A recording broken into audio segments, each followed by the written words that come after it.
We're going to call to order the special meeting of the Boulder City Council for April 23rd, 2019. Will you call the roll, Lynette? Councilmember Brockett. Present. Carlisle. Jones. Here? Morzell. Here. Nagel. Here. Weaver. Here. Yates. Here. Young. Present. We have a quorum. Thank you. Just a reminder, this is a special meeting, so we're not going to have open comment. We also don't have any public hearings tonight, but we hope this will be interesting to everybody who's watching. We are going to start off tonight with a few declarations and presentations. Before we do that, I also want to say this is Earth Week. Now, every day is Earth Day in Boulder, but this is a time when we can all reflect on ways to get involved in terms of environmental action. And I did want to point out that there's a lot of opportunities to do so. If you go to the Boulder City website, look in the newsroom, there's a blog about Earth Month, and it lists 10 ways to get involved, and some of them are big ways, and a bunch of them are pretty small and sort of easy entrance into being active, advocates for the planet. So just wanted to bring that to everybody's attention and urge people to check that out. And with that, I'm going to hand this over to Councilmember Brockett for our first declaration. Do we have anyone from the Adelante program to come up and stand up here for this? Yes, excellent. Do you have a mic? Are we on? Okay, welcome. Thank you. Come on up. All right, so Boulder High School Adelante Appreciation Week celebrates 25 years of student achievement by first-generation Latinx students. The Adelante program at Boulder High School is a critical link for Latinx youth, promoting post-secondary study, increasing graduation rates, and creating greater opportunity. In 2018, more than 95% of 54 Adelante graduates, including DACA and other undocumented students, went to college with well over $750,000 in scholarships. By ensuring academic opportunity for our next generation, Adelante has emphasized college preparation and helped a generation of Boulder students access education and career opportunities. The Boulder City Council congratulates Adelante for helping first-generation Latinx students make their dreams of post-secondary education come true. We salute the teachers and volunteers who have supported the program over the years, but most of all, we salute the first-generation students whose dedication to academic excellence is an inspiration in our community.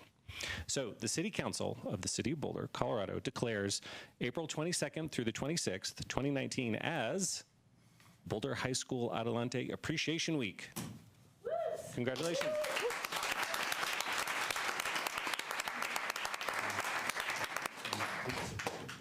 Sure. We want to really take an opportunity to thank everyone at the City of Boulder. Really one of our main partners in this work has been the City of Boulder, both from a funding perspective and also support. We couldn't do it without the City of Boulder. The event that we're having on Thursday night that's really exciting, we have students coming from way back in the 1990s until present, right? And including some of what we call our Adelante grandbabies, which are students that are with us now whose parents came through. So we'll all gather on Thursday night to celebrate, and I'm happy to say that that also is supported by the City of Boulder Human Relations Commission. So again, our deepest gratitude. We're really delighted to partner with you all to create a different reality for Latinx youth in Boulder. Hi, everyone. I'm Citlali Vasquez, and I was a student at Boulder High, and I was part of the Adelante program, and I am now at CU Boulder with many scholarships provided provided by Adelante, and yeah, thank you.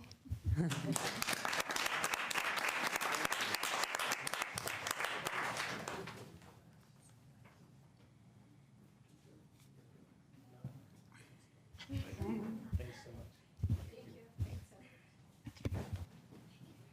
Thank you. Did you want to introduce sure. the next thing? Yeah, I'll do that. The next thing is a report who's going to make the report? Okay. Okay. Okay, so I'll introduce Jeremy Durham then, of course, Executive Director of Boulder Housing Partners, who has another matter up later tonight, I think. Through a partnership between Boulder Housing Partners and the Boulder Shelter for the Homeless, 1175 Lee Hill Road, our permanent supportive housing facility in North Boulder has been open almost 5 years now, and I had the privilege of seeing this report presented to the Boulder Housing Partners Board about a week ago, and I suggested that maybe council would benefit from it. It'll only take about 3 or 4 minutes, but I think it's pretty impressive considering how difficult it was to get that facility built 5 years ago, or more than 5 years ago. I think there's some pretty interesting results. So, Jeremy? Yeah, Jeremy Durham, Boulder Housing Partners. We are really happy to be here tonight with what we think is really good news from our Boulder community, and we just wanted to share it with you. So I know we only have 5 minutes, and you all have a very long night, so I will just start by introducing Lyndall, who's worked with the Lee Hill community for several years now.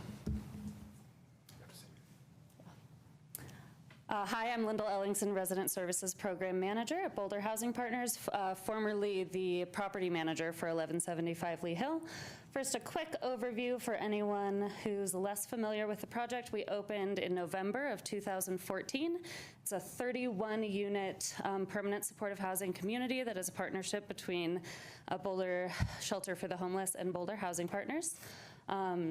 Incoming residents must be chronically homeless based on HUD's definition, reside in Boulder, and have at least one diagnosed disability. This year we operated with a 99% occupancy rate, mostly because we're seeing fewer turnovers than we've seen in previous years. So we've gone from about a 93% occupancy rate towards the beginning to 99%. I think the thing that we're happiest with on this slide is the neighborhood complaints to BHP. That is over the full 4 years of operation. 0 neighborhood complaints. Also 0 neighbor calls to the police. So the residents are living in a way that the community doesn't feel the need to respond to in that way. Resident retention, we have 12 residents who have lived within the community since the building first opened. 6 who have been there for over 3 years, 6 who've been there for over 2, 3 residents at just over 1 year, and 3 residents at just under 1. 11 of the current residents were on the city's high utilizer list, so folks who are having the most contacts with police, the court system, and spending time in jail.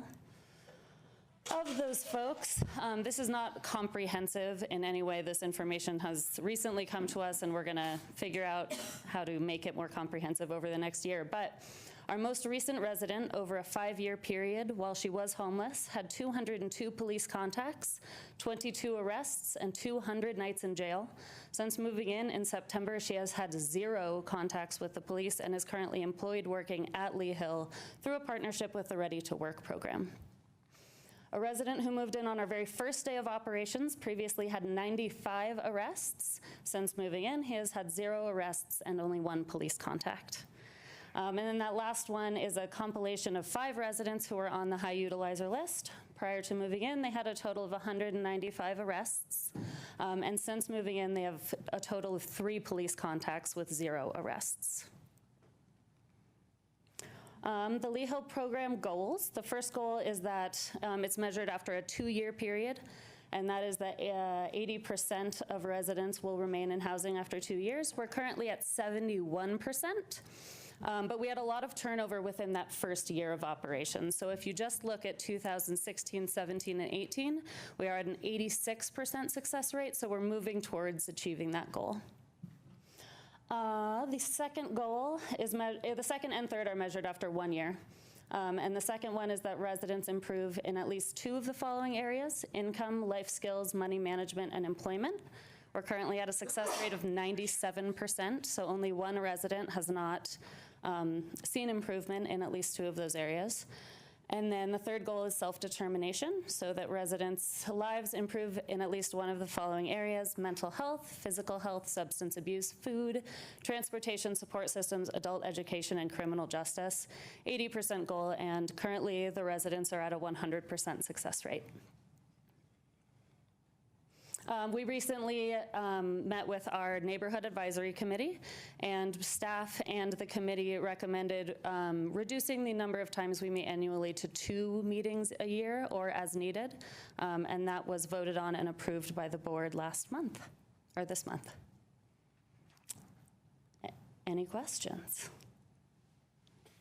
I think that last point is really telling. When the Good Neighbor agreement was put together, when Lee Hill opened 5 years ago, the neighbors wanted to have really frequent meetings because I think many of them were very concerned about disruption and problems in the neighborhood. And the neighbors came back to us and said, can we meet less often because we have nothing to talk about, literally. Yeah. And I think that's a really great sign that the neighbors are very comfortable. And we just did a Good Neighbor meeting arrangement between Attention Homes and the neighbors in the Whittier neighborhood, and it would be great 5 years from now if they come back to us and say, can we please meet less often, because we have no problems either. Yeah. Well, oh, go ahead. So I have a question. It seems like very few people want to leave, and so you get very few vacancies. And how do you fill those vacancies? Is it a first come, first serve, or is it a combination of needs? It's coordinated entry, which is organized through the Metro Denver Homeless Initiative. So if someone's experiencing homelessness in Boulder, they're going to fill out with a coordinator a survey called a VI SPDAT, or a vulnerability index. That index is used to rank someone's vulnerability. So when we have an opening, we tell the Metro Denver Homeless Initiative our requirements, and they send us the top 5 folks who meet those requirements and are at the top of the vulnerability list. At that point, the permanent supportive housing case managers will do an evaluation, which is trying to find the folks, first of all, see if they're still in the community, gather documentation, and then the property management team will run a background check and work with Housing Choice to move them in. Thank you. Yeah. I would just make the observation, I remember BHP at some point in the last couple of years did a report about people have a lot of fears about our projects, and then they get built, and turns out none of those fears are realized, and this seems very much in keeping with that, with the added bonus of successful outcomes for the residents as well. So that's really good news. I think, I get to participate in Metro Mayor's Caucus and other forums where cities get together and talk about what they're working on. Housing is usually a topic, and this seems like something that, I don't know, maybe I can ask you to forward to them, because I think this is a success story that other cities in the metro area could learn from as well. So thank you very much. Thank you. Anything else? Great. Are you also in this? I can do this. Julie, are you going to introduce the film? Or Wendy is going to do it? As we're getting up here, everyone needs to keep their Kleenexes really, really close, because I guarantee you will cry in this film. Good evening, council members. Wendy Schwartz, Human Services Policy Manager. We've had, of course, a long-standing partnership with EFA to help families in the community who are in need. And we were very happy to partner with EFA in creating this film, which has the goals both of creating of creating awareness about family homelessness, as well as what some of our partners like EFA and the city and other partners in the community are doing about that. And so we'll show the film, and then I'd like to turn it over to Julie to just say a few more words about family homelessness in Boulder and what's going on to address it.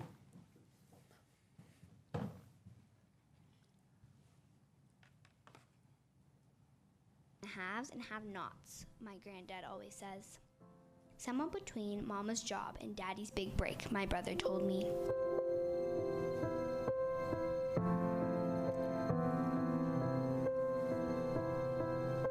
I was born into the hundreds of families experiencing homelessness in Boulder. We sleep on couches and share beds, and sometimes we even sleep in the car. Wasn't always this way, but we moved more times than I can count. I am one of 400 kids in town that doesn't always have a permanent address. All I know is that I'm the first bus stop in the morning and the last in the afternoon. And in between, I ride and wonder why we live so far from school.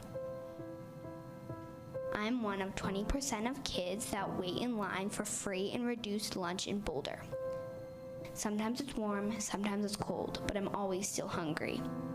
So every afternoon, I ride the bus back to Grandma's house. We wait in line to pick cans and fruit from big boxes. I am part of 1,600 Boulder families that need services to make ends meet, but it isn't because we aren't trying. My mama does lots of different things. My daddy builds things all day long. She's gone before I wake up in the morning. He picks us up from Grandma's house in the afternoon. And in between, I wonder why they have to work so hard. We cut coupons and wear hand-me-downs and use the internet at the library and camp in the summers. We're lucky, my mama tells me. My parents have media and money, my sister says. And I trust my sister. She's the one who gets me dressed and helps me with my homework and texts me in at night. I might be one of 400 kids in Boulder who doesn't know where we will sleep next month or next year. But I do know that we will be okay.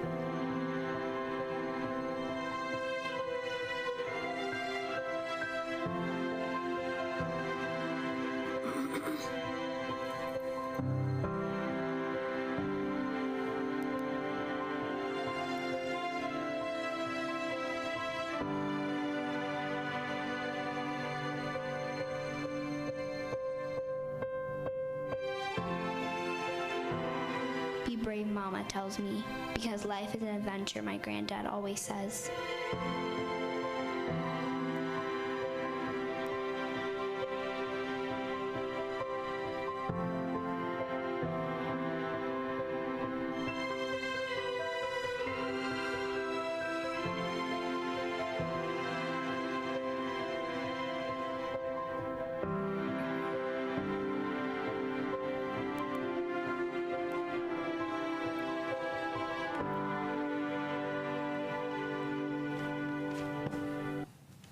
That still gets me, and I've seen it a dozen times. I'm Julie Van Domelen, the Executive Director at EFA, and I understand I have 2 minutes, so I'm going to just highlight a few things. First, I want to just thank the city for your support in producing this video. It's important to get the word out and the importance of raising the issue of the reality that many of our children face in this community. Just a reminder, we have... Four main subcategories of tax: retail sales, we have, business, and consumer. Pause. We have over 1,000 children living in poverty in the city of Boulder, 2,600 on free and reduced lunch. And what this film doesn't tell you is that homelessness and lack of resources have lasting effects on children. Poor health outcomes, worse education attainment, lifelong earnings, longevity, difficulty in breaking this intergenerational cycle of poverty carries through for lifetimes and generations. The good news is that we have some simple interventions that work really well. We are partners with you in Keep Families Housed, Keep Families Housed, this rental assistance program we've done for 2 years, where families with children in the city of Boulder can have up to 3 rental payments of $500 over the year to keep them from becoming homeless. The original program foresaw 300 families. We've done it for 2 years. We're up to 377 families receiving support. Hundreds of children have seen doctors and dentists, have signed up for health insurance, have got home visitation for early childhood screening for young ones. Parents have gone through financial counseling and have gotten better linked with the schools through Infinite Campus. We contracted an independent external impact evaluation from the Omni Institute to measure these effects. And some of the highlights were that, first and foremost, no family surveyed became homeless during the year they were in the program. This is a prevention program. Households citing difficulty paying rent decreased from 70% to 43% after those 3 rental payments.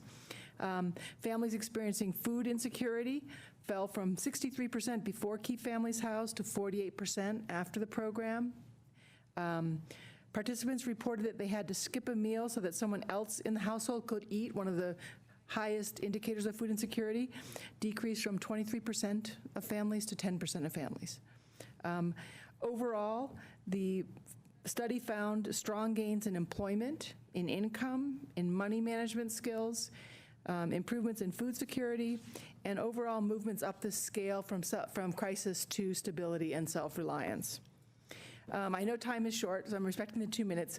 We're distributing a folder that has some of the key facts about the community, about the Key Families Housed results, and we've recently done a white paper on child poverty that looks at the whole community and what's going on around that theme. So just to kind of give you some more information than I can give you this evening. The last point, I just want you to know that we are working with the city and the county and other nonprofit partners in a family homelessness subcommittee. We're working on designing a more integrated system for families, including coordinated entry and packet of services to support what they call a two-generation approach, adults and children in households going through homelessness. We have some consultants working with us, and that should be done in about 6 months, and I would love to be invited back to show you what we came up with. So, you know, as haunting as that film was, I just want to leave everyone knowing that the solutions are within our reach. Thank you. Yeah. Julie, thanks for that. Julie, on the Keep Family House program, we're now 2 years into it, or I guess we're now in our third year. And as I understand the program, it can be up to, subject to certain qualifications and conditions, up to 3 months of rental support. And then the family's back on its own, and hopefully that stabilizes them. Have you seen families repeat back through the system? In other words, they were in year one, and then maybe 6 months or a year later, they're back in looking for that support again? So nothing would preclude you from coming back for support after 12 months, but you still have to qualify for that first payment, which is kind of impending homelessness and housing instability. We have the new Boulder County Connect data system from the county, and we can't look across years, but as soon as we get that set up July 1st, where we can access our own data, then we'll get you that information. That's one of our key questions. How many people come back? Overall, in EFA, about half of the people that come to EFA have been there sometime before, and about half of those were not there the last year. They were, you know, in more than a year ago. So about a quarter of the people we see every year are completely new to EFA. Okay. So, and that's a mix of seniors and everyone, not just families with kids. Great. Thanks, Julie. Any other No. questions? Just keep coming back and asking for money. Well, budget season is coming up. That's I will what we're take that as an talking about right entree. now is the budget. So you've come here before, and you've been very successful, and actually without you speaking, you know, I don't know if it would have been so successful, but it's probably one of the best things we do, so. Well, I want to keep thank the coming city for their engagement. I really think that we can address child poverty in Boulder. So. And the whole link to children being homelessness and their options or potential for success, and compare that with children who are living in homes, it's huge. It's huge, and it's the future for our community and our country. And just to clarify, it's not that you come and ask for money that we just give it to you. It's also you do some really good stuff with it. Well, and I have to say, we have, the city's only 5% of our budget, so we are out hustling, and we've gotten some new money for Key Families House from the Colorado Health Foundation. We promised you we were going to come back and just ask for more. Remember, we said, if this works, we're going to be able to sell it to foundations, and so we've been able to expand to that 377 with funding from, in large part from the Colorado Health Foundation, that are interested in the health outcomes for these kids. And I didn't mean to infer that we just throw I don't money take it in. badly at all. I'm a nonprofit, Edie, that's what we do. To me, it's been a great program and a great pilot, and it's something we should continue. And congratulations to getting more people interested in funding this program. Thanks. Well, and I'll just say the same thing I said before. To the extent that we think that this is a model that might have traction in the metro region, and that others might benefit from learning about the results, I'm happy. I mean, Metro Mayor's Caucus only has 3 subcommittees, and one of them's on housing and homelessness. So anyhow, I'm happy to try to get in front of a larger audience if we think, because there's a lot of cities that don't think they have problems, but families, I think, is one way to warm them the way into their hearts. So. Well, and I have to say thank you for being experimental with us, because I don't think you'll find another program designed like this in the United States. Partly because it draws from international cash transfer experiences. I mean, really, it has some really interesting design features about when you can come for a rent, what the triggers are for essential investments, and that's why the Health Foundation is interested. And so I do think that this is a great story to tell in general, because you don't think about providing rent and solving food insecurity, right? So. And the fact that you used to be a mayor, I think, well, I meant, it just means you have extra cachet with that audience, with other city leaders, saying you've figured something out that you think would benefit them, so. Give me an agenda, I'll be there. So, Okay. Or let me know who to talk to. Mary and Aaron? Yeah, Julie, thanks for coming out tonight. You just mentioned cash transfers. Yeah. And could you just talk a little bit more about that in terms of cash transfers in the form of rental assistance as opposed to direct provision of cash? Sure. I think if you think of the health equivalent, if you have a illness, the treatment is a medicine. Money is the treatment for poverty directly. And I think there's been enough experiences around the world, and a lot of countries are working with transferring funds directly to the poorest households based on children going to school and getting vaccinated and this kind of thing. This is what I mean by cash transfers. There's a vast experience in the United States on this as well. And the idea is either you give money directly to a household or you kind of pay bills on their behalf. EFA's always paid bills on their behalf, like we'll pay your landlord. There's a little bit more control on that. We can have a long conversation about the difference, but basically you're supporting the economic base of a household. And that's what's getting these results. There's nothing magical about rent. It's about the cash infusions into the household budget, whether direct or indirect. And there's a lot of talk about like basic income schemes now and universal basic income, et cetera. There's a vast body of knowledge about this, these kinds of economic support programs that give households the ability to weather shocks and keeps them out of evictions and debt traps and all kinds of things. I could go on a long time, and I know this is one of my passions, so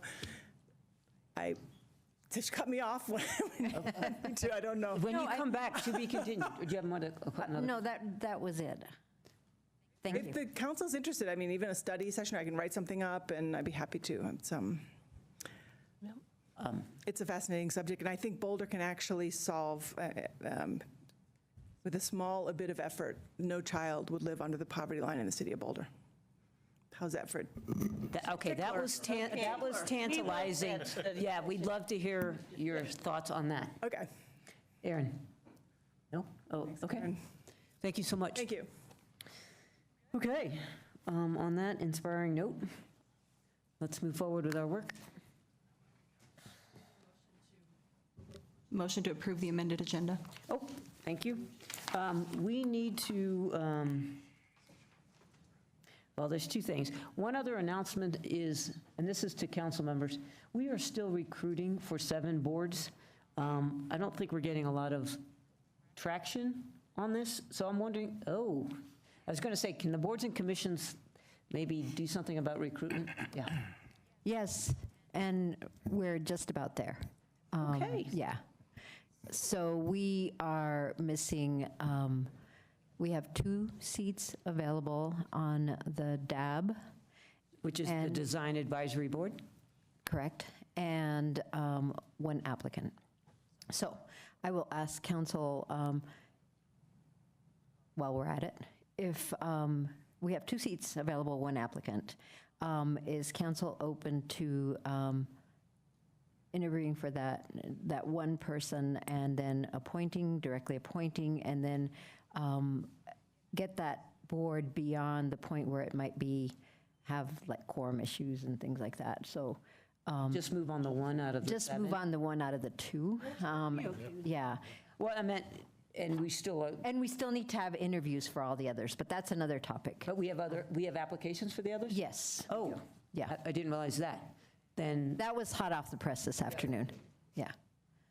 you look like, Yeah, well, I just want to note that I talked to the chair of DAB, and they're at the point where if somebody doesn't show up, like if somebody's 20 minutes late, they can't start a meeting. She said, you got to get us some members here. So thank you. I think we should. okay, sounds like we have enough to work with, and we should move forward with The only interviews. one we don't have any applications for is UCAMC. We have Well, no applications for that one. Huh. Well, maybe we can, yeah, maybe if we get a little traction tonight, we can inspire people on that front. Okay, so do people agree we should go ahead and schedule interviews and move forward? Okay, great, thank you. Okay, and with that, we need to amend the agenda. We need to, per CIC's discussion, we wanted to add 2 not of 5 process. These are about scheduling matters, and we wanted to add them to the agenda. They would be items 4C and 4D, the last things on the agenda. The first 4C would be not of 5 to direct staff to discuss whether we want to direct staff to proceed with the continued proposed University Hill Hotel partnership negotiations, or bring the item back to council first. And then 4D would be a not of 5 to determine if we want to have a public hearing, whether a public hearing is needed, or if we want to leave the item under matters on May 7th, and that matter, or that issue being open prairie dogs. Okay, so, okay to amend the agenda to discuss those 2 matters. I just wanted to bring up a small point of order. Since we only have 7 people here tonight, it would be a not of 4 in this case. The majority, question mark? Not if I really is in your rules refers to a staff work assignment. You can amend your agenda and set, this is really a council scheduling matter, so I think a majority is good. It's not really a vote. You can't take action without a public hearing. You need an ordinance or a motion. Well, actually, you could make a motion, so you could do that. But a simple majority, I think, is sufficient. Okay, so these are 2 scheduling items. Any objection to adding them to the agenda tonight? So if I could just speak to this.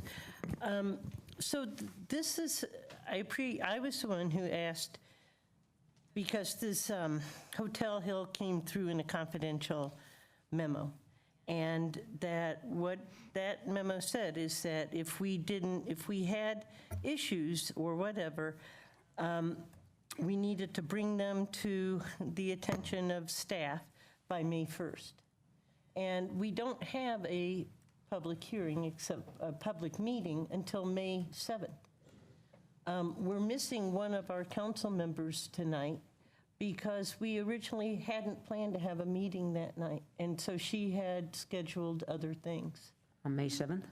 No, I'm talking about this 4C. And so, and there's no ability for the public to comment in this. And so for me, we don't allow the public to comment unless it's a motion, and we don't pass things on less than 5. So for me, the whole process of this is kind of backwards. And in fact, with the University Hill Hotel thing, we haven't had any real public hearings. We haven't had a public, no, we haven't. Okay, wait a minute. Can I stop you? Can we have the conversation you want to have at 4C? That's all we want to do, is have this conversation tonight about process. Well, it needs to be a not a 5, is what I'm saying, not a 4. Okay. Do you mind if we have that discussion at 4C? We can have the discussion. I just think the way it's been brought up isn't a good process. Okay.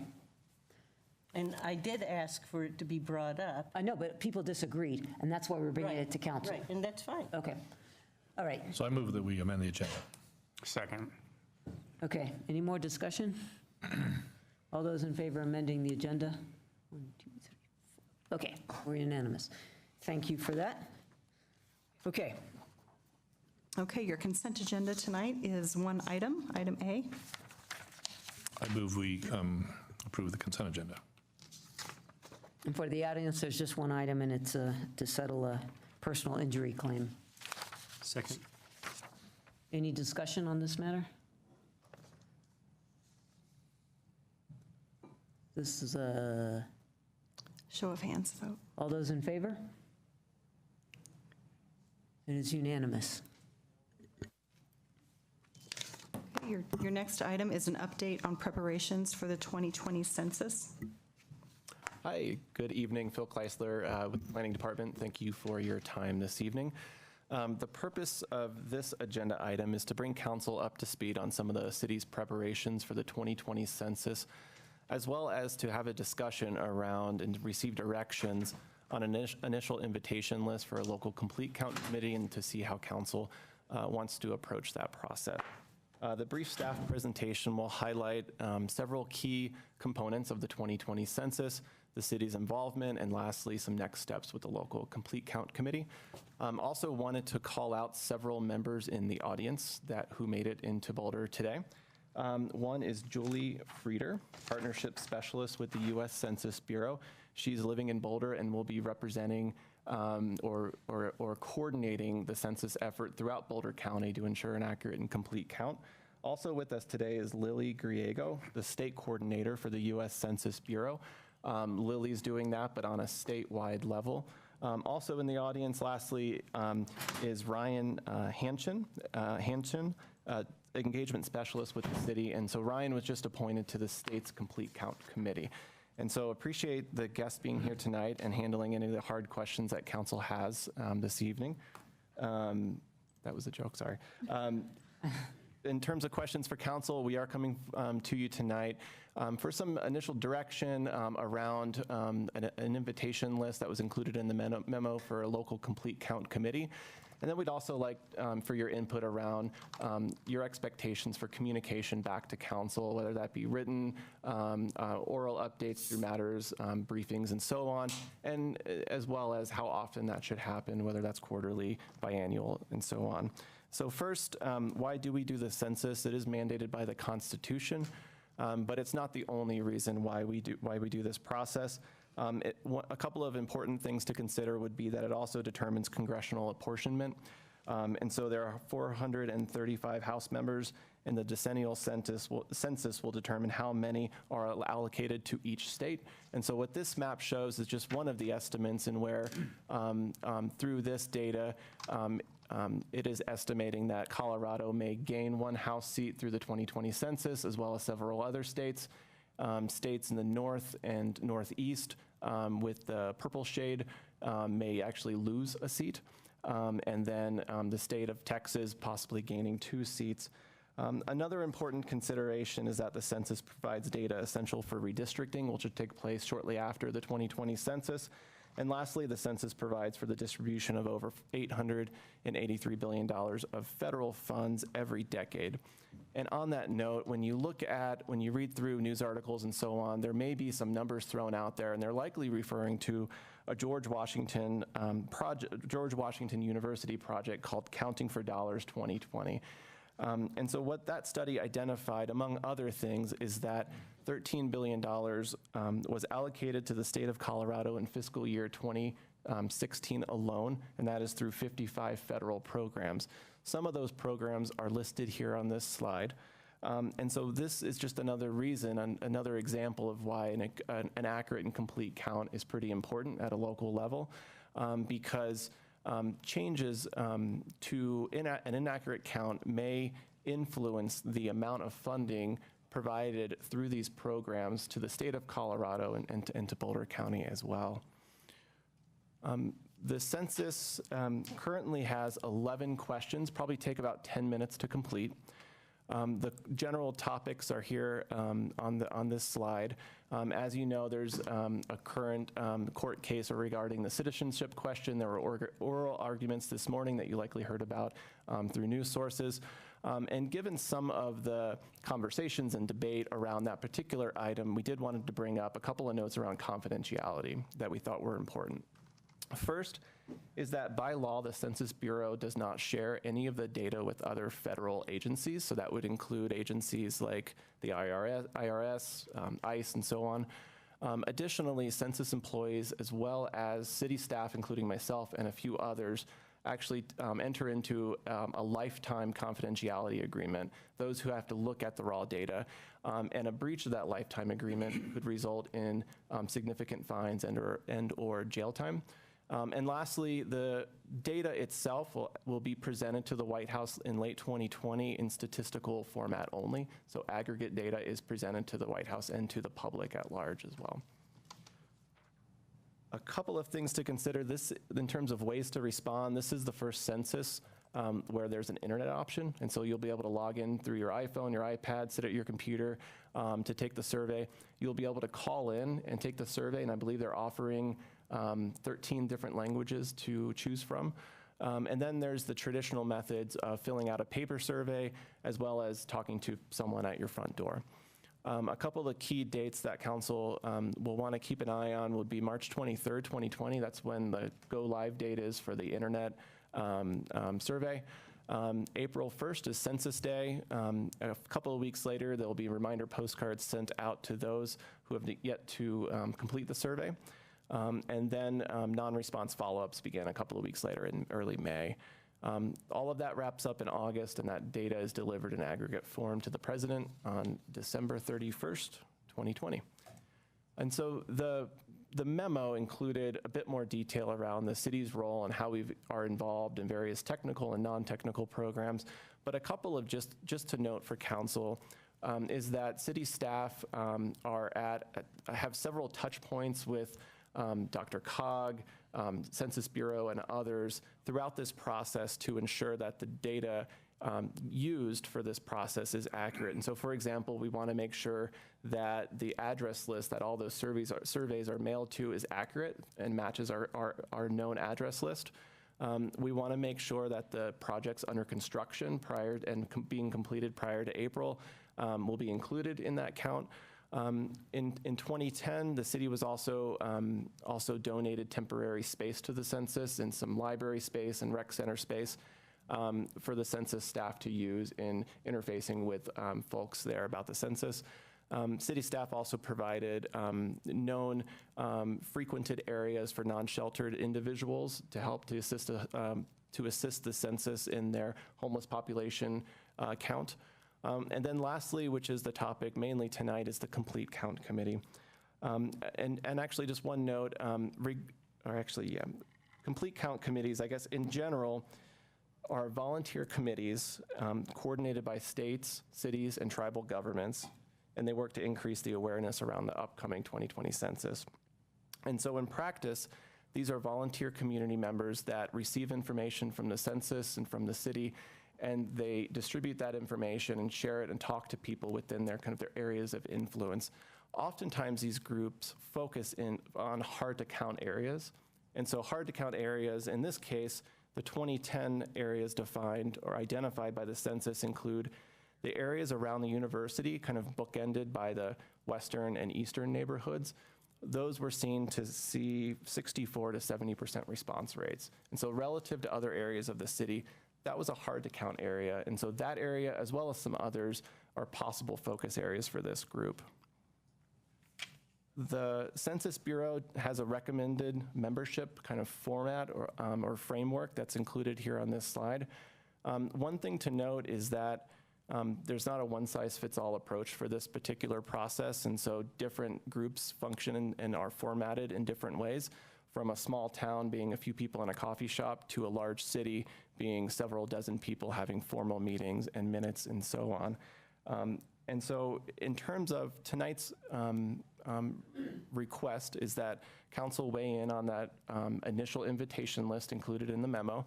And then what we'll do in terms of next steps is reach out to all those individuals, and the census will actually conduct a 2-hour training with the group, probably around the May timeframe.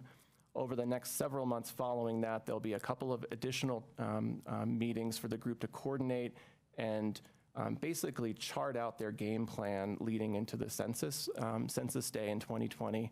And then how the group functions after that is really, really up to the group in terms of regular meetings and so on.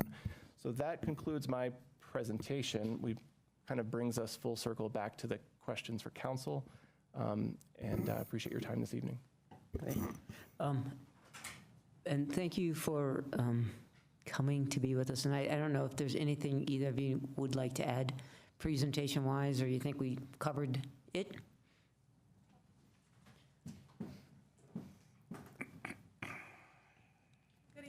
Mayor. Good evening, council members. First of all, thank you to our friend Phil. He did a fabulous job of presenting this information, very concise and clear. My name is Lily Griego. I am the regional person. Phil asked how to introduce me. I'm a Coloradan who cares about the census.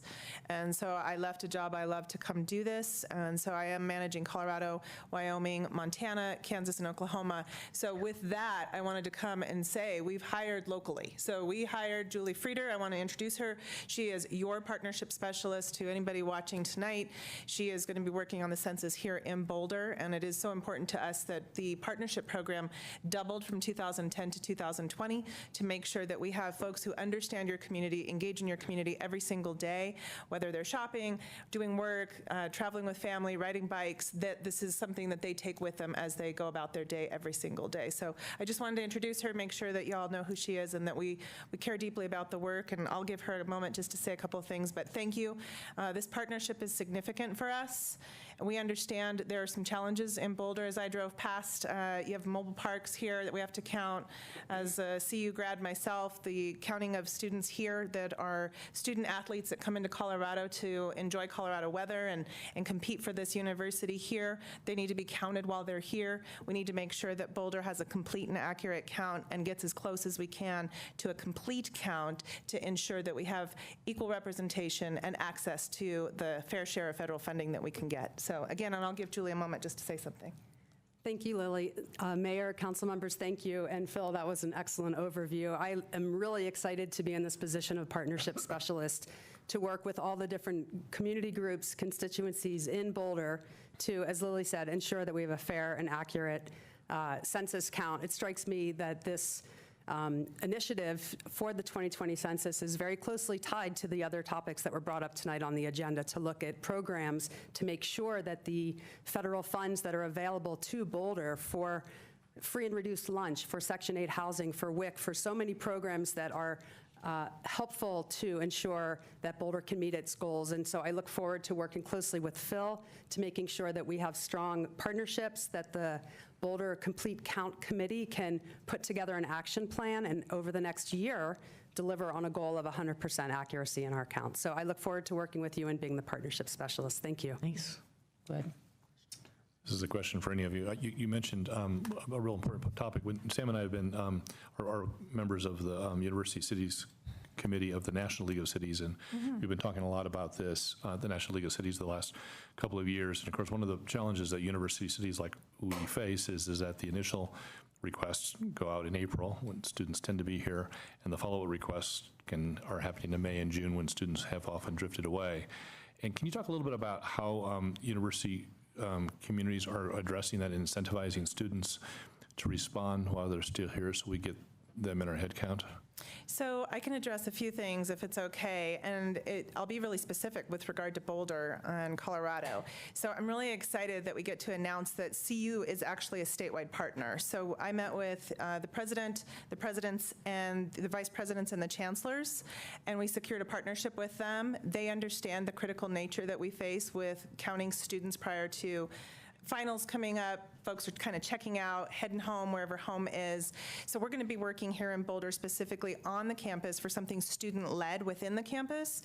However, having that representation on the CCC is equally as important to make sure that our efforts here are equating over to a conversation on the campus.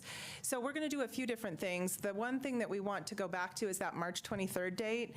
So April 1st has always been Census Day. We want to focus that we are under not just April 1st, but the March 23rd date. So we want to really guide people to the understanding that this is the first time that the census can be done online. So any kind of events, Twitter, Facebook, amplification of a hashtag 2020 census, for example, anything that we can do to motivate people to understand that this is not just a civic duty, this is something exciting to participate in this. That's the kind of thing that we're going to take into a CCC conversation, into a strategic work plan, into a student-led organization or volunteer effort on campus. And we're going to make sure that we're having conversations with people, meeting them where they are and demonstrating, if it's, again, student-led, then they're going to listen to their peers. So those are some of the efforts that we take, and that's kind of the 30,000-foot view. Let me throw an idea out to you. The Conference on World Affairs happens to coincide with that April 1 date. I think next year it's going to be April 6th to 10th. Okay. So you might think about having a booth there at the Conference of World Affairs on campus. Absolutely. And we can arrange that, and then you can create some excitement with the students, with community members. There's up to like 12,000 people that walk through the door at the conference. So you have a really big audience, and you might as well capture them. Absolutely. Not that I'm continuing to pitch this, but I will continue to pitch this. So I see Phil feverishly writing it down, so I think he took notes for us. But part of the training that we provide, we come in, we stay as a liaison for the entire CCC for the time that we do this. So we are a partner with you in this. We don't just come in and do the training and leave, but we do a strategic work plan. And so we're going to work outside of the CCC to continue to ensure partnerships are growing and that we're building on our efforts. So there'll be a little bit of overlap, but showing up at events, again, meeting people where they are and having a conversation. Why is this important to me? We want to answer that question kind of quickly. With students, we want to answer it very quickly, make sure that they understand, we have a goal, but we want to make sure that they feel invested in what they're doing. So yeah, thank you. Those kind of ideas are great. So I have a question about how we expect the citizenship question to be used.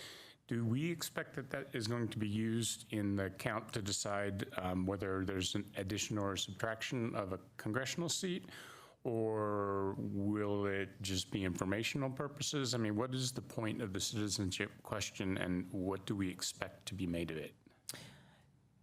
So I see eyes on Phil and on us. Who would you like to answer that? Whoever wants to.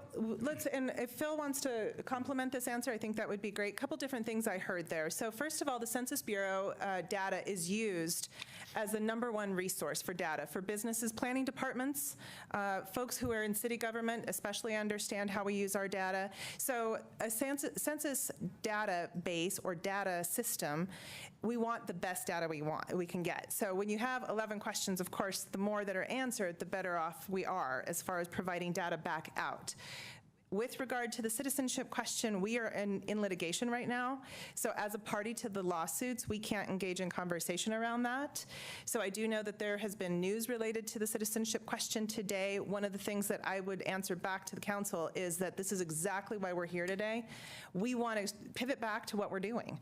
We're doing engagement at a direct level. The CCCs and the partnerships that we formed in 2010 proved to be so strategic to increase self-response rates that they doubled the efforts for 2020.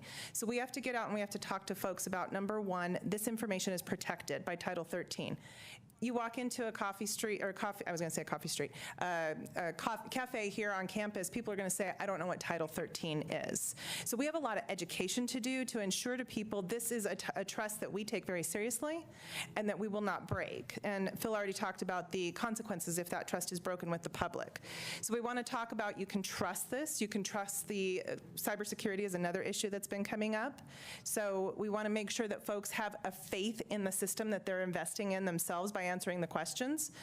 We will have more specifics after SCOTUS hears all of this, which is going on at this point in time, which we will certainly share back with Phil. He will then share back with you and any members of the CCC themselves. As of today, we don't have a prediction whether or not it's going to be on there. Nobody in this room knows. Again, this is in front of SCOTUS as we speak. Lastly, I would operate in SCOTUS being the Supreme Court. Excuse me, thank you. Supreme Court of the United States, excuse me. So I would operate in the idea that I don't know what's going to happen, but I do know that a complete and accurate count is a mandation by the United States Supreme Court, or excuse me, United States Constitution. And so if you look at the language, which I actually like doing this, it says an actual enumeration. It couldn't be more simple to me. It's a head count. We want to come out, we want to count our entire population of the country, which takes every single person here to come on board and take place and play a role in this in order to make sure that we understand what our population looks like in order to have equal representation and federal funding access. Thank you. Is there anything you wanted to add to that question? And please correct me if I'm wrong, but I think one of the impetus or the reasonings behind the introduction of the question was to enforce the Section 2 of the Voting Rights Act, and we linked to that in the memo. One of the other things, in addition to the confidentiality piece, would be, and please correct me if I'm wrong, is that while by law a respondent does need to respond truthfully, if there is a question that was not answered throughout that process, those surveys would still be counted. that makes And we don't want to use any language similar to, if you remember political campaigns, they'll sometimes say, you know, if you fill out your ballot, you'll never hear from us again. So there could be a quality check process. Somebody could get a phone call if they skip a question. Just a quick follow-up maybe at the door. But we want to make sure that folks understand that there is a process to filling it out. There are some choices. It is self-reporting is the best method to accurate and clear data. But again, I don't want to go into the logistics of what's happening within the litigation. Sure, we wouldn't expect that. However, I'm just curious if there was a rationale put out that we're going to need to talk to our community about this, not only confidentiality, that's great, but how the information about citizenship will be used, what the intention is, what the mechanics are going to be, whether it has anything to do with redistricting or not. You know, there will be questions from within the community about how it's going to be used and what it means, because it is different than 2010. And so if it doesn't get answered tonight, fine, but that will be something that at least I want to hear back on. Absolutely. When we know it. Absolutely, and I think that Julie and Phil will do a good job of following up post this week and post any other information that comes out nationally. Okay. Awesome, thank you very much. All right, thank you very much. Okay, council, any additional thoughts? I had a couple for the complete count committee. Mobile home parks were mentioned. I didn't see on, and this is in our packet on page 18, just the list of who's going to be invited so far. I don't know, is there a mobile home park rep? Well, there's a CMOB is in there. I just brought it up on the screen. The group CMOB is included. Okay.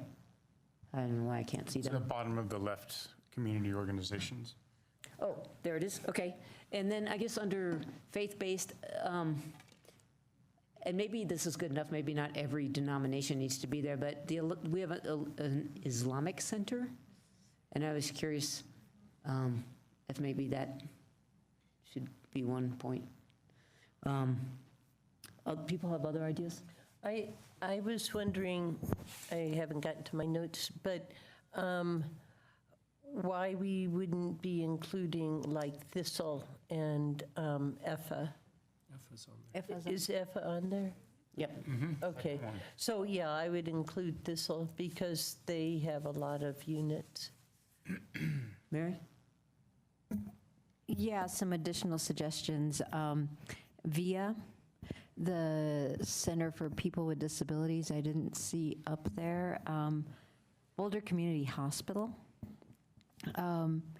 Meals on Wheels, and under media, perhaps at the Boulder Weekly. Yeah, I was going to include that. Curious, what about our police and fire?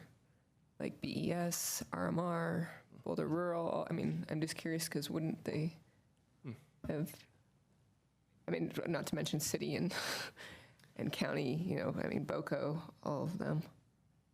I don't know if that's usually done. I mean, I would think it would be something they might want to know.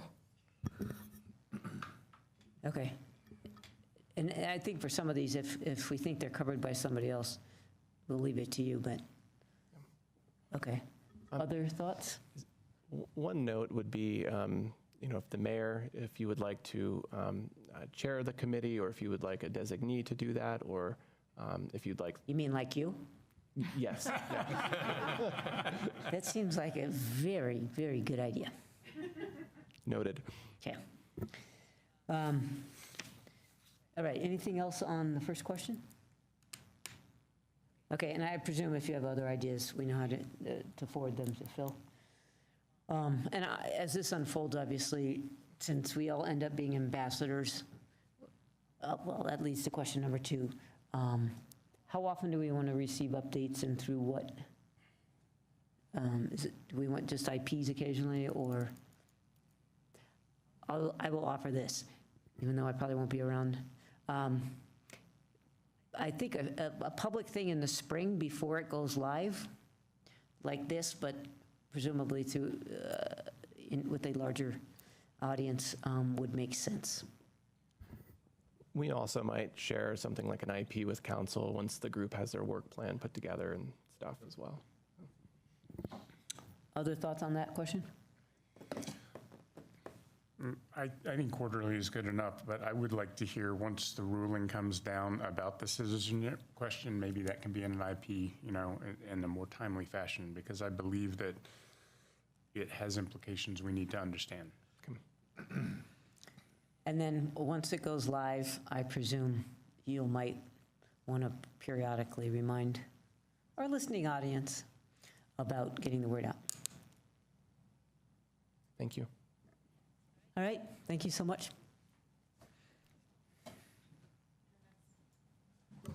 Your next item is regarding broadband.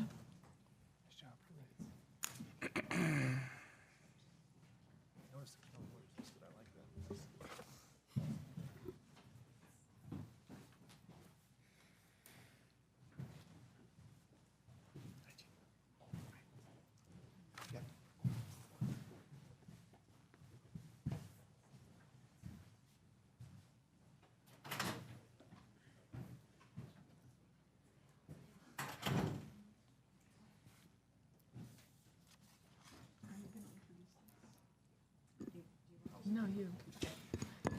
So Julia Richmond, our Innovation and Technology Director, will introduce this. Turn this on. Good evening. I am joined by Tim Scott, who is our Broadband Project Manager. Tonight's agenda item relates to an update on where we are with broadband and a question about the potential for additional investment in the short term by council on some fiber laterals. So let me get into that. So I'll give you a quick update on sort of what we've accomplished to date and then an overview of our next steps for 2019. We'll review where we are with the broadband backbone design by looking at the map that we've provided both in this presentation and also in your council packet. We will look at a couple of options for additional investment for council to decide on this evening, looking at laterals, and we'll describe to you sort of the difference between a lateral and a backbone for those of you who don't think about this stuff every day. And then we'll sort of break down the financials of that and the trade-offs that you can consider.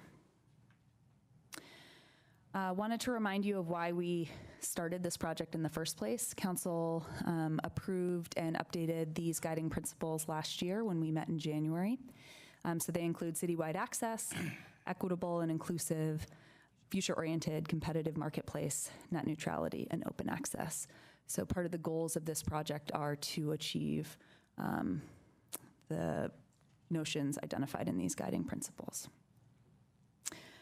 Quick reminder on why we're doing this project. The city's vision is to provide Boulder with a world-class community telecommunications infrastructure for the 21st century and beyond.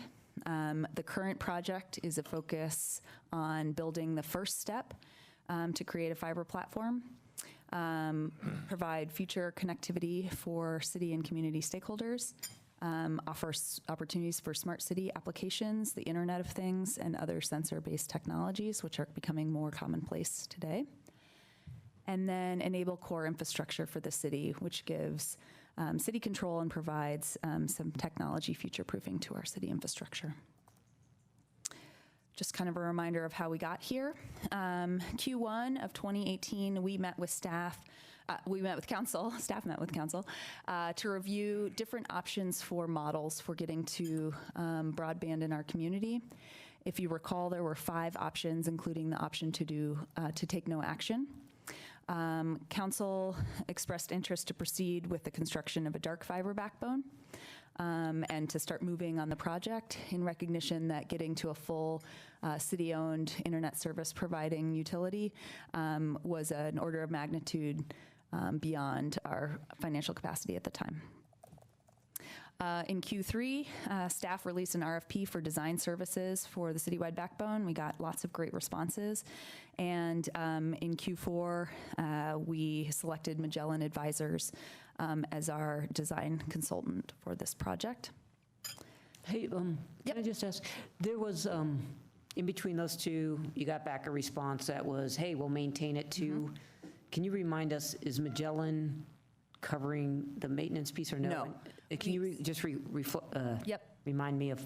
So we how that- got a proposal to potentially design, build, operate, and maintain the backbone. We decided that we wanted to get to a basic underlying design and infrastructure and a better strategy for sort of what we needed before we were interested in pursuing that opportunity any further. So the next step is kind of detailed design and construction, some strategy work, and we can reconsider that once we go out for bid for construction services. So we could offer that optionality in an RFP to say, if you'd like to maintain this as well, tell us what that'll cost. So you still have that option in the future. So in terms of the timeline and next steps for this year, we have conducted extensive departmental and community stakeholder outreach and data collection this year.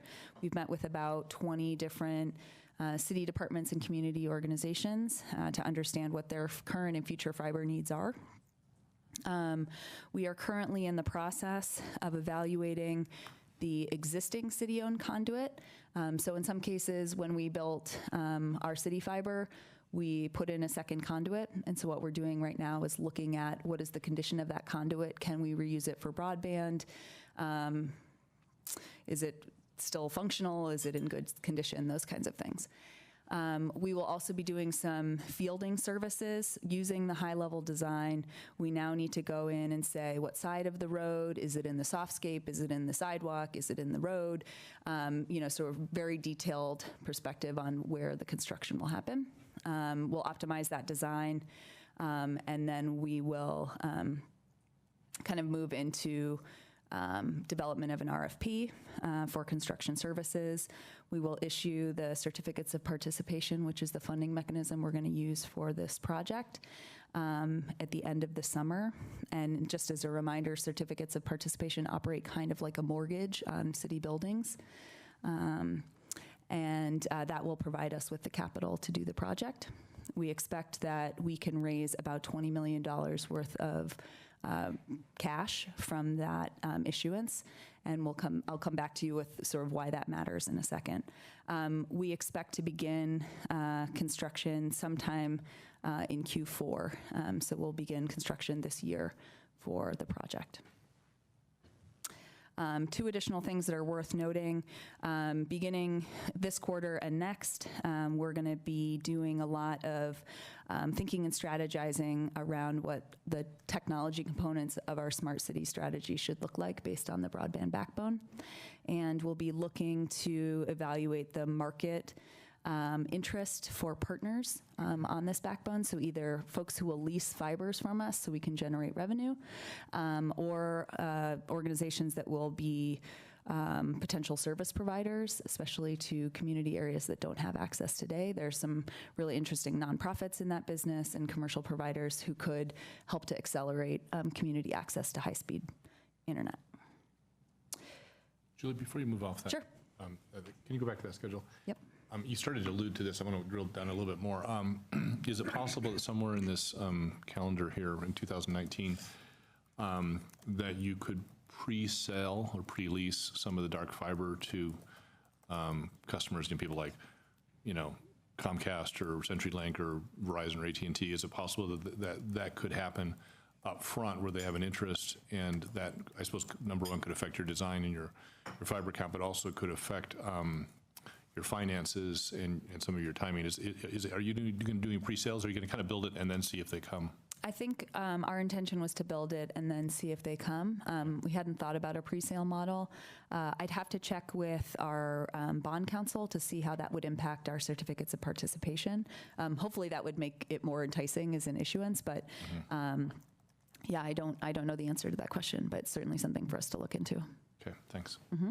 And one other question. Sure. You talk about the beginning of construction. How long are we anticipating construction to take? We think it'll take 2 to 3 years. So it'll be a significant impact to the community in terms of streets being closed, digging, markings on the sidewalk, those kinds of things. And so in terms of where we are in this project, if you recall the engagement sort of spectrum. We're in the inform category, so we are communicating with community members via the city website. We had a booth at What's Up Boulder, and are generally doing push communications. Once we have sort of final design, we'll need to move into very heavy communications around construction impacts and what people can expect. And again, you just answered this, but I want to make sure I heard. None of it will be used until, the answer to your question was that until the whole thing's built, we're not going to look into using it? No, so his question was, can we lease fibers before it's built? Yeah. I think we Can can. we lease it after parts of it are built? Yeah, so depending on how we construct it, we could construct it in zones or based on other city projects that are going on. So it might end up with, disconnected segments for a period of time. And so we have to sort of figure out what the design, the construction schedule would look like based on all of the different construction priorities in the city. So if we're digging on Broadway, we'll throw our conduit and fiber in Broadway at that same time. But that might only be a segment. So it'll depend sort of on what the construction schedule looks like. Once the ground is open, it's much cheaper to do the construction. So we want to sort of optimize for that. Okay, the next picture is a very zoomed out map of the whole city. And the blue lines are the current high-level design for the fiber backbone. This design takes into consideration both the CTC work, if you recall, sort of the high-level design, very high conceptual design that you saw last year. It optimizes that. It looks at existing city facilities with low access to internet. It looks at community organizations, so BHP sites are all very close to this fiber backbone. It connects all of the city traffic signals, and it's sort of optimized for a number of areas around CU that currently have sort of low internet access as well. As I mentioned, we have to take this now, look at the parts of the city assets that we already have and what condition they're in. We're looking currently at west of Broadway, as that's the most expensive place in the city to build. We started that work today, and based on sort of what we're seeing so far, we don't have very high expectations that we will be able to use existing city conduit for the backbone. And I will show you the cost differential of that, which is unfortunate, but there's sort of not much we can do about that. The other consideration, and it's just we're sort of knowing the geometry, but we're thinking about putting in 432 strand count fiber, which is about 1.25 inches in diameter. And most of the conduit that we put in the ground is about 1.25 inches as well. And so that's a really tight fit. Even if it was a perfect fit and the conduit was in great shape, it may end up being too small. So that's what we're looking at on the west side of town. Based on what we see, we may go and proof the conduit on the east side of town.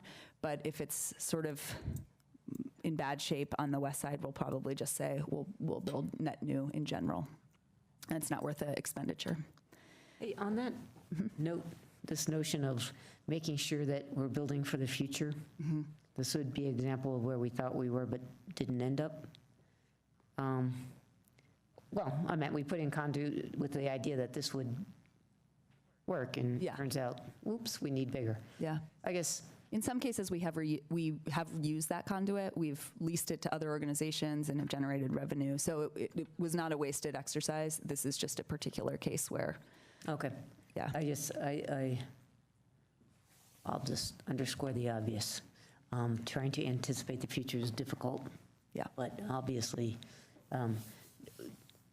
trying to anticipate and giving ourselves some margin around such matters. Agree. I think would be very prudent. Yeah, so what we're thinking about for the design is 2 2-inch conduits. So we're giving ourselves a lot more room. And then, so yeah, one would remain empty, which would allow us to expand significant amount. 432 is a lot of fiber, but there is the case that it's not nearly enough 50 years from now, but we think it should be enough to start. Yeah. Once you have the conduit, the fiber is actually pretty cheap. So it's just the digging that's really expensive. So this is the design.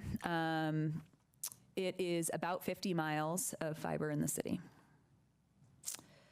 Okay, so just kind of, we're going to get into a discussion about the costs of the core backbone design and potential for investment in additional laterals. And I wanted to help clarify sort of the difference between a lateral and the core backbone. And I don't know, Tim, if you want to start us off, or yeah, why don't you go first and then I'll feed in. Yeah. Hi, good evening.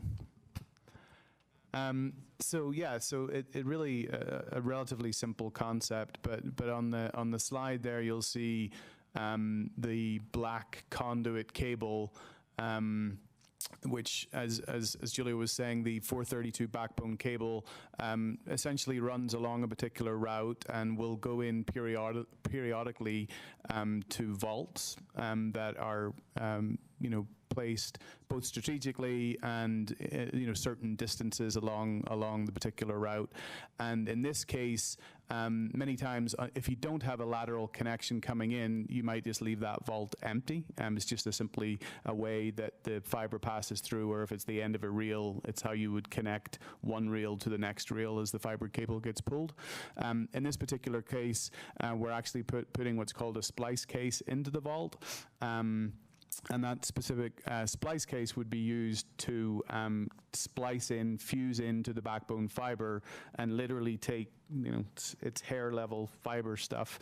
That's what's fused to create the two fibers in this example that actually connect to a lateral site.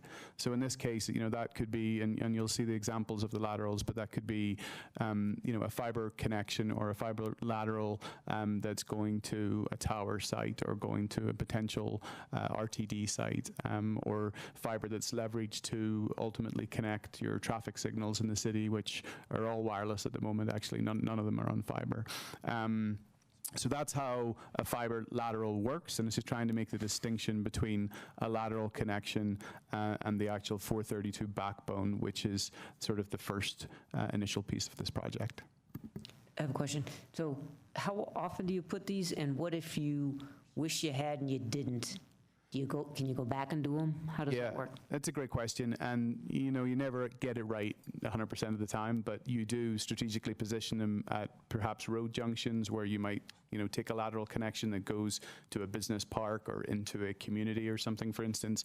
And if you notice there's you can see that it identifies that there's a spare, so there's spare fiber in there. The idea of the spare fiber along the backbone is both to replace the backbone if it gets cut or hit or dug up. You can use the spare that's actually in the vault to do that, to cut out the bad stuff and resplice it. But also, the actual lateral connection doesn't have to be exactly at the point where you put the vault. You will have a certain level of flexibility, but there is a little bit of crystal ball work that goes into positioning where those vault locations are. We're coming to you tonight to talk about, a couple of laterals, but this project will require hundreds in the future. So this is really sort of taking out of the context of the next level of this project, which is to build out all of that infrastructure. So let's get into sort of what this costs and what it looks like. So this same chart was in your council packet. You see two different charts on the screen in front of you. Chart A is if we can reuse existing city assets, so that's the proofing that we're doing now. And B is if we don't have assets for reuse. So the difference is about $1.1 million if we can reuse the existing city conduit. And like I said, so far not looking that great. The total cost of the backbone, if we can reuse city assets, is $16.8 million, and without is about $18 million. The difference between this and the number that we discussed with you last year, the CTC estimated about $15 million worth of cost. We're coming in pretty close to that. What the CTC estimate for the backbone didn't include was the design services that we're doing now, so they just assumed we'd kind of get to some design somehow, but that costs money. So that's sort of where that difference is between those two numbers that you saw in the past and here. Can I just ask you about that? Because I will be asking about this number change. Yep. But Why wasn't the design incorporated in that? I think we were asking specifically for the cost of the backbone, so it was probably semantics at that point.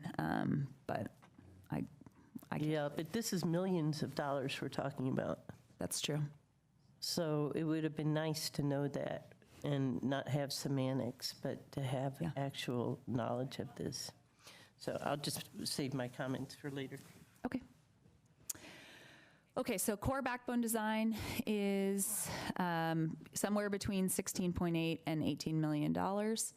In the process of meeting with the stakeholders that we met with, Boulder Housing Partners, RTD, CU, BRAN, the county, Boulder Valley School District, we identified, and our own city departments, we identified a number of opportunities for kind of key connections to the backbone. And that's what you see here. So I believe you heard in the April session on budget priorities, some real needs from the transportation department in terms of signaling technology and bringing our signaling infrastructure kind of up to standards. So, Julie, I have a quick question about that. In the memo, you referenced that that particular item was mentioned in the April 9th study session. And in that April 9th study session, there's a $9.6 million. And that's the amount you were referring to. Exactly. And this 1.162, is that, so that's a portion of that 9.6? That's a portion of that. So this would be fiber laterals to the signals, and then we would need $8 million more equipment. So you put a cabinet on the pole, and the cabinet connects the fiber to the technology that's on the pole. And so all of that for 150 plus signals. Okay, thank you. What you get for that is pretty incredible sort of real-time traffic management, the ability to manage congestion in the city. So it's a huge advantage to our constituents, to our city services, to the mobility of our community. So it's really meaningful. And as Tim mentioned, today all of those signals are using wireless technology, which is not sort of what you want for your core signaling in a city.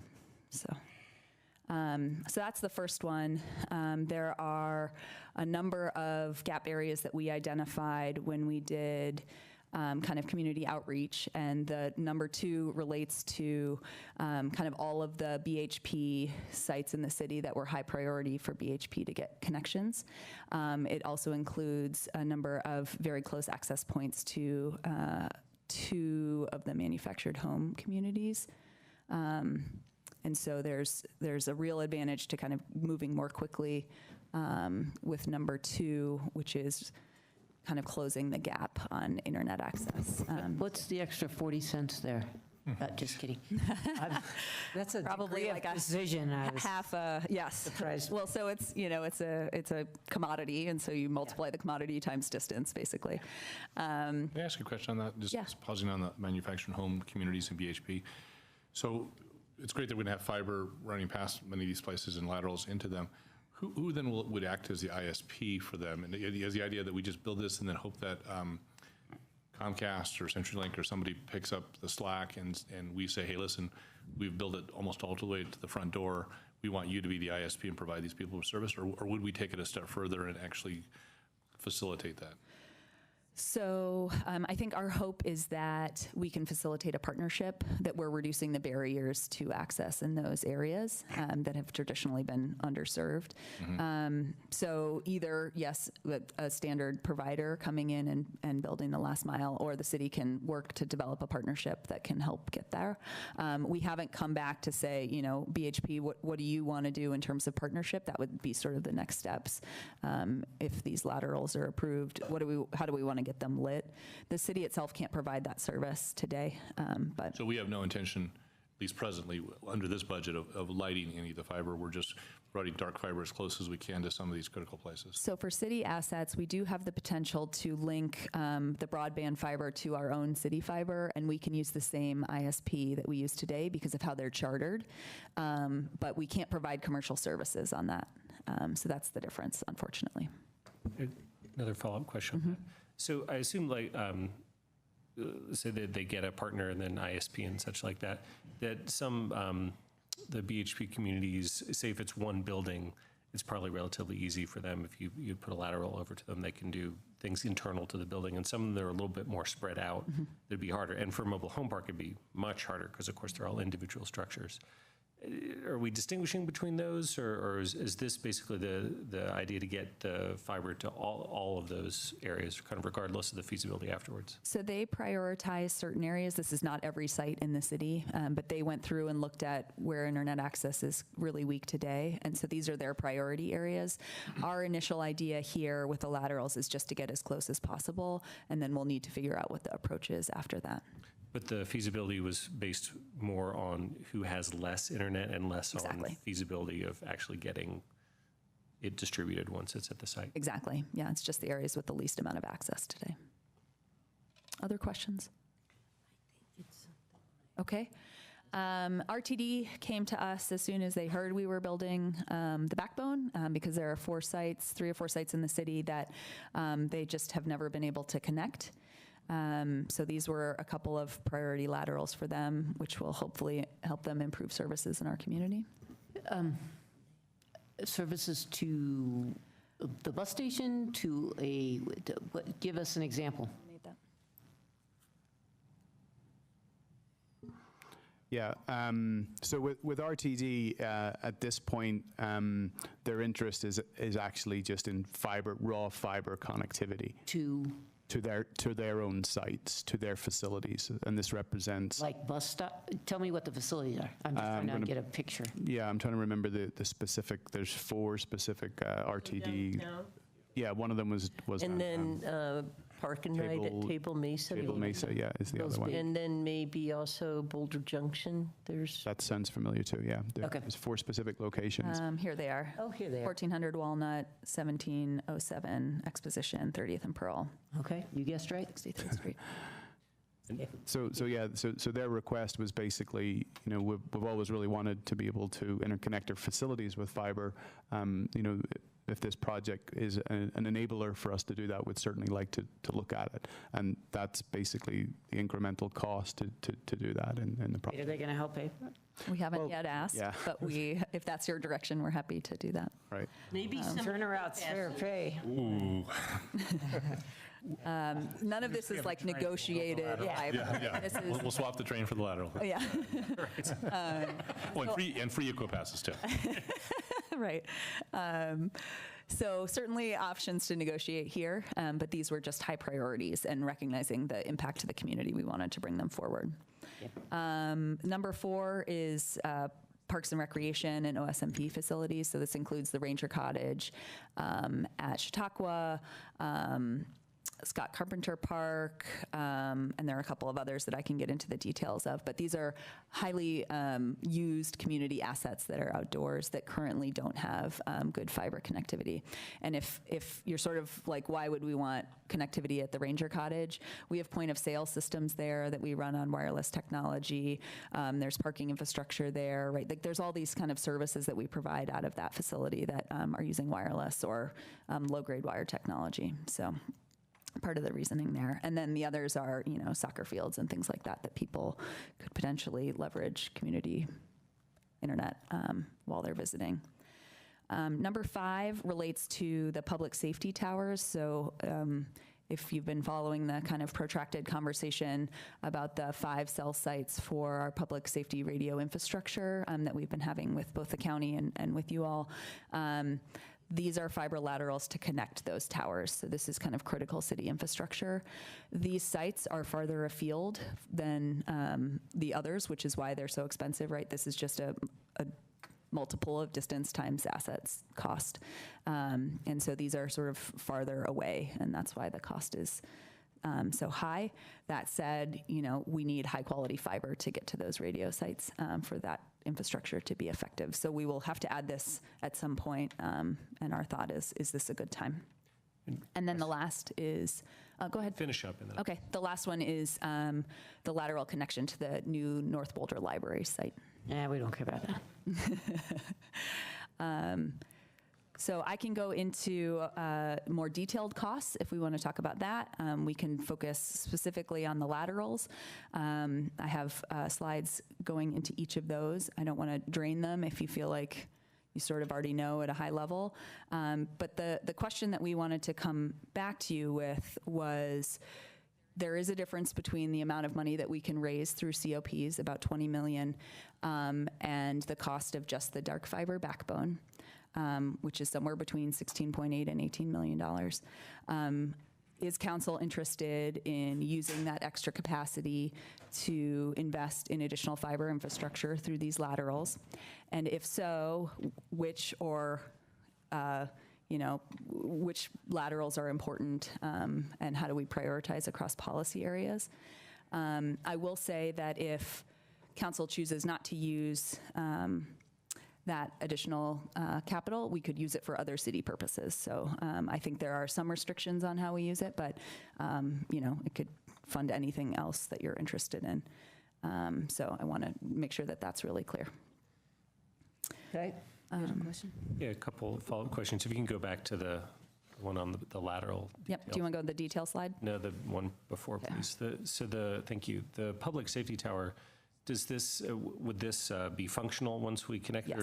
Okay, so that it does need additional things to light it up. We would need some equipment, but I think that's pretty minimal in comparison to this cost. So that basically gets us that connectivity. I think so. The next question is, how much efficiency in terms of cost is there to building these laterals now while we're doing the backbone versus later?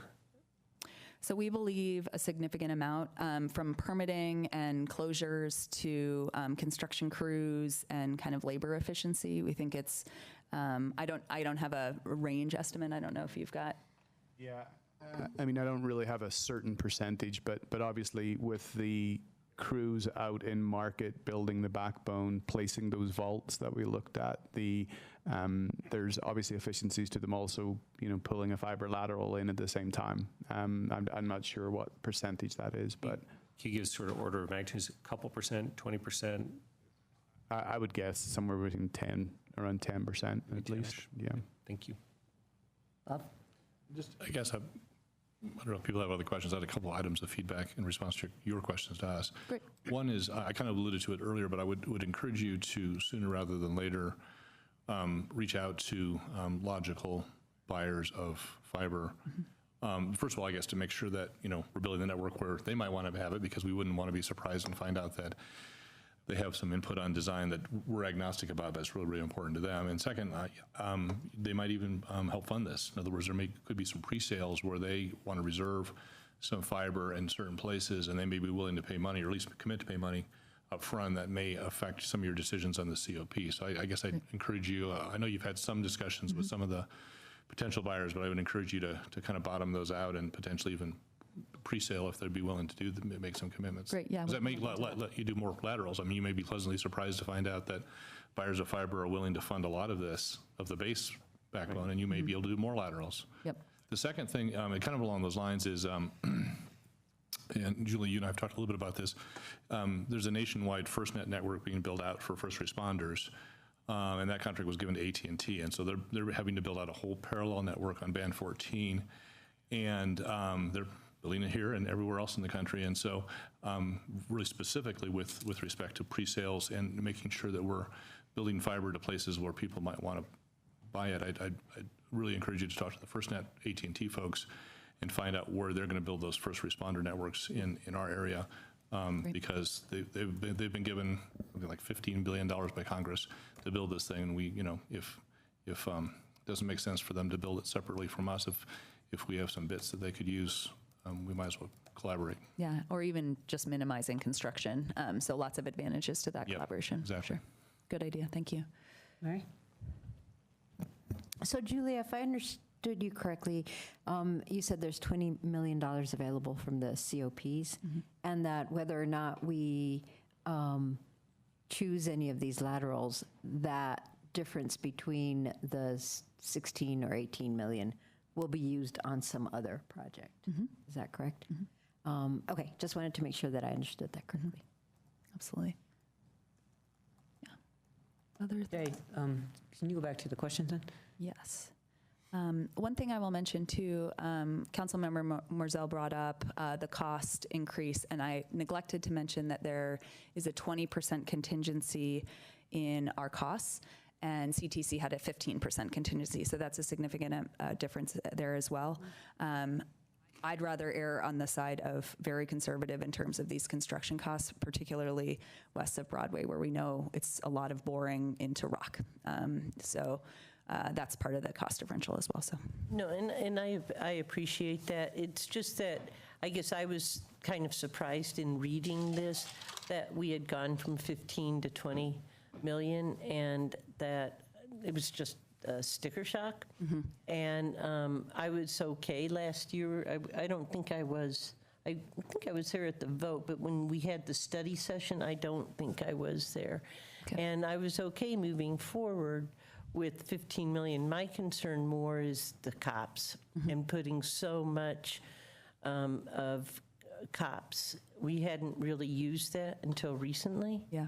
And then just in the last couple of years, we're up to, I don't know what it is, 60 million?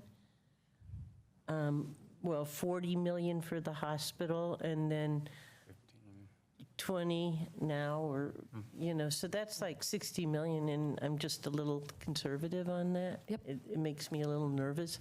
So I was just a little concerned about that. And I get that it's better to build it now while it's open, and I understand the issue with the west of Broadway. So that was more my comment, and, I just like to watch the budget carefully, and so it was more that than. Okay, so this is where we weigh in on priorities, options, I guess. Can I ask one? Yep, yeah, sure. So on these laterals, I mean, I can see some of the real need for those, and if you go back to those lateral, getting an improved transportation, I think, means a lot in terms of just people's mobility. You pointed that out. And I get the whole known community access gap areas.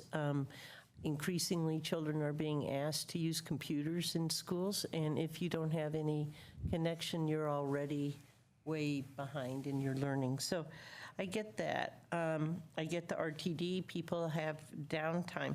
I don't get so much the Parks and Rec and OSMP, mainly just because I think we're all too much on this, and maybe it's good for us to get outside without these. But so I guess I'm just curious in terms of prioritizing those. And what's the time frame that you expect to get this backbone in? And if we did all of the laterals, what would be the time frame? So we expect construction to be between 2 and 3 years. I don't think the laterals will add time to that. So we can probably build it in the same period of time, whether we build them or not. Okay. And then what I will say is, if we don't build them now, we will likely build them later. So it's not as if, we're disinvesting in this entirely. We'll have to come back to you and ask for, a much larger sum of money to get to full community. Well, I like Bob's idea of going out to people and asking them if they'd like to buy in on this. I do share some of Aaron's concerns about, like in mobile home parks, having the ISP and how we get that. And I guess I'm very interested in looking at that. I am also very interested in that. I think that's a huge piece of work for us, and there are lots of ways to go about that. So, So I'd be interested in looking at identifying an ISP for that particular application. So I'm going to jump in and agree with just about everything you just said. If we were going to prioritize, I would say Parks and Rec would fall to the bottom for the reasons just stated. Obviously, safety, transportation, and community gaps would be much higher. And obviously, people go to the library to interface with information, so that makes a lot of sense. So, I think one clarification. So while this internet may support people using telephones on soccer fields, our sprinkler systems run on connectivity. So there are lots of sort of core city functions that require internet access that are not just Need to tell people us. on their phones. Yeah. Okay, so it's less the cell phone thing and it's more the operations. And maybe that's exactly what, we should maybe amend that list to say that. So it's really the facilities operations? Exactly. Okay, so then maybe that's less of an issue. And I do think what Bob said about approaching tech folks to help pay for the laterals, that makes a lot of sense. Other thoughts, Aaron? Yeah, thanks for coming to us with this, because I think if we finish the Backbone project and no one actually has any internet access, and we say, okay, we're done. Right. It's a little disappointing, you know. A lot of construction. Yeah, so I think while we're embarking on the overall project, getting fiber to key sites is a great idea. So I would definitely go with option 2 and do some of these. And just in terms of priorities, please do ask RTD for the money to connect their stations. Tell them we'll charge them quadruple unless we get the train, you know, in the next 5 years. That's above my pay grade. Right, there you go. The library should be super easy. And the public safety tower, I mean, that's just so critical. You know, we just need to do those. But even when you're saying it's operations on Parks and Rec, it might fall a little bit lower because, you know, I see that right out there. I know it's important, but you know, anyway, some of these others might rise a little bit to the top. Okay. I would really encourage us to get out ahead of the ISP and actual internet service question to the BHP properties and the mobile home parks. You know, and maybe we target our investments around where BHP and the professionals feel like, hey, we could turn this on day one versus, well, we have a lateral there, but it's going to be 5 years before we can do anything. So if you could do some of that work ahead of time in terms of prioritizing that, I think that would be really. Can I jump in on that? Is that something that we get social impact dollars for? I mean, I just throw that out there to light up low-income areas to provide internet access so kids can do homework. It's got to be of interest to some folks that are trying to deal with social metrics. I don't know the answer to that. We could look into it. Yeah. I was going to even. I'm sorry. Were you done? Well, no, I just want to say, I mean, it's not, my point there is not just about feasibility, but just that to make sure that once we get the fiber out there, that people can start using the internet right away at those BHP properties and such. Okay, Sam and then Lisa. So I thought there might be a possibility, it might be an interesting conversation with BHP about whether they could be an ISP provider, in the sense that it requires some equipment and it requires a little bit of, you know, billing services, but they already bill for the rent. And so would there be the possibility that they could light their own buildings? In other words, I'm sure they'd pay somebody to do it, but then they might be able to manage it. It's not a core function, but I'd be curious what Jeremy and others thought about the possibility, because I know that some of the programs that they do for early childhood education at these facilities would definitely, you know, that could be a core service that they provide. We can ask. You back on that? Oh, yeah, I just wanted to comment, you know, about not leaving any child behind. And you know, I was talking with a school board member the other day, and they said, like, starting in first grade, they start with pads and stuff. And so if you don't have money, if you don't have connection, you're just left out. And we just had this great presentation. Right. So I want to just back up Aaron, and I would like to see some money or some effort put into making sure that there is an ISP provider once we get this all in and up and going. Bob? So I want to combine two things that we've already talked about. One is partnering and seeing if people like Comcast would be willing to pay for some of the fiber, because it may be going to places they want. And the second, Comcast does have a product called Internet Essentials, and it's intended to be for low-income households, and many of our households in BHP properties and in mobile home parks do subscribe to it. There's a lot of problems with the program. It's not a very well-run program. I've said this directly to Comcast, and they know they have some deficiencies, but maybe this fiber can be a motivator to them to provide a better, more robust program to our low-income people in exchange for the fiber. In other words, we can say to them, we got a deal for you. We're going to bring fiber in and we're going to provide it to you for free or for cheap, in exchange for which we want this program to really, really work. We want you to be the ISP. That's what they do, right? So there's no sense in reinventing the wheel. But here are the deficiencies in the program. This is what you got to fix. At least in Boulder, Colorado, it's a nationwide program, but here you got to fix it, in exchange for which we'll provide you the fiber. So you have no excuses from an expense standpoint, but we need the deficiencies to be wrapped up. Yep. So there may be something there. Great, good idea. Thank you. Okay. Are there, those of you who haven't talked yet agree with what's been said by and large? Can you just go to the questions again? Do we answer them? I think we're on option 2, yes? Okay. Was that it? Is there any priority that you want to place on those laterals? So I heard Parks and Rec lower, I heard RTD, ask them to pay, and then I didn't hear a lot of dissent on the other areas. I think transportation, safety, yes. The other ones, I think, are priorities. Okay. Yeah. Do you need us to rank among them? No, okay. Yeah, I mean, The gaps, and then gap the and the safety, and then the transportation. Okay. And the library is nothing. Right. So it's and by nothing, easy. No brainer. Yeah. No brainer. Okay. Great. Anything else? I think that's it. So I am new to council processes, but I understand there's supposed to be a motion. Is that right? I thought, so, Good enough? Or is that good enough? I think that's good enough because we're not having public hearings, right? So does that right. matter? So we really can't. Right. Usually when, under matters, if we are going to vote on something, then we have a public hearing. Right, that's what I mean. So the question is, does this require a motion, or is it just direction? Right. But under matters, when we do matters, we always have a motion, so it's not these nods. Can you remind us of our rules on this? Of course.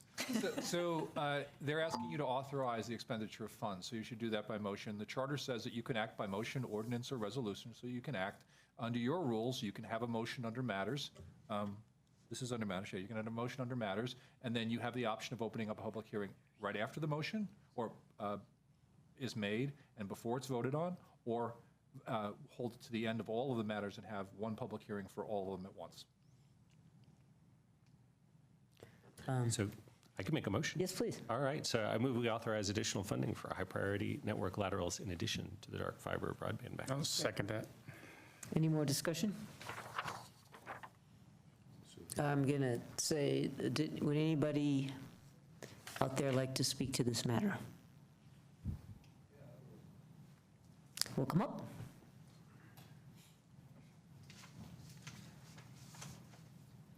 And you can sign up after you speak.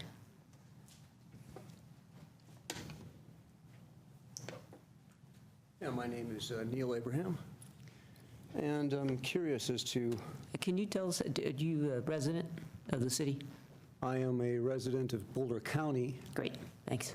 And hopefully will be a resident of Boulder here in the future.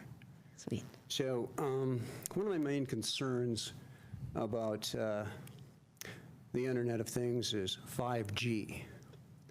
And has 5G been brought up in any conversations with the Internet? Its safety and its impact with antenna microwave saturation. Has it been brought up? Well, here, you tell us what we can respond afterwards, but go ahead and say what you need to say. Well, my concern is the saturation of antennas in residential areas and the microwave frequency that's going to be beamed at every household. And it's my understanding that no safety reviews have actually been done on what the impact is going to be on mental health, on physical health, biological health, when 5G is actually on. So that's my concern. I was just wondering whether or not there's been any studies brought forward to you concerning that. Great. Thank you for that comment. And the short answer is yes, it has been discussed, and it is scheduled for a topic later this summer. This is not 5G, but I don't know if I anybody... understand that this is not 5G, but lateral optic fiber is going to connect two poles, I would imagine. Okay, so we're not going to have a discussion, but Yeah, if... I understand. Yeah. But if you could tell me when you're going to have a meeting on that, I'd love to know. No. It hasn't been scheduled. I believe we were going to do it sometime... Late summer. Late summer.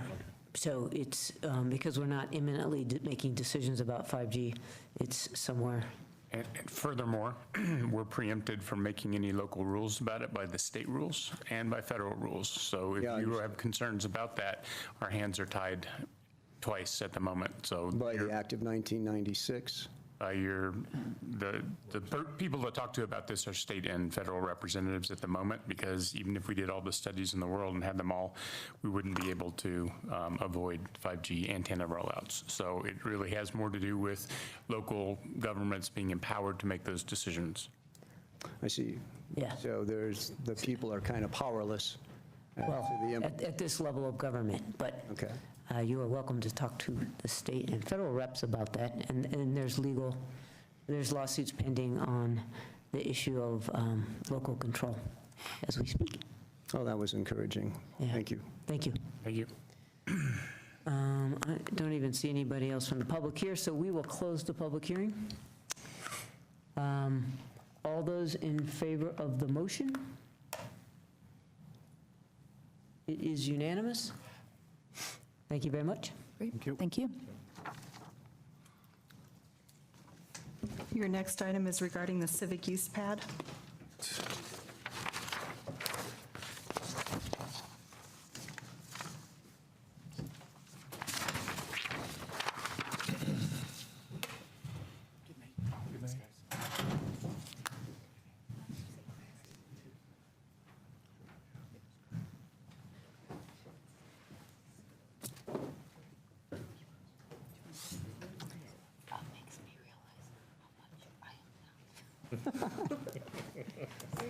Go ahead.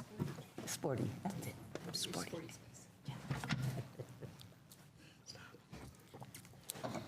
Good evening, Council. So we're back on the civic use pad. Yvette Bowden, Director of Community Vitality and Parks and Recreation, joined by David Gear, and in the audience is Bruce Pacelli with St. Julian Partners. Thank you for your attention. When last we visited with you on this, we were told to come back and try and negotiate an agreement between the parties concerning the future management operating agreement concerning the civic use pad. This evening we'll be going through the project history very briefly, talking about the agreement, management operation construction, the use opportunity and possibility for city subsidy, fees and catering, alcohol licensure, donated alcohol, and then ultimately a considered motion. These were the priorities that you gave us on September 18th, and we hope we met your expectations. This project dates back to 1988. The Oberlin Renewal Plan was adopted for 9th and Canyon. In 1995, the plan was modified to include a 20% gross floor area dedication for civic use. In 2004 and 2005, the St. Julian opened, and the garage opened as well, and the project envisioned development of a civic use pad. Between that time and 2013, there were several community task force. Many of the members of council participated in various iterations, or several of you more than once, on various task force to explore the civic use.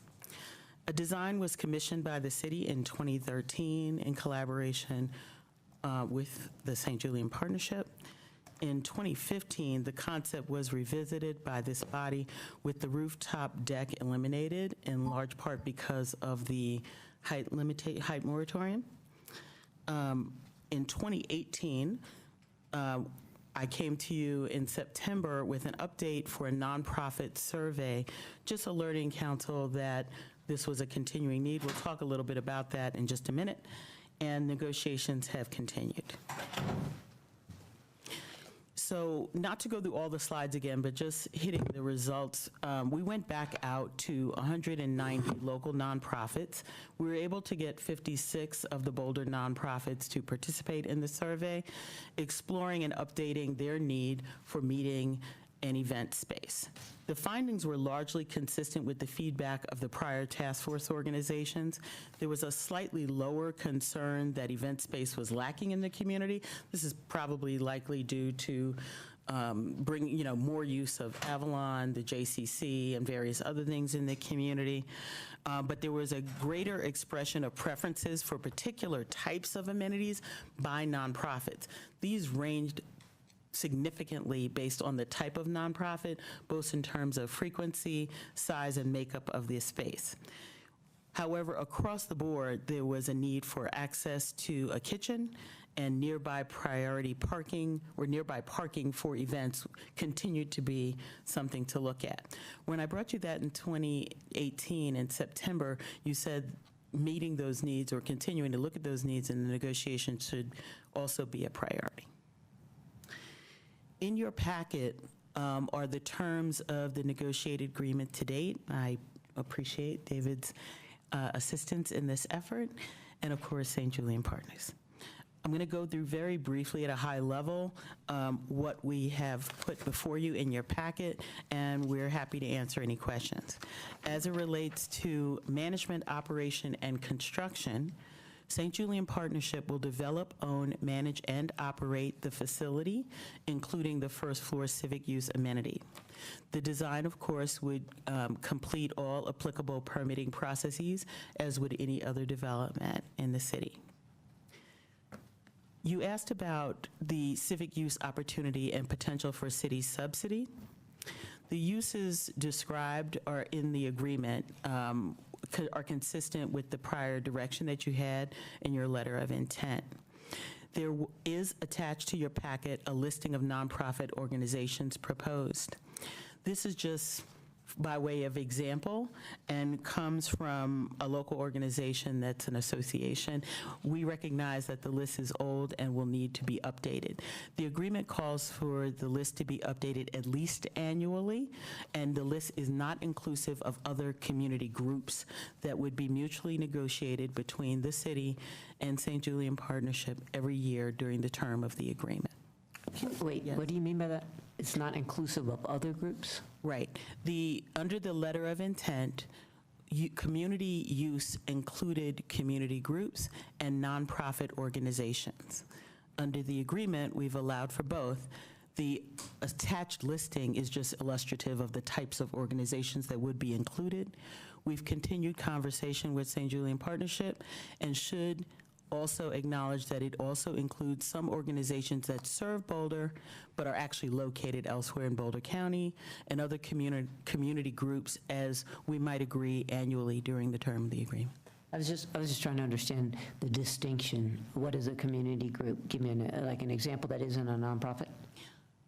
So there may be instances where, and again, this has to be negotiated annually, but let's say, for example, there's going to be a community luncheon or a celebration or an exhibit, and they don't have a 501c3 designation. That would be something that we would discuss annually and review that list annually. I got Lisa and then Mirabai. Yes. So this seems like a lot of work on an annual basis, because I remember when we went through this first list, I think Suzanne was there, Mary was there, Cindy, Jane, and we had all these people adding to the list. And so if you're going to renegotiate this list every year, that's a lot of time? Or what do you anticipate? I don't think we've done an estimation of time. I will say that we would give heavy deference to the community serving organizations identified by the Colorado Nonprofit Association. And actually the source of the list that's in your packet is that same listing, segmented by those that are actually located in Boulder. So we could update that list annually. And again, because we anticipate being approached by organizations, because we anticipate that they'll want to do certain things. Let's take, for example, a theater group that may not yet have their 501c3, but may be in process. Or a photography group that doesn't have a 501c3 but wants to work through BMOCA, for example. That would be the kind of thing that we're talking about in advance in order to make that kind of allotment. Thank you. Okay, we got a queue going, sorry. We got Mirabai, Bob, and then Aaron, then Mary. So yesterday at CAC, it came up that there's some groups that have 501c3 status, but we may not want to actually host them. Groups that might have to, have roots in hate groups and whatnot. How are we going to, Bob brought up an interesting point of, well, if we don't support them using this, how far does it go, though? Because then it could start getting to political groups, like we don't want this political group or we don't want this, how are we going to start separating those? And, because some are very logical that we don't want to support, but then there's others that, well, maybe your party affiliation's different. We recognize and are thankful for the task force work that has helped to inform sort of the general direction of what was intended. These are complicated issues indeed, and I think this evening the intent was to get a basis of an agreement that allows us to activate it upon certificate of occupancy.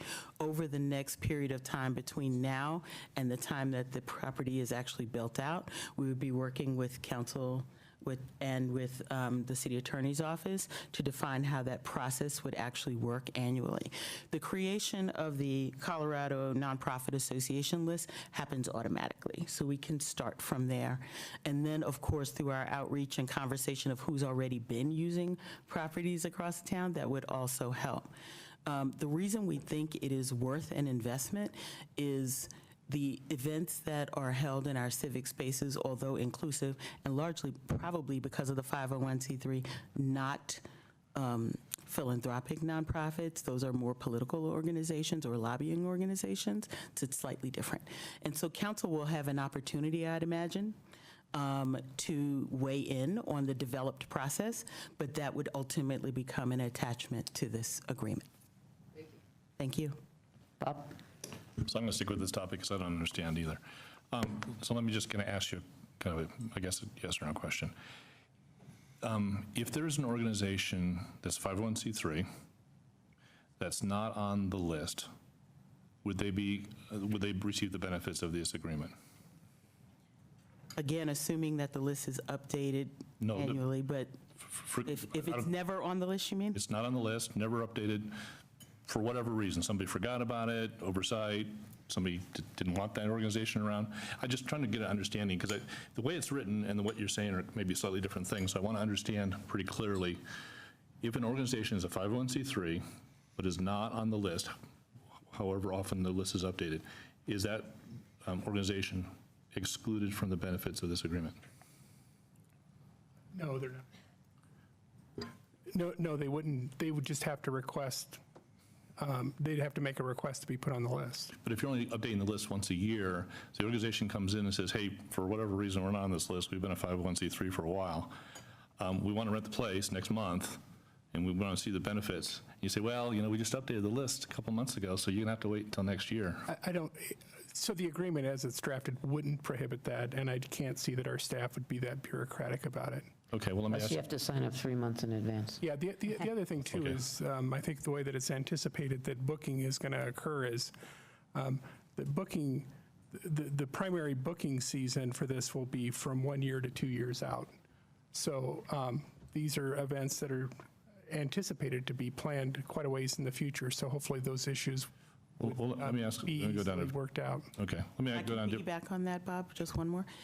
We recognize that nonprofits, not everything is a big dinner that takes a year to plan. So you may want to have a strategic planning meeting or a retreat or just get together of your board. That would be something that we anticipate being able to be in contact with. We hope this will be a collaborative relationship, and we don't have any reason to believe it would not be. At the same time, we wanted to give some basis for a minimum of how often we would update the list. okay. I'm still not convinced here. Can I ask a process question? How much of this do we need to figure out tonight? We just need to figure out the basic, just before, Well, we can spend a lot I'm of. not going to vote for this agreement the way it's written, so it's Okay, important all to right. me about it. Then keep going. If people want to outvote me, that's fine. Okay. So. Which, why don't you direct us to the Sure, we're on wording? packet page 3A. 65, 3A, packet page 65 at the bottom is the troublesome Okay. provision that we're all struggling with here. So let's say a nonprofit comes to the city and says, hey, we'd like to be on the list, and the city says, we'd love to have you on the list, but you still have to get St. Julian's approval, so St. Julian can still veto that. If it's an organization that they don't want, even though the city's made a request, it's got to receive their approval. Is that correct? Is that a correct statement? It's intended to be a mutual agreement. That's correct. So they could say no.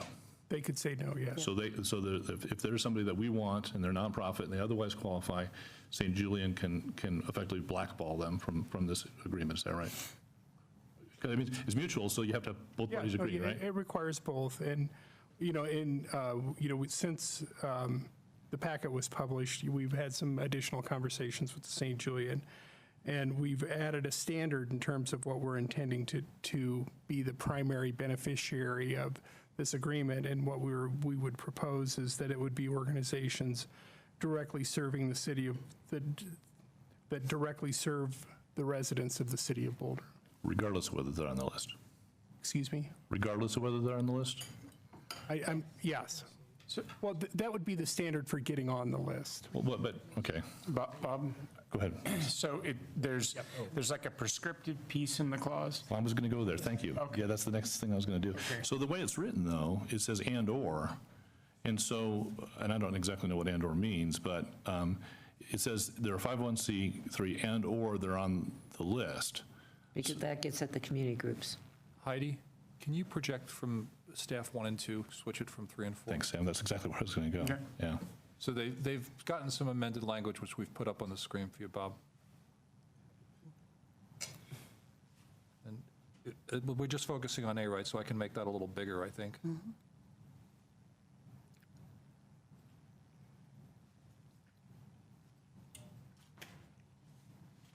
you want to there's paper copies as well that we can pass down. I mean, Bob, I'm not an attorney, but the way I read the first part of this is that if they're in Boulder County, they're a 501c3 and they serve City of Boulder residents, then they are on the list. And it's the second piece that has the mutually approved portion to it. Right.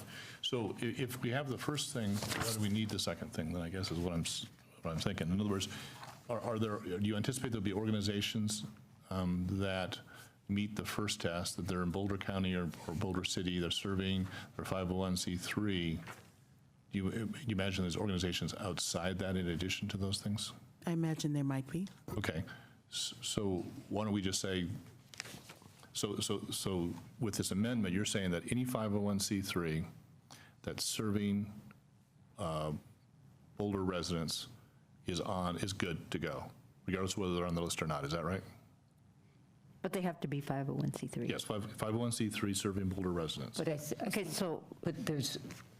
Or they're on this other list. Or they're on the list. But if I'm a 501c3 and I'm serving Boulder residents, I don't give a hoot about the list because are you telling us that? No, she's not. Okay, you're not saying that. No, I think we're talking about hate groups can be 501c3s and maybe serving a resident in Boulder County, City of Boulder, and maybe they don't want them on the list. And so yes, I think that's the issue.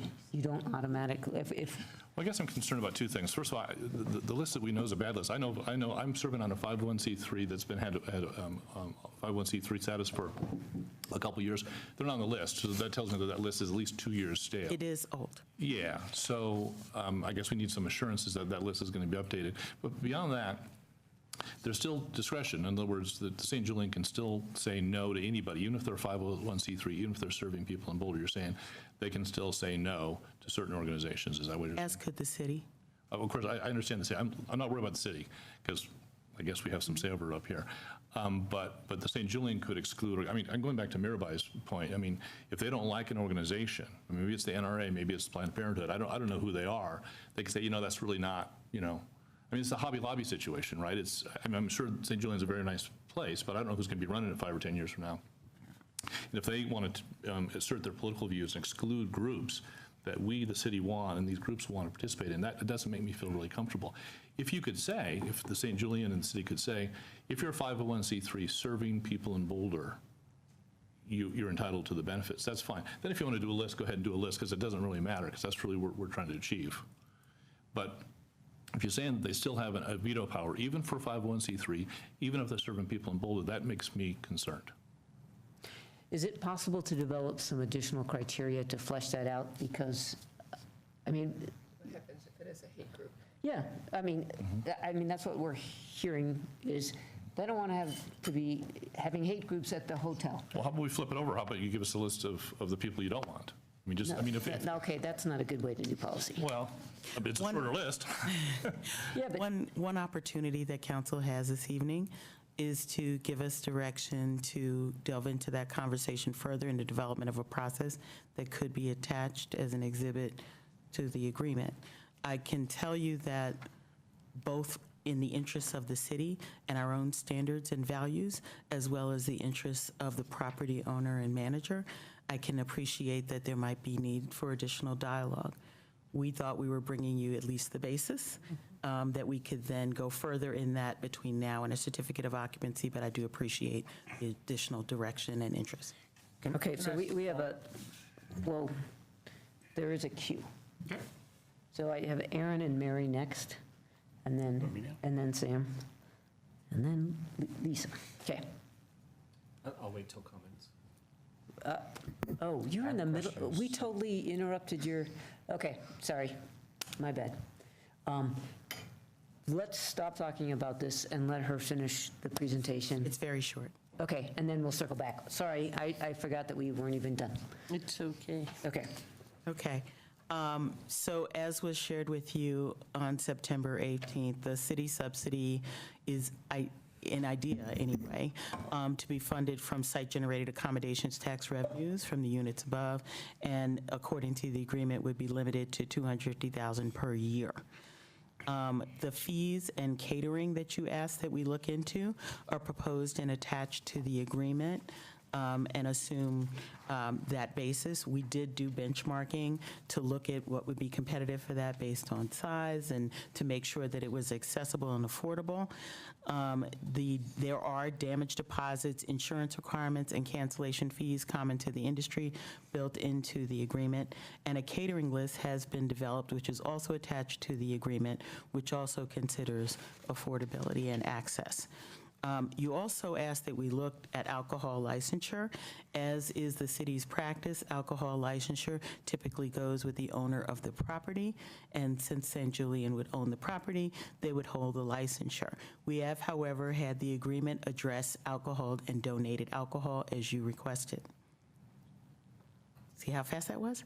And then, so before we go to that, the motion that's before you is to enter this operating agreement, which does not take effect until there's actual certificate of occupancy for an ultimate agreement, for the property that's actually built, that would have to go through all the city's regulatory processes. And we're bringing that to you for the civic use pad associated with St. Julian and Caged parking garage generally located at 10th and Walnut, and setting forth the related details. Just from a process point of view, the part of this that needs to be done before the deadline is this agreement or break? It's just this agreement needs to be approved by January 2020. 1st. Okay. So, okay. And that will be sufficient if we pass this? Yes. Okay. No ground has to be broken. Okay. Before we go back to the criteria on the list, other general questions? I have a few, but we can go back to this list. But did people queue up just to talk about the groups? I just have comments. Okay. I have a couple questions. Anybody? Mary, did you have question? I had a question related to Bob's question, and it's basically Bob's question, but replace 501c3 organization with community organization. So, okay, same. All right, so let's just table that. Sam or Lisa, do you have questions? Yeah. I have questions, but it's about Bob's subject. Okay. so. Mine is not. Okay, go. Okay, so mine, I just want to make absolutely sure that once this is passed, then the deed has been done, and we have the civic use pad in conjunction with St. Julian Partnership. And we don't have to bite our nails anymore or worry. I mean, I want to know for absolutely sure that this is getting done before January 1st, 2020. Wait, so you want a lawyer to say that? Yeah, well, we have 1, 2, 3, 4. So I don't really care. I'm going to get a lawyer's answer anyway.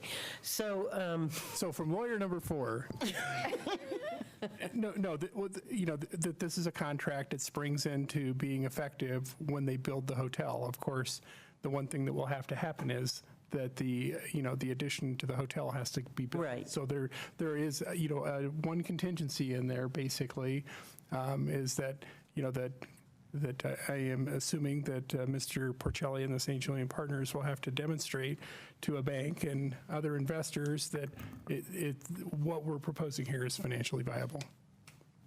okay, I just want to Chime in.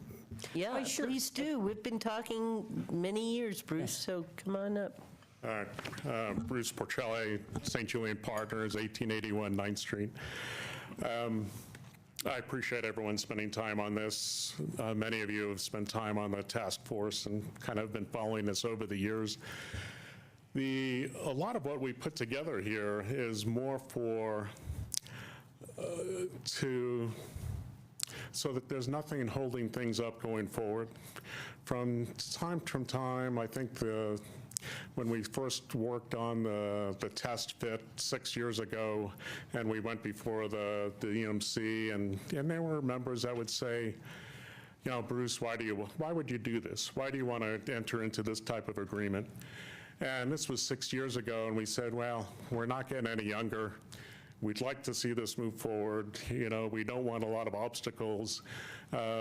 We've been through the St. Julian process, which some of you might have been through, and Tim Honey gave us the okay in 1995, and it took, 8 years to break ground. So part of this agreement, we're all fine with trying to do this together, but we put a lot of these exhibits together so that for some of you who were not involved in the task force, you understand the entire agreement. This is everything, so we don't start getting into the design process and the review process, and some of you said, gee, I really wanted the pedestrian bridge across Canyon, or I really want I only want 2 floors to the building, or I want this or that.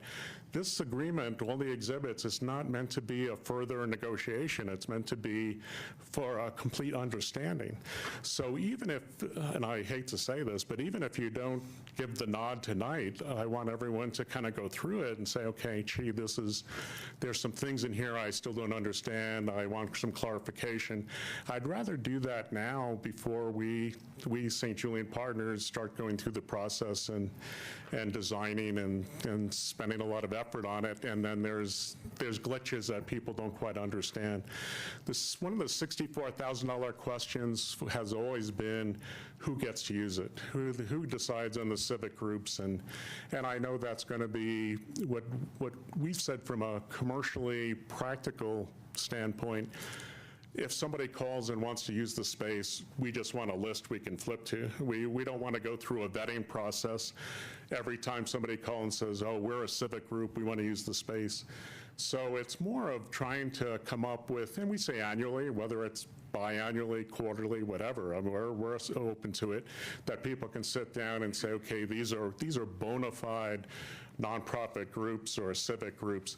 We don't want to get a call from somebody who just got his Jedi Knight license on the internet and put together a group to come meet. I mean, that's not what we do. and what we do. And in fact, this is a little different from what we normally do. We don't rent out space. St. Julian, you can't go in there and just rent out meeting space. We're in the business of renting rooms, catering, et cetera. So to use our labor force to help sell this space, coordinate it with nonprofit groups, allow other third-party catering groups to come in. The whole purpose of having approved caterers, because we're controlling the warming kitchen. We don't want a mess. We don't want people breaking the equipment. We need to control of trash, et cetera, et cetera. So all these things we've tried to think through and put in the exhibits, put in facility rental agreements. The alcohol was always, from the very beginning, we said, gee, you know, if we can figure out a way to let somebody else serve, we would do it. And unfortunately, that's all been, you know, we worked through that and we can't do it. We can work with the donated alcohol, but it's under our liquor license. We need to serve it. I mean, that's just the way that is. So I think we've always tried to be cooperative with what the goals, with what everybody was trying to do. But it really is at the, you know, this is 25 years later for me. This is of working on this. I feel like Morgan Freeman in Shawshank Redemption coming up for my 5th time on parole and saying, yeah. So you could relate to that. Well, I had to say, hey, we still want to go forward. We want to meet the intent of it. We're not trying to do anything with certain deadlines. There's still a review process, so there's still a lot of work ahead between both parties. And this is more of a check-in with you folks to say, okay, we understand the way it's going, we agree with the way it's going, and when we start getting to the review process, there's no surprises from either side. That's really what it's intended to do. But we're open to, what we tried to do was, as I told Yvette, we wanted to put together a comprehensive agreement, not just a check-in, but a comprehensive agreement so everybody understands where we're headed. And if there's still some things in there you're uncomfortable with or you don't quite understand, through your staff is now the time to kind of vet those concerns. But again, with the civic groups and who gets to use it, you know, to mutually agree the list is also to your advantage, because as the city, there might be nonprofit groups that you can't deny because of being the city, but as a private group, we can. So if there's extremist groups that are nonprofits and we don't want them meeting in the city, we can say, hey, they're not a bona fide nonprofit. You know, they might be an IRS 501c3, but that's not a benefit to the community. Or fraternity, frat houses, whatever. I mean, there's groups that might meet the letter of the definition of civic groups, but mutually we could say that's really not what this space is intended for. So let me just say thank you. This has been a long journey, and I think a bunch of us have served on the committees over the year, and the finish line is tantalizingly close. So thank you for that. And as somebody that runs a nonprofit, you are dealing with a lot of issues that get brought up when you go to rent space. So I just want to acknowledge the amount of thinking and work that's gone into this. I have a couple of questions that obviously the list is a big one. Just want to clear the decks of anything else. 2 questions I have about other issues are, the agreement mentions no blackout dates for the first 5 years, which implies something changes after that. And then on a related sort of thing, I presume the best, but obviously you manage for the what ifs. And one of the questions is, it envisions people scheduling this way in advance, and meanwhile you all fill in. And I guess, talk to us about the potential that, you know, not very many groups end up being able to use it because you guys are better at scheduling it than nonprofits are at planning ahead. So those are 2 questions I kind of had about that for whichever one wants to answer. You want to take it or you want? No, you. So we did have a little conversation after we received the question regarding the blackout dates, and we have some amended language, which we hope meets your expectation. Okay. And the language that we propose is, I think that as it was drafted, it presumed that blackout days would go away. It's been redrafted so that it's presumed that no blackout dates will stay in, but we'll do a review of it after 5 years. And that review is really intended to look at what's been the utilization so far, what's been the true expense of managing and operating the area, and what has been the degree of the city's subsidy, so that we can make sure we make adjustments at that point to appreciate those differences. It is not to eliminate blackout dates, and elsewhere in the agreement, we've laid out opportunities, certainly that people don't have to have a year in advance utilization, and we appreciate that there are always going to be things where people have conflicts. So we wanted to try and think that through. We're encouraging people to book early, especially if they have more than 100 people or are planning to serve alcohol, because there's more involved with that. And then just, I guess, this is great, thank you. Just kind of the expectation, like, I think we might want to take a look at how things are going more than once every 5 years. It may be that every 2 years, especially as things are ramping up, like maybe in the next year or two, there should be, okay, I would think, just as the kinks get worked out. That's one person's opinion. But the other piece is an expectation. If we're going to look back and go, yeah, this is working, how will we know it's working? Is there an expectation about the number of events that we expect within the flow? I guess that's the part, is making sure that it's serving the civic use because it's relatively accessible if you plan ahead. That sort of, yeah. So when we chatted about it, it's a combination of letting the community know that it's available, and the work that we do together in developing a process through outreach to let community members and nonprofits know of the opportunity. So we still have to work through some of that in addition to the mailing that St. Julian has done. We'd imagine that we discuss that with Jane through Community Vitality, and then bring it possibly as an IP to tell you how we're going to go about that outreach. I would imagine that things will come up in between, and that's why you see some of the safeguards to prevent one group from using it every week and using all the subsidy, and another group not having any opportunity. And so I think it's a balance.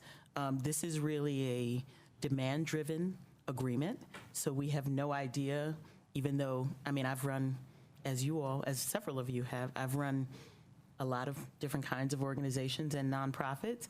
It is one thing to say you want to do a dinner or an exhibit, and quite another to actually do it. And so it takes time, and we want to afford that flexibility for the community. So it sounds like maybe a task force after 2 years to look at how it's operating. No. We're not having another test, no. Okay. All right. Maybe Lisa can be on the task force. No, Bruce and I will be going somewhere. Okay, well, so some of those details and expectations, I guess, will be worked out. I guess I just want to make sure that 10 years from now, everybody that's involved in this might be doing other things, and people will be like, wait, is this what we had in mind? Okay, other questions, maybe of Bruce, before we go back to the city list? Yep. Well, this is not a question, it's more of a comment. Okay. So could we include, and I guess it's a question for council, would you all be interested in including some sort of a process for any 501c3 or community group that for whatever reason was left off the list? Okay, let's go back to that suite of issues then. So that's one question. I guess there was a list of people that wanted to talk about this, and we can go back to that list. So, yeah, so that's your question. I just asked the question. Okay, Aaron? So my comment was going to be, let us create such a process. right? I mean, I think you're hearing from us a lot of concern about how we determine, what groups get to use the space, and it sounds like we're going to work on it together, and I imagine that'll work out very well. But just, I think we need some additional comfort here that our local nonprofits and civic groups will be able to use the space, even if they haven't planned 18 months in advance necessarily, right? Because you could just imagine the group that's like, oh, well, we want to have a dinner in, maybe it's 8 months, and we need to figure this out in the next 2 months. And you say, oh, you're not on the list. Well, how do we get on the list? Well, it'll be 4 months to figure that out, fill out a form in triplicate. You're like, we're trying to plan an event. So something to build some flexibility into this whole thing and come up with something to help us. Yeah, especially, I just have a concern for smaller, less well-funded groups that can fall off the radar. Yeah, exactly. Okay, so we want to come up with a. Does that sound good to people to answer some of these? I have a question that will inform how I think about that, which is we rent out space in our libraries, right? And so what process do we use to vet groups that go into city facilities and can use city facilities? Is there a criteria? Does David Farnan decide? I mean, what's the process that people can use to rent? Yeah, I hope that we don't have a process vetting which groups use our library. Well, I meant for hosting events, like renting the Canyon Theater. Yeah. So I think. Can I get the answer to my question? My hope is that it's first come, first served. We can get back to you, but you don't want a government deciding which speech is appropriate in its own space. And that's where I was going. We open them up. It feels like this facility needs to have that kind of spirit to it. In other words, that rather than coming up with a list of allowed groups, that we try and have it be an open, if you had like a really nasty hate group come and try and rent the Canyon Theater for a rally, is that something that's going to raise any eyebrows, or is that just something that the city's going to sign up for? I think the city would almost have to. We're not allowed to, but they are. I hear that, but I guess my point is we want this to be as open as it can be, right?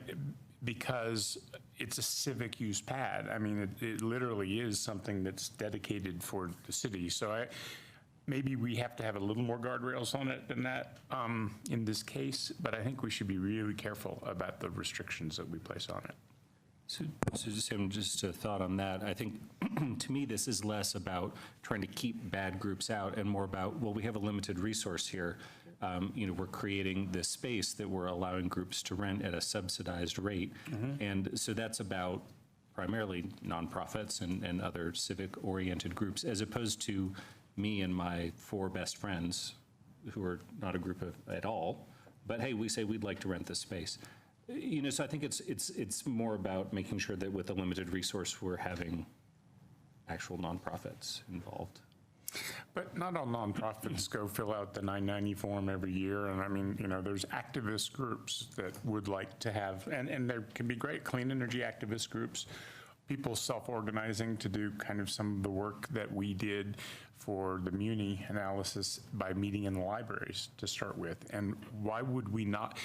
I'd be okay with giving 501c3s, registered nonprofits, a priority in this. But if there is another group that wants to fill in a gap, which is present, and it's a community group, I don't know that we're in the business of vetting it, and I don't even know. I hear the request from the St. Julian, we want a list of what's legitimate, but it seems to me like there's an awful lot of judgment calls that go into that could end up excluding the small groups that Mary was speaking about. Well, okay, well, I feel like there's multiple things going on here, and I'm not sure your greatest impetus about this. I'm just aware that we have a partnership here. So it could be that most causes who don't have 501c3, I'm going to make a leap here, but are often projects or can be sponsored by an existing group in town. So if there's a campaign, Clean Energy Action would sponsor, could be the nonprofit that signs up. So if that is indeed a concern. I'm just trying to problem solve, but oftentimes that's how it's done. One nonprofit will help will sponsor another project. That's how you collect money when you're not official 501c3, is you're a project of another one. Again, I don't know if that's the problem we're trying to solve, the ones that might fall through the cracks, or if we're worried about the hate group piece. To me, there's different solutions. But I also, I don't know if we've addressed your concerns. So what I heard from Bruce was that because they're not really in the business of renting out spaces, that's why they want the list, to make it easy on their staff. Yep. So if there's a group that comes to them, 501c3 or otherwise, and they're not on the list, then there should be a process that volleys perhaps over to the city. So that's all I'm saying. Yes. There should be some sort of a process to address that situation.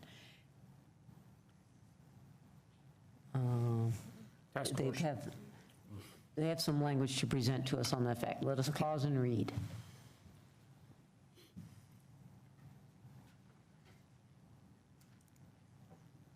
So this is basically to agree to creating that process. Looks good. Now, does this start to answer your concerns? Yeah, it does. Those are helpful suggestions. I do have some language for A, though, whenever we get back there. Now, is this something that works for you? Basically says we'll come up with a process. You want the hard copy? I gave him, Yeah, I've just seen it tonight, but no, that's actually, it's fine. It's just more of the, again, from a, I guess, what is that process? In other words, I think we're fine with a process, but it has to be a joint process. We can't be deciding which groups use it, which groups get a subsidy, and the city can't either. I mean, it has to be a joint, mutually agreeable process to transparent, sure. But it's, as far as the intent of all this is really for bona fide, what we all say are bona fide groups. And you are controlling the subsidy. See, I think originally 6 years ago, some of the concept was that there would be some of the tax increment financing, or there would be some of the tax revenue from either property tax or from the room taxes above would offset the cost of the building, offset operating cost, et cetera. So that's evolved with discussions with Yvette and David to where now you decide the subsidy. There is no subsidy. You are not, the city's no one providing any money for this facility. It's only for particular groups that you want to subsidize. So there are particular groups that are bona fide groups, and you want to give them a free room, you can subsidize it with the revenue that we're producing on the site. And if there are groups that we want to allow use of to allow rent the space, but you're deciding on the subsidy that you decide they don't get a subsidy, and that's fine too. So you're more in control over the subsidy. You have no obligation. The way the agreement reads now is you have no obligation to subsidize anything. There's a limit if you do subsidize any particular groups. There's an annual limit up to a certain amount, but again, there's no obligation to even do that.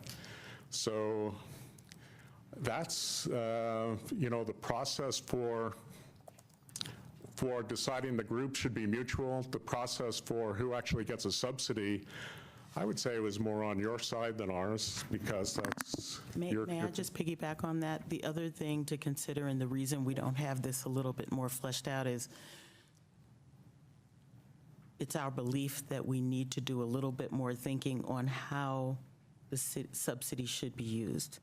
Do you want to subsidize the portion that's HIP certified bartending services, or is that not something the city wants to be in? Do you want to subsidize only certain types of events, the fundraisers, the dinners or the performances. And while the intent of what you had in the letter of intent was quite broad, we know there's additional work to be done here. And so that's why we have it in here to still be worked out between now and the certificate of occupancy. I do appreciate the input, though. So I guess one question is, if you were going to describe the civic part of this, obviously any group, 501c3 or for-profit or whatever, can come and rent space and work out an agreement with you. So it made me go, okay, wait a minute. So if you're going to describe the part that's the civic part, is it mostly just that we're working out a deal that whatever the city wants to help subsidize, we'll have an opportunity to rent here? And I guess it begs the question, how much do you charge and how much 250,000 go? Suddenly that's what the civic piece of this is? Do we have a sense of the magnitude of that? Yeah, the range of rates is attached as an exhibit, at least as an initial, and these were benchmarked. They range based on the size of the total square footage that's being used because it's intended to be a flexible space, at least in concept, and it ranges all the way from $300 a day to $3,500 a day, and it very much depends on what portion or whether or not you're using the warming kitchen and the like. Very, very customizable to whatever the group would want to do. Am I saying that pretty much? I missed that in all the attachments. One of the attachments. I think it's 4. Okay, so the, Breaks it down. okay, Page 104. 104. Okay. And again, you don't have to fully subsidize, at least in the thinking, the full expense of each use. You could make a decision based on allocation of how you want to through this process, based on what we think we can afford, and based on use, 50% of the charge of the room, 100% of the charge of the room. It really, we know that there's work to be done here. Yep. Can I just ask, this is a little different, and just so that everybody understands the whole thing, can somebody explain, I mean, there is a limit in terms of how many times a nonprofit can use this space. And I don't know if we've translated it into a daily, how many days? 3 days per year per group. 3 days per year per room? Per group, okay. Oh, and that's all the limit is?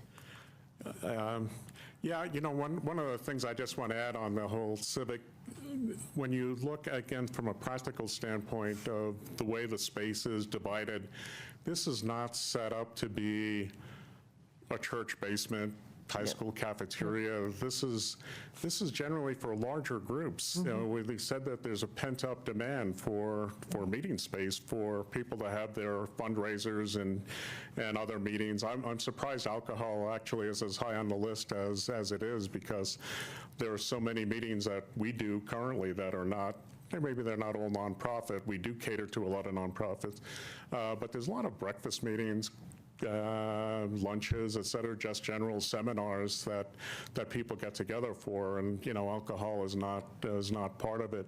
But these are, it's something of the group that I think we're all going after is really the larger bona fide groups. If there's just a few people that want to get together and have free space to meet, this is probably not the venue for them. Right, and you can go rent the library. Okay, so this is helpful. I think in my mind, we're mostly thinking of annual banquets and that kind of stuff, which are harder for nonprofits to figure out places for. So, in terms of the group, well, this kicks it down the road a little bit, but what it does is create a space to come up with a process and an intention to do so. Is that good enough for tonight? Do we need more? Just a couple of drafting things that I think will complement this. Okay. You can go to A. Is this lawyer number 1? No, Lawyer number 0. Oh, number 1. Yeah, 0, yeah, I guess I'm not a member of the bar here. So I have 3 changes and maybe a 4th, but I have a question to ask Mary for that one. First, your new language, such nonprofits on the right, halfway down. Such not-for-profits. Not-for-profits, right there, yeah. I think you want the word organizations in there, because this is your defined term, right? You're carrying over your defined term.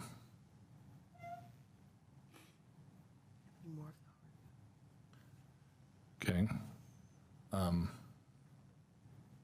He's going to make it red. Yep. Keep going.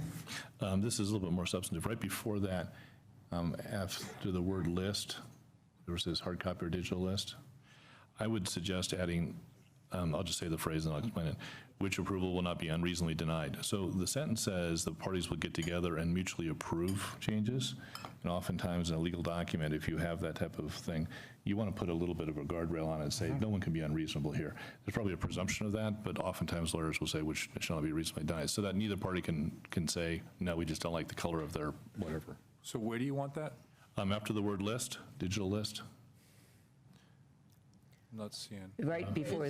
It's before your right there. change. I see. Comma, which approval will not be unreasonably denied. I do think that being clear, again, on, I think I heard from Mr. Borcelli that there is the issue on the hate group side of things, which is real and that will be tricky. But there's also a desire for clarity about who's bona fide. Right. Which are two different things. When we say not unreasonable, it depends on if we agree on the criteria. Yeah. Okay. Which ties up to what we did. Okay. One more change, and then I have a question for Mary. I'm still struggling with the word and or. I think you should just pick one of those words and go with it, because I would actually say or. Mm-hmm. That's fine. Are you okay with just taking that, just make that or? I think that's better. It's the fourth line downtown, right there. And then, Mary, you had suggested, and I was going to support, it says Internal Revenue 501c3. I think we're going to insert something like or other community groups. I would support that, but I don't know if you still need that because of some of the other changes we talked about. Wait, I'm still in the and or. I think those are two different things. I think you mean and. That they serve this purpose and they're on this list. And we're going to have a process to keep that list updated. I agree with Bob. I'd prefer it be or. Or? Yeah. Okay. I just think it's a substantive choice. So we just need to be clear. It is a substantive choice. That's why I was suggesting it. Okay. Yeah. Well, you said, okay, you made it sound like it was semantic. So, I mean, I think civic groups, Bob, is broad enough to cover community groups, don't you? I think it is too, but I wanted to defer to Mary's earlier comment just to see if she wanted an insert there. So these are the groups that end up on the list. Mm-hmm. And this is the community Is this issue. civic, is a community group a civic group? I mean, I'm just wondering. I think community group is more descriptive. Rather than civic, I mean, I think of a civic group as like a Rotary Club. And then there are like. Community is fine. Yeah. Either one. I would rather see community. Or you could just leave it out entirely and say, or groups which are mutually approved. But I think community is descriptive. I think civic is a subset of community. Yep, that's right. I think community's broader. And I like the word community. But they're not responding. Civic and ag community? Yes, please. Yeah. You mean all these years, we should have been calling it the community use pad? We got some done. We said that. The only other thing, did you get that typo that I told you about on Saturday on page 101? That wrong exhibit reference? Yeah. Yes, Okay, got that. Okay, thanks. Okay, are people generally okay with Bob's, or no, not generally, are people okay with Bob's suggested edits? Are you okay with? Bruce? Okay.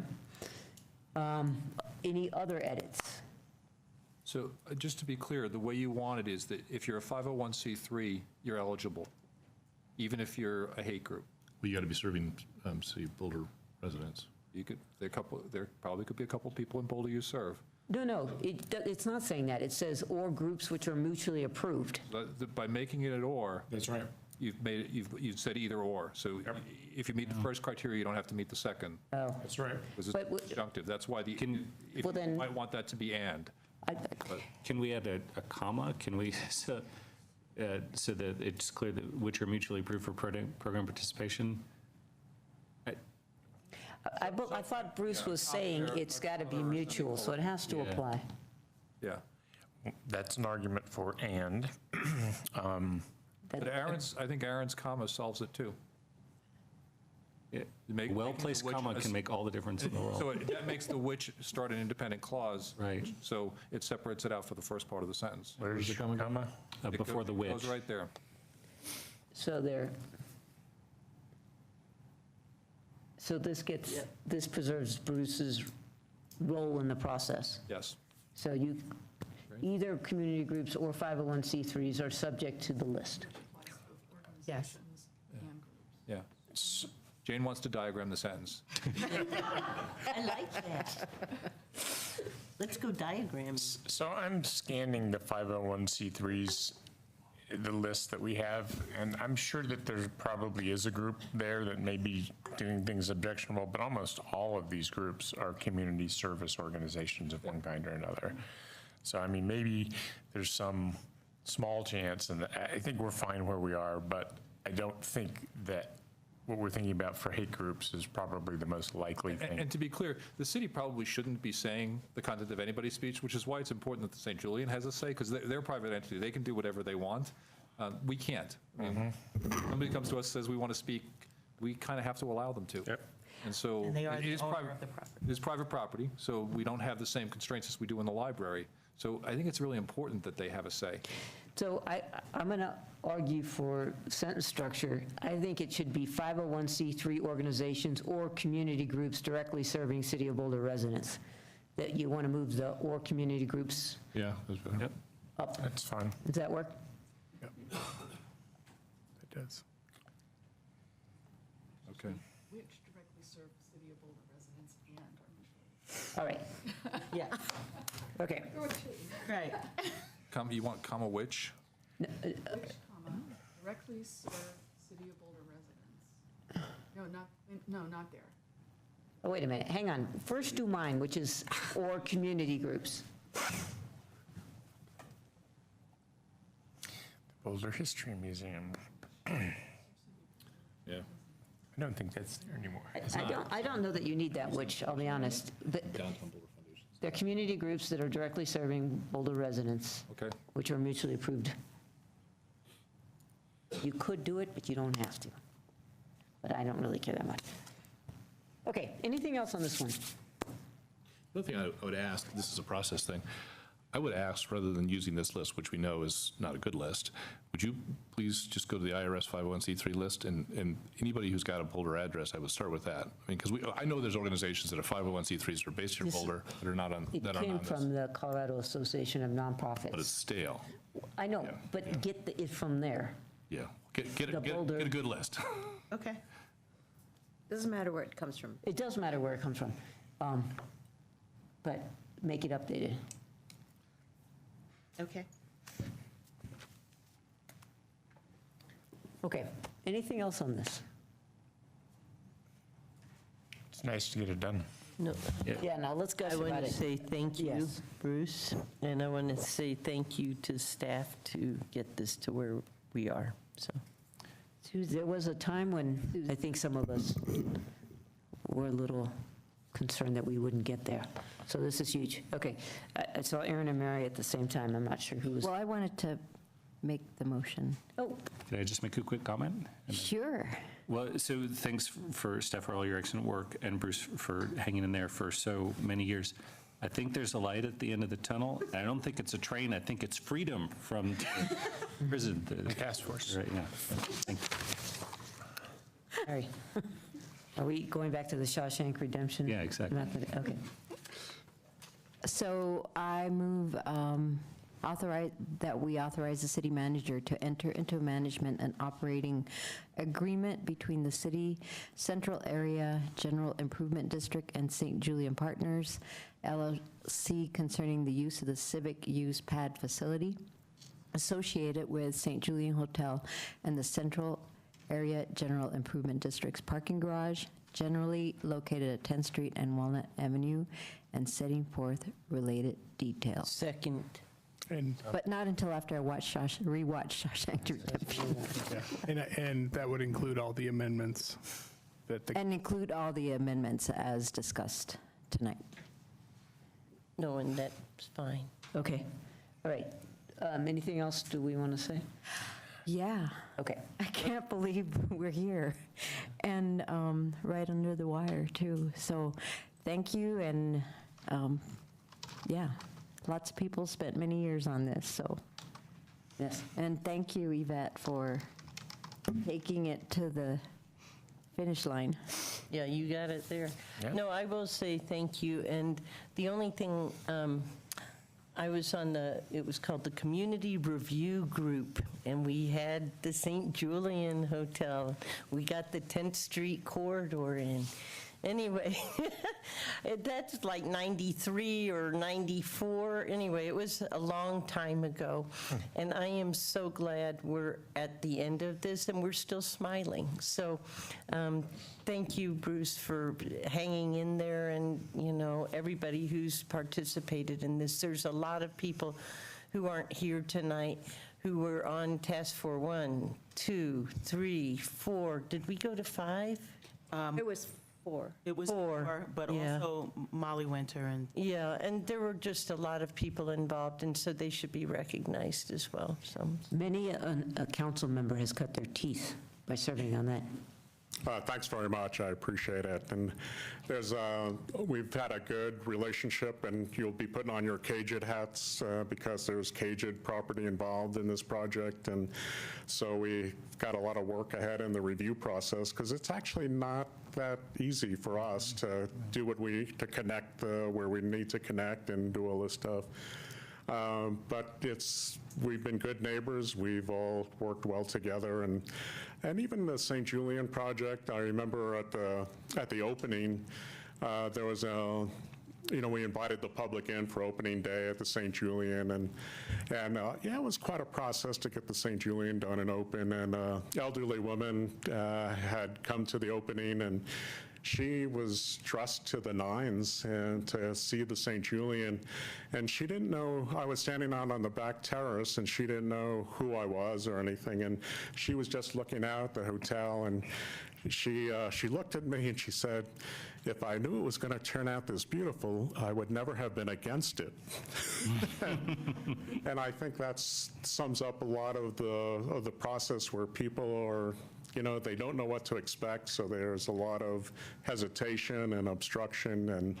But I think you can count on us to be good neighbors and cooperative party and try to fulfill the goal of what's intended here. thank you. I think the beauty here is that it's a public-private partnership that has resulted in a good private component and now an additional good public component. So thanks to everybody who has helped make this happen, staff especially included, as well as the St. Julian. So thank you. Yeah, we are very appreciative. So thank you for that. Okay. All of those in favor? Oh, gosh, I'm sorry. Would anyone from the public want to speak to this? Okay, we're going to close the public hearing. All those in favor? We are unanimous. Eventually. Yes, okay, great. Your next item is a discussion of council priorities regarding the planning department's work plan priorities.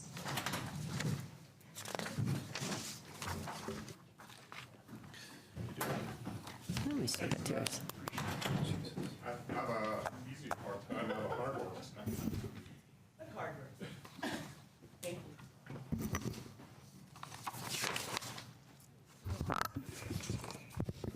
Go, Chris. Thanks, Jane. Good evening, council members. Chris Meschuk, Assistant City Manager and Interim Planning Director. We're here tonight to check in on priorities regarding the Planning Department's work plan for 2019. I'm joined by Charles Farrow, the Development Review Manager for Planning, Jim Robertson, the Comprehensive Planning Manager, as well as Carl Geiler, who is our Senior Planner and Code Amendment Specialist. Specifically, planning staff has heard that several council members are interested in adjusting the work plan timing related to community benefit height and site review criteria project. Before I get into the details on the work plan, I wanted to first begin by thanking council for their continued support of planning in the community, and the projects and programs of the planning department. Our planning staff here in Boulder are really passionate about the work and passionate about the community, about planning here in Boulder. They're passionate about the future of our community as well. Supporting the community and council in achieving those visions that we've all articulated together in the Boulder Valley Comprehensive Plan. In fact, I went through and I started writing down some of the quotes I hear from staff. Some of them are things like, "These projects make our planning hearts beat." "I adore this place," or as even as Sam shared, what Carl mentioned about a month ago, "This use table work is really, really fun." So that's the passion that we hear from our staff. I also hear from staff that workload is a major issue. In fact, it's actually the #1 concern of our staff and the #1 concern in our staff engagement. And recent staff departures over the last couple years have varied for different reasons, but there is a common theme around work plan and priorities. As a result, it's really been a focus of mine as the interim planning director to try and really understand what's our capacity in the planning department, and how do we scope projects to be able to really be able to quantify that capacity for council and for the community. And so staff's excited to do the work, but we do have a capacity limit. So specifically related to the matter at hand, both large lots and large homes project, as well as community benefit, are both significant and complex work items. And we don't have the capacity to do both at the same time here before the end of 2019. So at the post-retreat study session, we revised the work plan with a focus on large lots, large homes, with community benefit extending into 2020. So the request we've heard from council members is a question of if and how we could get part of the community benefit work done before the end of 2019. So included in your memo is an approach of how we could phase community benefit with a focus on codifying community benefit as it relates to additional height, with affordable housing as the primary community benefit. And then complete the rest of the analysis as it relates to the remaining community benefits, such as arts, human services, et cetera, in 2020, along with any of the design standards and site review criteria amendments. The trade-off, if we do that, is if we accelerate this community benefit work, is that we would need to create space to get that work done. And what it would require is phasing the large homes, large lots project as we've described in the memo. So maybe kind of a simple way to put it is we have 2 large projects. We have capacity to do one or the other, or we can break them into 2 pieces and do part of each of them. That's kind of the simple way to boil it down. So we're interested in hearing what council's thoughts are. Obviously, we have staff here to be able to answer technical questions related to the projects or answer questions about the phasing. And then we're really interested in hearing council's thoughts as we shape their work plan for the remainder of 2019. As part of your description, you talked about the 2 phases of community benefit. Can you just say in a little more detail the 2 phases of the large lots, large homes? Yeah, so when we look at large homes, large lots, and this kind of phasing as described on packet page 123, the way it would look for large homes, large lots is first we would consider a phase where we'd look at regulations regarding home size or maybe FAR, revising maybe ADU regulations in those zoning districts, any necessary design standards associated with those.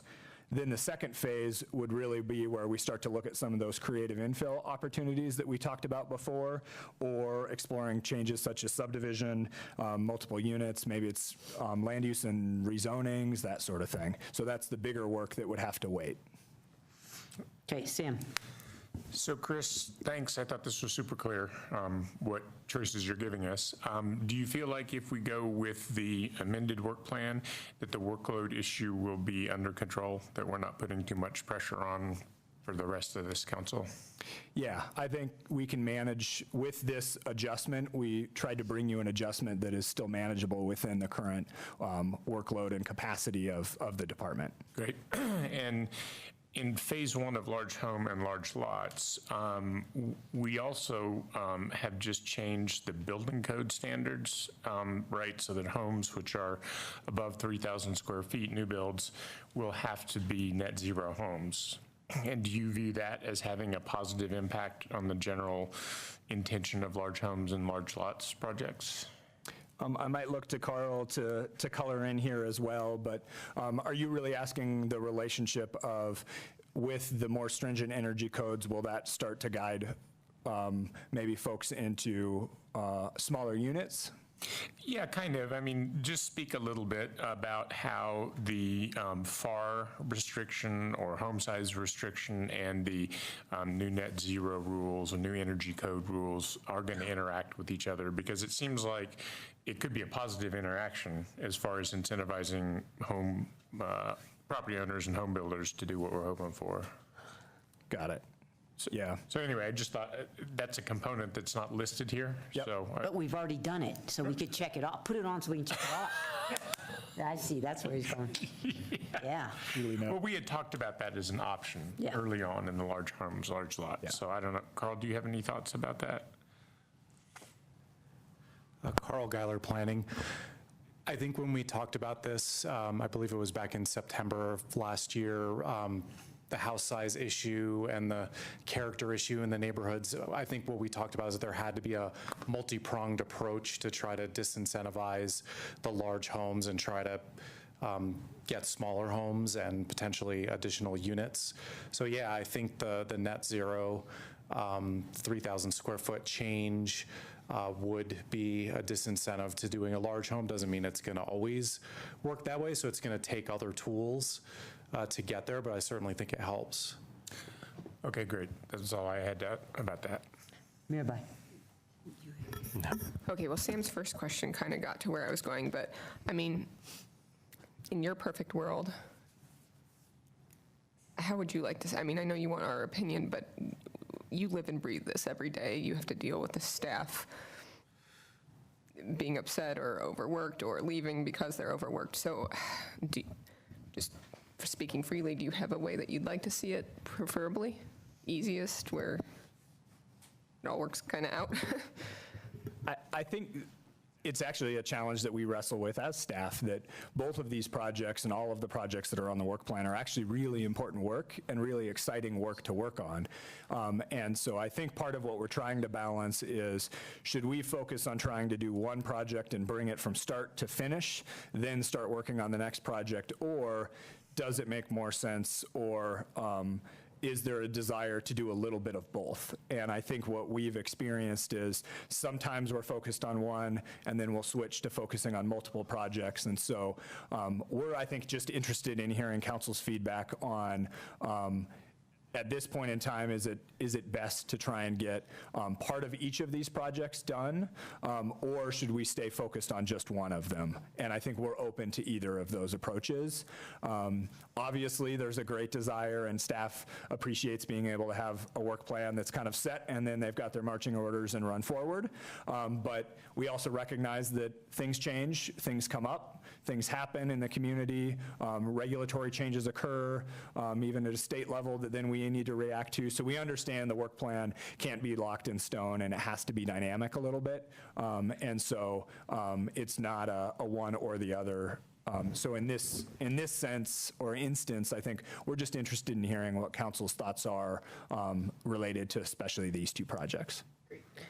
Let me just add a little commentary on that, because when you and I talked, and we were talking about staff workload, and one of the things you mentioned was, and this is for us, is that when we change priorities on staff, they don't get to finish a project.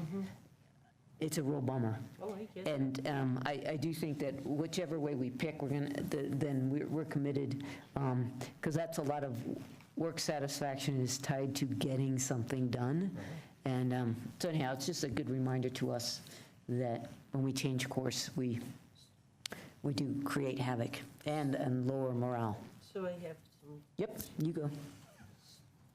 So thank you for bringing this forward. So I'm curious about, is it the same staff who are doing community benefits and the large lots and large houses? It is. It is. And it's primarily Carl. Hi, Carl. Which is partially why we asked Carl to be here tonight. Phil Kleisler in Comprehensive Planning also is working on community benefit, who's also managing CU South annexation. And so even though we've got different staff that specialize in different areas, these specific projects start to impact a small and specific number of staff. So in the phase one, I didn't hear, because I was out here, about phase one on community benefit height and site review criteria. Can you tell me how you would approach that? Sorry. Sure. So in the first phase, what we'd really focus on is how do we go ahead and codify or get a hook of community benefit in the city code. And then what we were envisioning is then there would be a menu of community benefits that you could then work from. What we would do is have affordable housing as the only option to start with. And that's primarily because we know a lot about affordable housing. We understand the economics of affordable housing. We have a program for affordable housing. And we don't for a lot of those other benefits that we're exploring. So that's what we would do in the first phase is get the code language in, identify community benefit as the community benefit, and then we would continue the work into 2020 where we would analyze how we would set up potential programs for the remainder of the community benefits we're exploring. Okay, but right now in that first phase, we would, even though we use it already, we would formally say affordable housing is a community benefit. Correct. Because right now, as I understand it, or as I read it, we don't have a real community benefit, correct? Right, in Title IX, Right. there is no community. There's no community benefit in any of our ordinances. It's only in the comp plan Right. where it was defined just as affordable housing, and then we added some with the last review. Right, and we only include that as, I think we play when we're annexing, and then that's when we can get a lot of affordable housing. But, okay, I just wanted to be clear on that. And then on the large homes and large lots, we had said on ADUs we would come back. So do you still think we're going to come back in 2019, just because we passed ADUs? And there were some questions about saturation and things like that, and some people were concerned that they were going to get caught up in the saturation, but they wanted to do an ADU. Are we going to come back and look at ADUs or not? I might have Carl jump in on this one as well, but I think what we were really talking about is ADUs specifically in these RRRE zones, similar to some of the recent annexations that council's talked about. Maybe it's multiple ADUs per parcel versus right now are single, that sort of stuff. So I might have Carl expand on that a little bit. I myself wasn't involved in the ADU code change that recently occurred, but as part of the Large Homes and Lots project, we are hearing from the community, a general openness to ADUs, maybe more so than other, I don't want to presume because we're still getting feedback, but more comfort with that than like cottages or other dwelling units. So when we come back in May, on May 28th to talk at the study session, we're going to talk more about the ADU piece. And that might be an interim thing that we could do is relaxing the regulations in RR and RE zones, particularly if there are larger lots and have the floor area that maybe instead of just one ADU, that you get multiple ADUs. Thank you. That good? I have Bob and then Mary. The one thing I guess I'm concerned about on splitting the work on the large lots across 2 years is when we first started talking about this in fall, I think we all recognized there's going to be some carrots and some sticks, right? And whether there may be some tighter restrictions, whether it's FAR or some other restrictions on home size, there are also going to be some incentives to encourage lot splits and other types of things. And I feel a little like we're kind of doing the stick first and then the carrot later. And I suppose we could say to people, well, you may not like what we're doing in 19, but don't worry, and there's going to be some cool stuff coming in 2020. But I worry a little bit about how that affects our public engagement and our community acceptance of this. Now, the discussion we just had about ADUs makes me happy because that's kind of a carrot. But I'm a little bit concerned. I trust us to eventually get it done, so I'm not saying that. I know that in the course of 24 months, we'll get it all done. I just worry that if all we do is limit home size or adjust the FAR and say, don't worry, we'll talk about the carrots later on, that we're going to get a lot of people in the community with a lot of pushback. And so it's just, I guess, a cautionary note. Yeah, can I respond to him? Well, yeah. I have that similar concern just because people are kind of in this mindset now, and they're thinking, oh, well, this is what I could do to my lot, and I'm doing construction now, and where's the carrots? And I still get, I've been having people who I've sent to you coming in asking, how they can do this. And so there's people out there waiting to do that so that they don't have to build these giant houses. So. And I would just say, I think that we could do some pretty interesting carrots with the ADUs, like multiple ADUs on a property, and internal and external, because those lots are so big that I don't think there will be nearly as much resistance from neighbors. Now, I don't know that's completely true, but I thought this was a pretty clever way that staff had split these pieces up because the ADUs were included. If they were not included, then I would think it is out. Yeah, it's definitely one of the carrots, and it's an important carrot. I just, but I would think, lot splits and some of the other things that we're referring to 2020. I'm not saying that I'm opposed to splitting it this way because I don't have a better idea. I'll sort of like went out and hired some more Carls. But I guess foreshadowing what I think is going to be some community pushback on not having the whole package. Yeah, I do think, I'll just say subdividing and rezoning are bigger political lifts, and that if realistically looking at the next however many months we have left before an election, that seven, that may be hard to tackle. Phase 2 might be, so I think phase 1 might be smarter than we think. Aaron? I think Mary may have been. Oh, I'm sorry. Yeah, I'm sorry. Mary's after Bob. So I just wanted some clarification on phase 1 community benefit and the implementing the affordable housing as a community benefit. So do you envision that as once that happens, phase 1, and affordable housing as the community benefit, right after that goes into effect, then planning board could start saying, yes, you can go to 45 feet if we get this much affordable housing, or 55 feet if we get that much. So, or do we have to wait until phase 2 when the site review criteria are amended?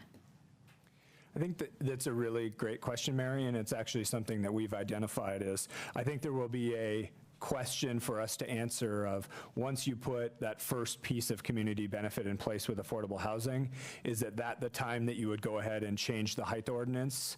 Or would you want to wait until you get phase 2 done before you would change the height ordinance before it expires next year?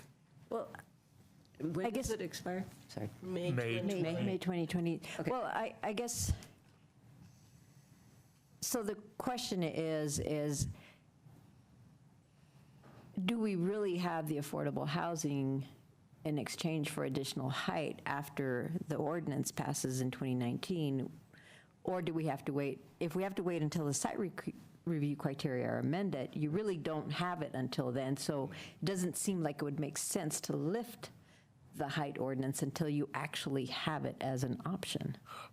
So Mary, can I tag on? Yeah. So I read community benefit requirement added to code as like a real limited site plan review change, because that's where you're going to be able to put it in. And then we have this other project, which was the site plan review criteria reform, where we were going to really look through the whole Title IX and try and. Right, but I'm kind of reading it both ways. So yeah, so that's what I just asked. Yeah, I'll have Carl come up and clarify to be sure, but I think the idea is we would have all the right regulations in place if you were to choose to go ahead and remove the height ordinance in phase 1, is my understanding. I think what we're looking to do at this point is if you look at the site review criteria, there's a section called land use intensity modifications that isn't really often used and they're somewhat redundant.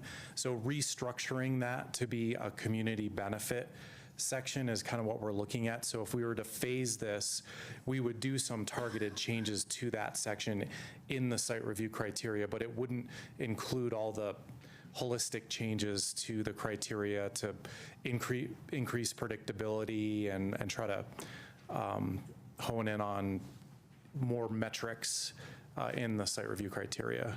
So what you're saying is that little piece of the site review criteria would be part of phase one? Right, and that would include, community benefit is permanently affordable housing. So to go over the height limit, for example, that would be in there.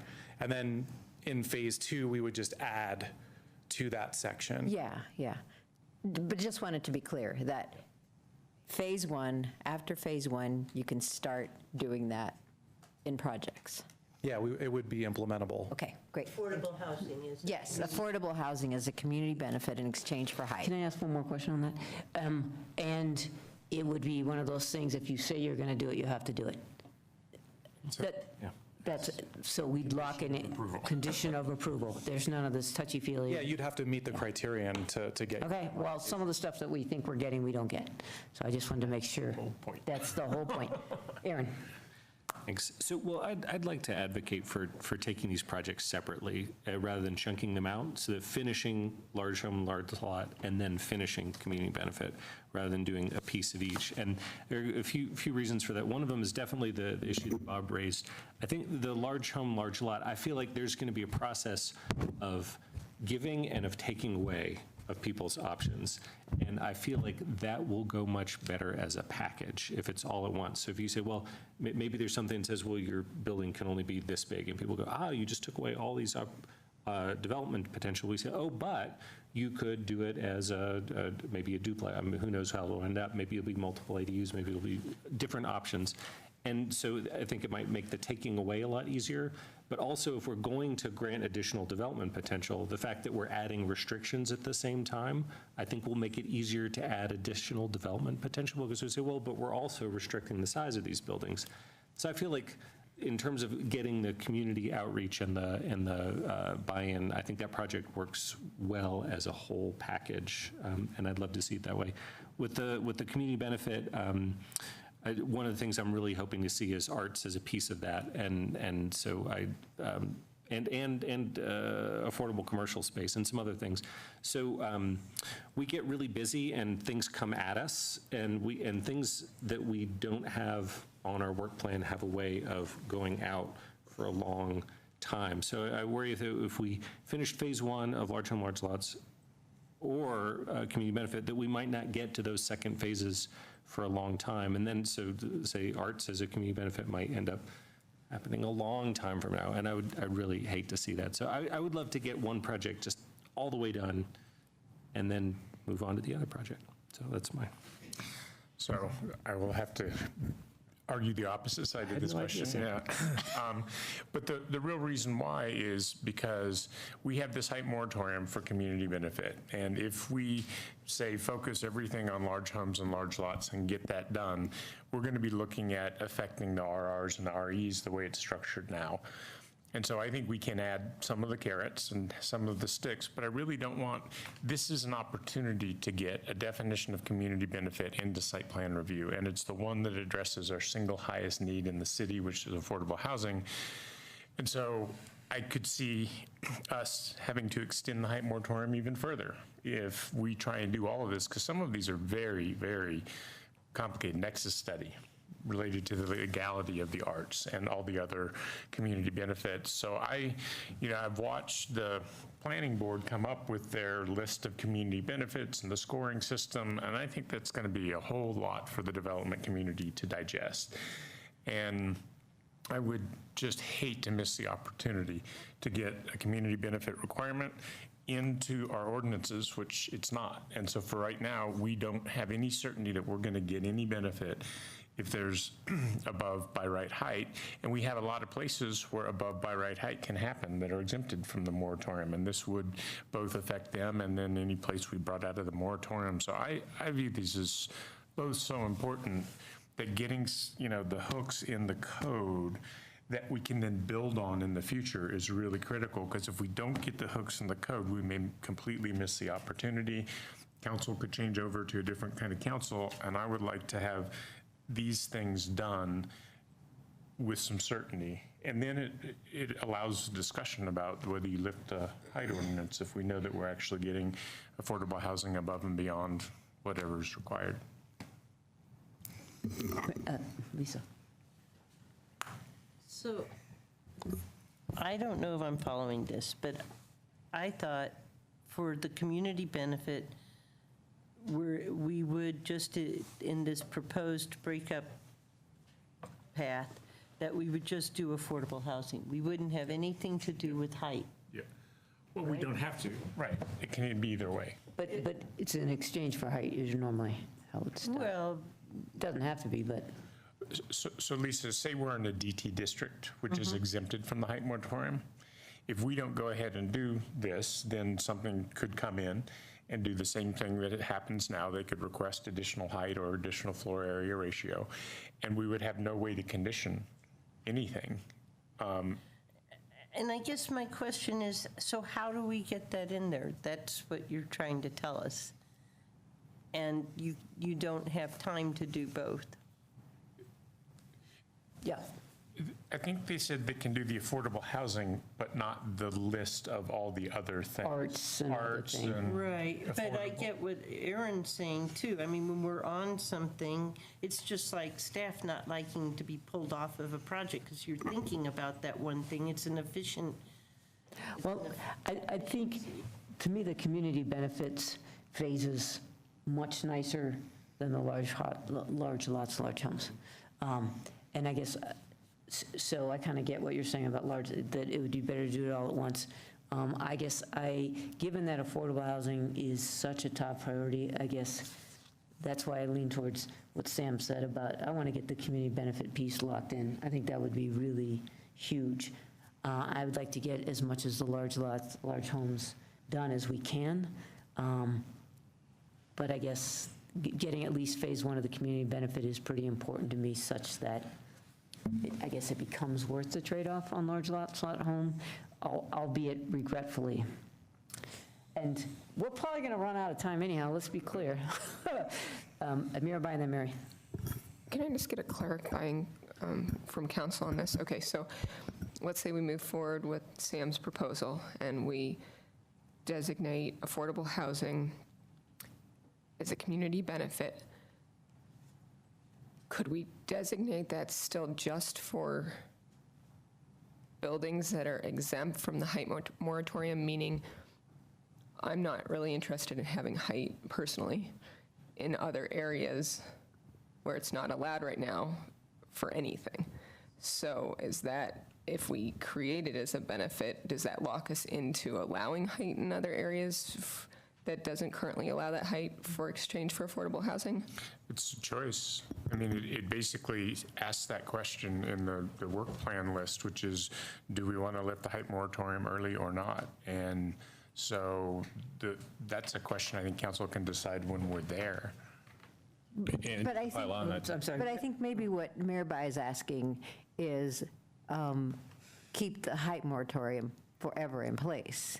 But I think that what we decided, and maybe not unanimously, that the height moratorium would not stay in place forever, that it would stay in place until May 2020, when the community benefit project was completed. So now the question is if we just do affordable housing as a community benefit, do we lift it earlier than May 2020? I just weigh in on that. Yep. Well, and I don't think it's binary, right? In other words, I guess to answer Mirabai's question, you could have different height limits in different parts of town, right? In other words, there's maybe parts of town where we say, yeah, we're fine with 55 feet, subject to the community benefit of affordable housing, and there may be other parts of town where the number is lower. But that's zoning based. Well, but could we do that as part of this ordinance, this community benefit ordinance? Well, I mean, there is a moratorium in place, right? And the moratorium, I think we have the option to lift earlier or to change, you know, because it's just a moratorium ordinance. And so we could tinker with that should we want to. Already got carve-outs, yeah. Right? Or we could leave it in place. I mean, I think that is an open question that we can discuss as part of this. Because we've already exempted certain higher intensity locations from the moratorium. But the original goal was to get this done and then say, okay, height can go anywhere, but it has to provide these amenities to the community locally such that it's worth that trade-off. And that's part of something that planning board and council can do conditions on. So it gives tools for that discussion where tools before haven't existed. So like when Pearl Place went in and promised the movie theater and it didn't come in, it wasn't a condition of approval, and therefore, unlike, say, traffic demand management, the planning staff couldn't come in and say, no, you have to do this, and you know, it was part of the approval. So I think we have a lot of flexibility there, and I think that's kind of what staff is teeing up, is this discussion for, well, how much do you want now? And how much would you want later? And the height discussion will become part of that. It doesn't dictate that we have to lift the moratorium. So I think in the interest of time, it's time for us to come to the decision. And we can do this anyway. I don't know if you're convinced. Do you want to make another plea for your point of view, whether people are ready to vote? Yep. No, I will support doing it as staff has laid it out with the phase one on each of the two projects, for the reasons that Sam stated on the community benefit. Okay. So. Fair enough. Aaron, did you want to say something? Well, I don't know that personally that the phase one of the large lots would be something I would end up supporting rather than it as a package. So for me, it kind of undermines that project in a pretty fundamental way. So let me make a suggestion that I think is consistent with what Aaron's saying. Well, I guess Aaron and I are on the same page on this one, but also what I think I heard Sam and Zan say. Can we prioritize the community benefit? Because I think we're all saying the community benefit, at least as to affordable housing, is a pretty high priority, right? Oh, yeah. Dan said that. I think we're all on that.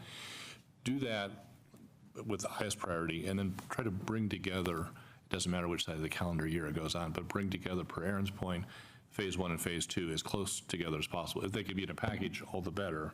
But you know, so that may mean delaying a little bit the stick part, and the trade-off is prioritizing community benefits and accelerating the carrot part so that we can get these together as a package, or at least closely together, so that there's some degree of correlation. I think that satisfies what Sam was trying to raise, but also maybe gets to Aaron's point, which I agree with. And if I could just say, I would like to do the affordable housing. That's really critically important as a community benefit.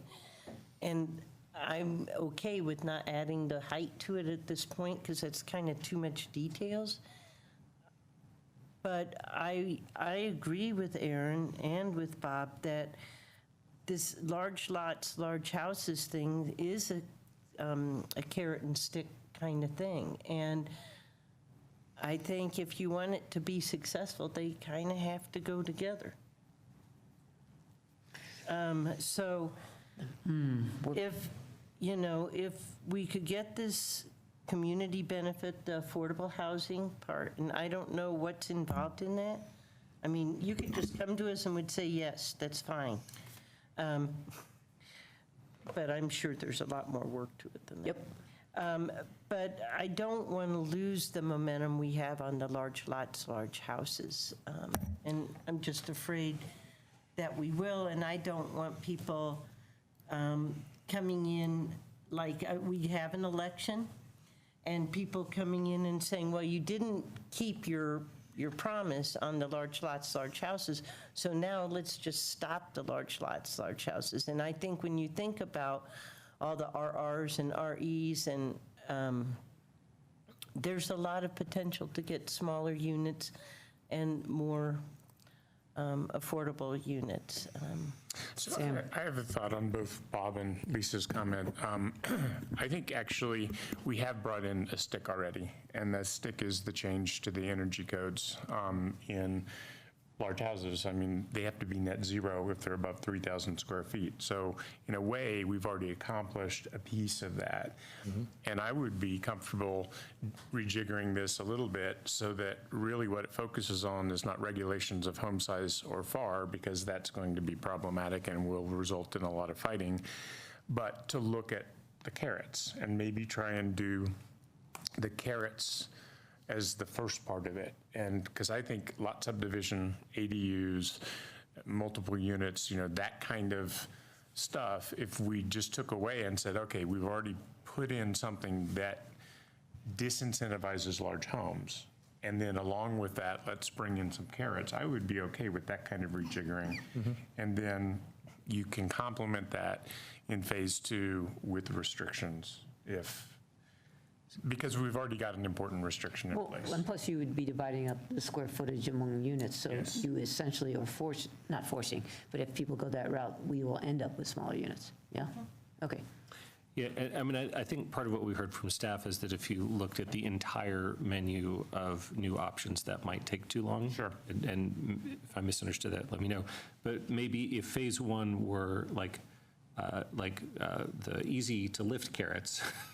Oh, that's right. Yeah, right. The ones that are more manageable. Baby to do carrots. From baby carrots. Yeah. Ooh. Convenient packaging. Oh, and they're small. Yeah. No plastic.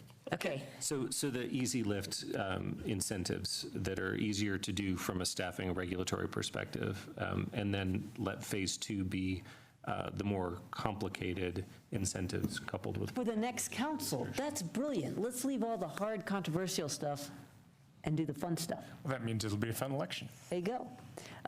Okay, can you respond to what I think is being proposed? Because we have a way of muddying the waters in a way that staff comes back to CAC going, we didn't get what you meant. I think part of what I was hearing is related to what items come forward, and Carl, the work that team has been working on is a pretty giant menu of options related to large homes, large lots. So I think this concept of, is there a baby carrots list that we could maybe bring forward, and maybe that can be part of that the May study session? Yeah, that's what I was going to say, is that we have a lot of information to bring the council on May 28th. And I think that discussion with a lot of the visuals, a lot of the zoning implications, a lot of the infrastructural implications and community sentiments all happening at that meeting will give us an idea of what has traction moving forward. I think at that meeting we might have a better idea what those baby carrots might be if, once we hear from the community more. Does that work for people? Yeah, thanks for that suggestion. Sure. Okay, but you have to call it the Baby Carrot Initiative, otherwise. Okay. That's tomorrow's headline. Okay. The question is, does that work for you guys, though? The baby carrots? I think so. I mean, obviously, it's hard to predict everything. We're going to have to do, some more feasibility analysis on the community benefit project and see, like with the affordable housing, we still have to answer the question of how much and what the metric is, and testing the feasibility of that. We don't want to bring something forward that's not going to be feasible. Right. So there's some complexity in that. And then the same thing applies to the large lots project. We want to make sure that there's a feasibility analysis so that they really are, carrots and not just regulations going in. So I'll just mention, I'm sure that you and Jim Robertson have talked about the Austin approach, which was there's a floor of affordable housing, and they had their whole menu, and part of the things that you could do is just add more affordable housing on top of whatever the requirement is, and we'll be similar, right? If it's a residential development, you'll have 25%. And then if you want more height and you do more affordable or paying cash in lieu, it seems like there's templates out there. Yeah, and then that's what we're looking at. Austin and I think Santa Monica are the examples that have a square footage kind of metric. So the more square footage above a height limit you do, is the more of the community benefit you have to provide. But obviously the economics of every community are different. Sure. So we're gonna have to test that. Sure. Okay. Okay, here's what I hear us saying. Lisa, let me know if you disagree. Yes to phasing both projects with I think everybody gung-ho about affordable housing and community benefit, and taking a baby carrot lens to what goes into phase one of large lots, large homes, which will be further fleshed out May 28th. Do I got it? I think that's We good? Great. This is very helpful, thank you. Well, Back at you. and I would ask on May 28th, once we have had that discussion and stuff, if there's a feeling that there's still too much, you need to let us know. So just, you have to be, because we're not doing what you're doing. We don't do those complexities. Great. Cool. All right. Yes, does it make your heart sing? It does, thank you. Great. Wow, I didn't know use tables could make anybody sing. Okay.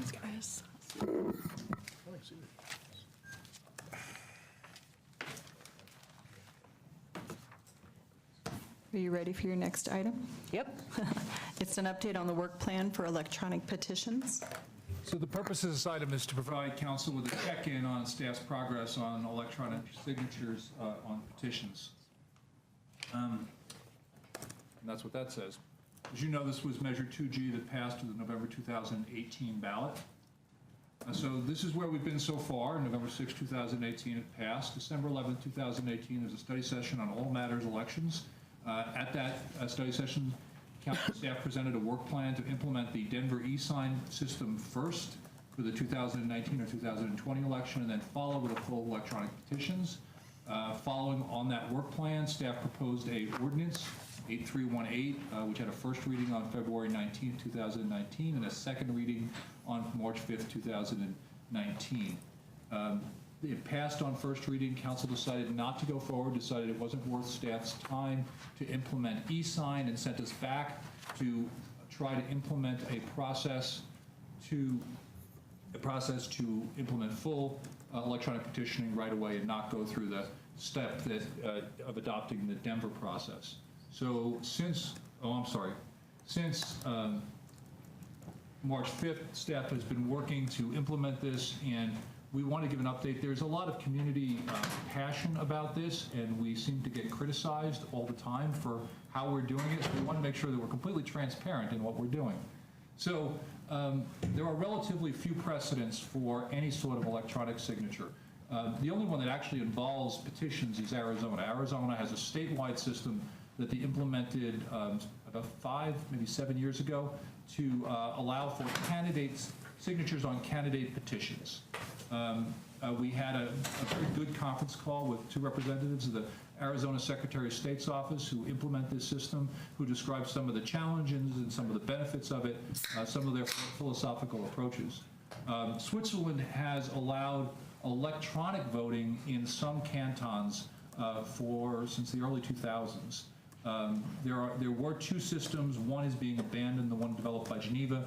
There is one system currently in place by the Swiss Postal Service. There's also a petition pending to eliminate electronic voting in Switzerland over security concerns. So the Arizona system is fascinating. As I said, it's a statewide system, so everyone in the state who wants to run for office has their choice of doing either a paper or electronic petition. Obviously, being the state, Arizona has access to both motor vehicle and voter registration records. They identify the person who is signing by using either their voter registration number, their driver's license number, or a state-issued non-driver identification card. The voter registration number is a new addition just the last year or so. They advised us that they went through about a year of rigorous testing before implementation. They gave us an estimate of 2 to 4 years to implement a system like this. They emphasized that once you bring this system up, you can't allow it to fail. It's got to be perfect from day one.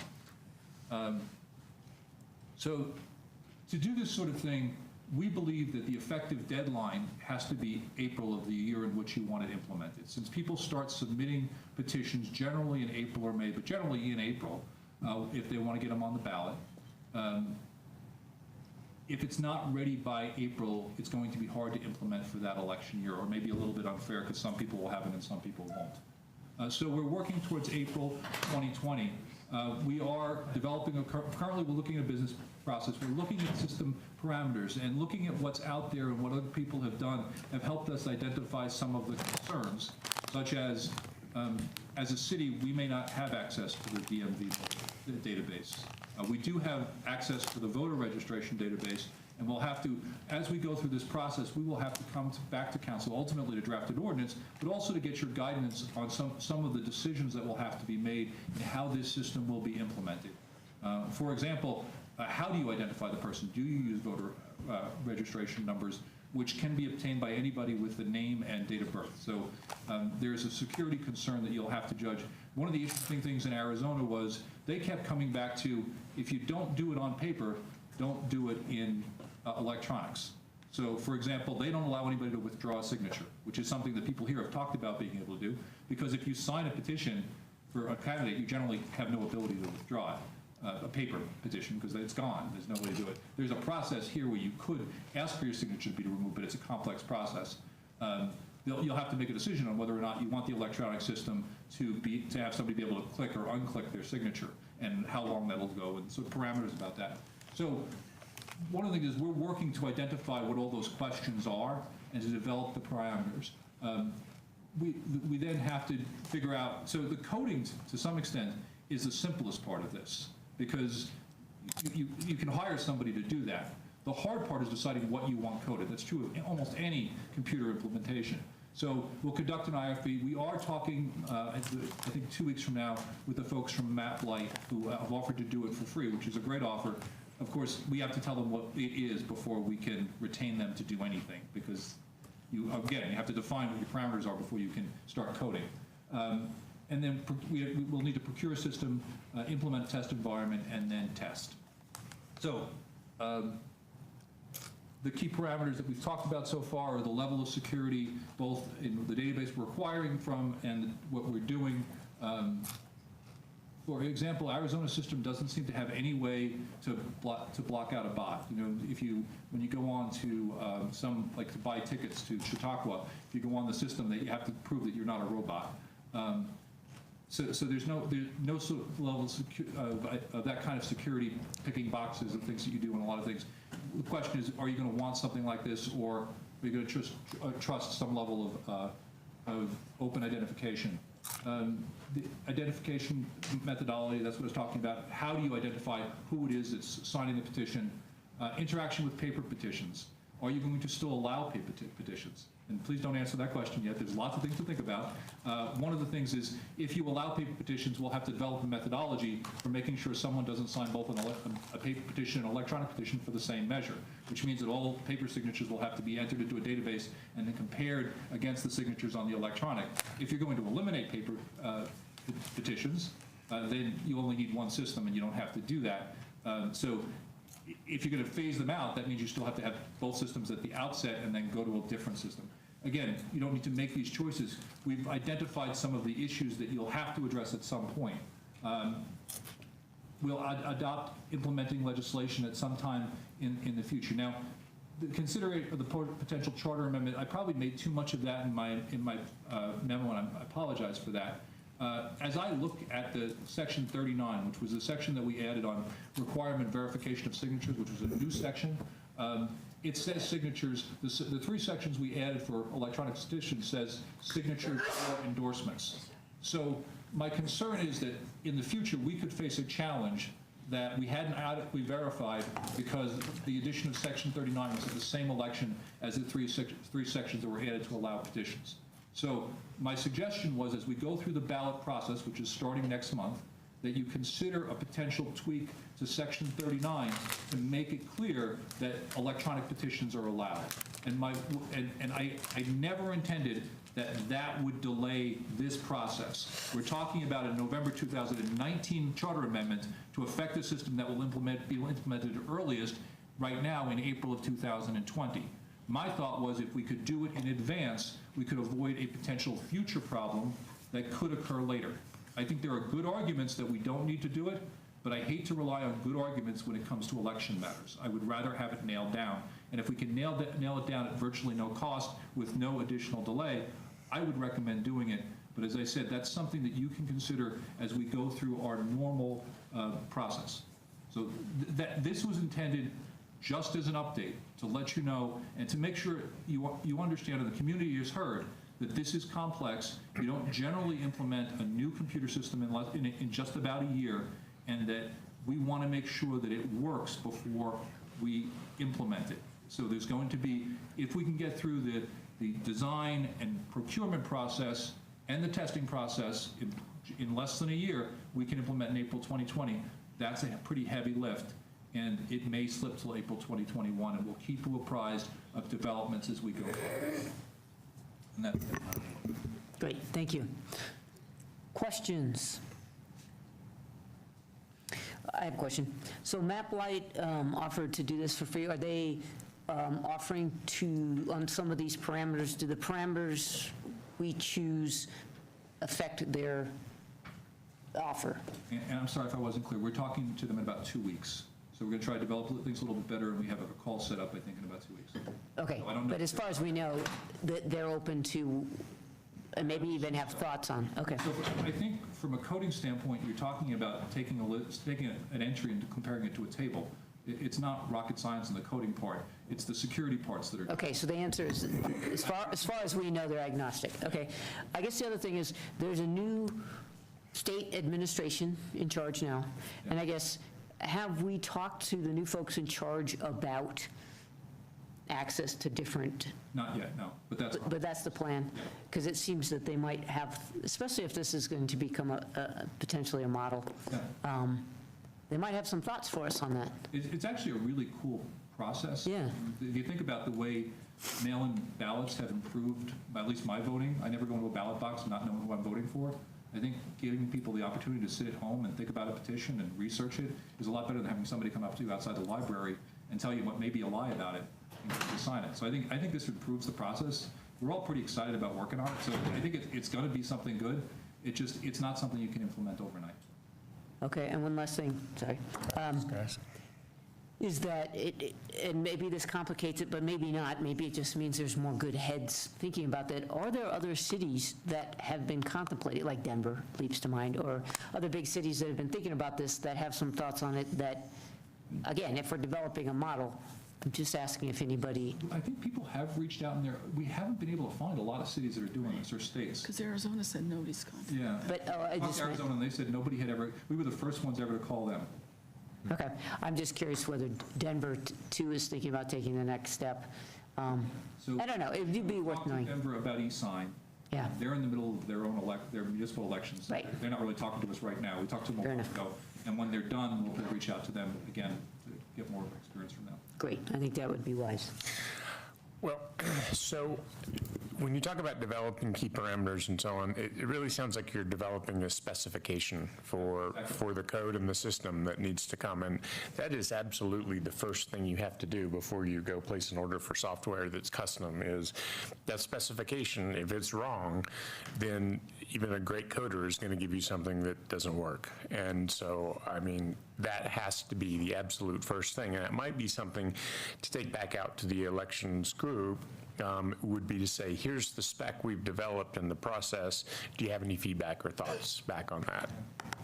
We've gotten some really sort of rude feedback from members of the election group in the last 4 days. I'm aware, but this has to... I'm happy to talk to most of them. This has to happen, the spec has to happen. Yeah. And so before we go pick a code... And Sam, I think we have to have an open and transparent process, and I think council has to be involved in making some of these decisions. And I think having informed by the working group is fine, but some of this stuff are things that are going to affect elections in the future, and I think that's something that you have to say, I don't want to make that decision, and I don't want to delegate it to decisions. I think that's something you're going to have to weigh in on. But I think we mean, or I don't know what you mean, but I'll just say what I mean is people that think about, there are pros and cons to different ways of identification. Yes. And we should ask people with knowledge and thought on that. Even as we talk to the people that have access to the databases to find out whether they're willing to work with us on that. And they may go hand in hand. Okay. Okay, thank you. Aaron? So just, thanks for this, Tom. I think you're on the right track, and this sounds good. I mean, this is the field that I work in professionally, and designing custom software. The year timeframe for something this important is aggressive. So of course, we want to do it right. So I'd love to see it in place for next year, but far more important to do it right than to get that milestone implemented.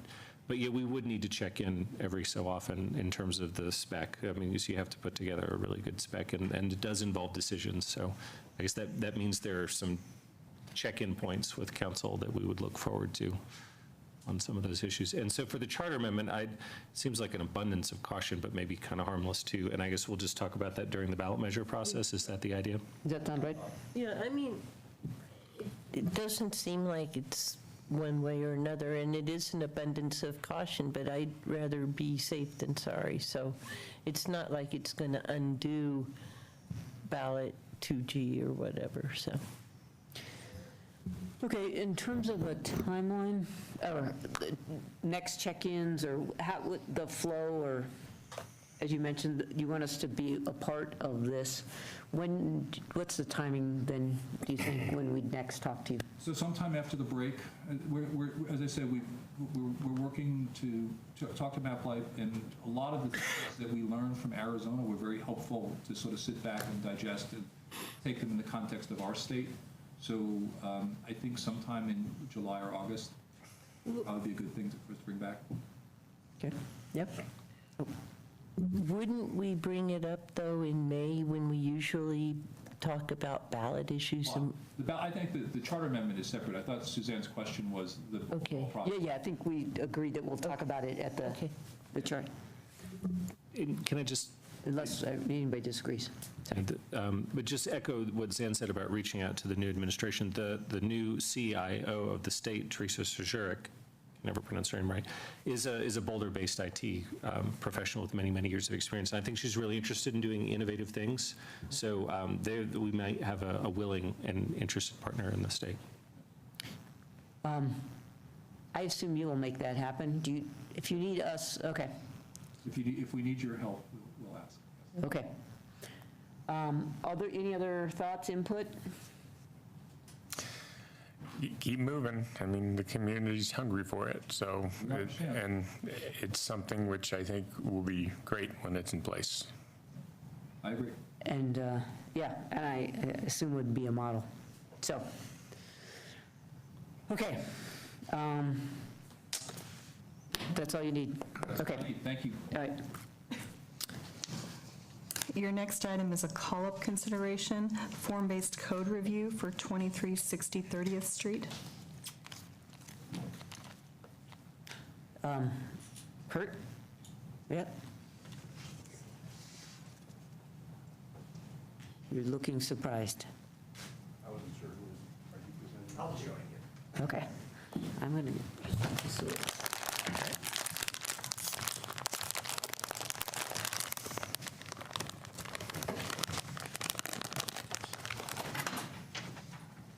Take it away. Yeah, take it away. I don't have a presentation prepared for this evening. Okay. Whose presentation is this? I think we were just asked to have a slide up that showed the quadrants and the building locations. Okay, got it. Then I will ask fellow council members, is there Mary? I have no desire to call it up, but I did want to make some comments. Go for it. About why I don't want to call it up. So first of all, I think, and probably foremost, this has an abundance of, 100% affordable housing. So that's more than an abundance. So that's an area of broad community agreement. So I just, that's one of the reasons. A second reason is that it's got just the combination of affordability, that you have permanently supportive housing and housing for people with disabilities, I think is two more good reasons not to call it up. And then finally, recall that this is a form-based code pilot, And I see this as a piece of the puzzle to address the concerns with aligning process with CHAFA funding.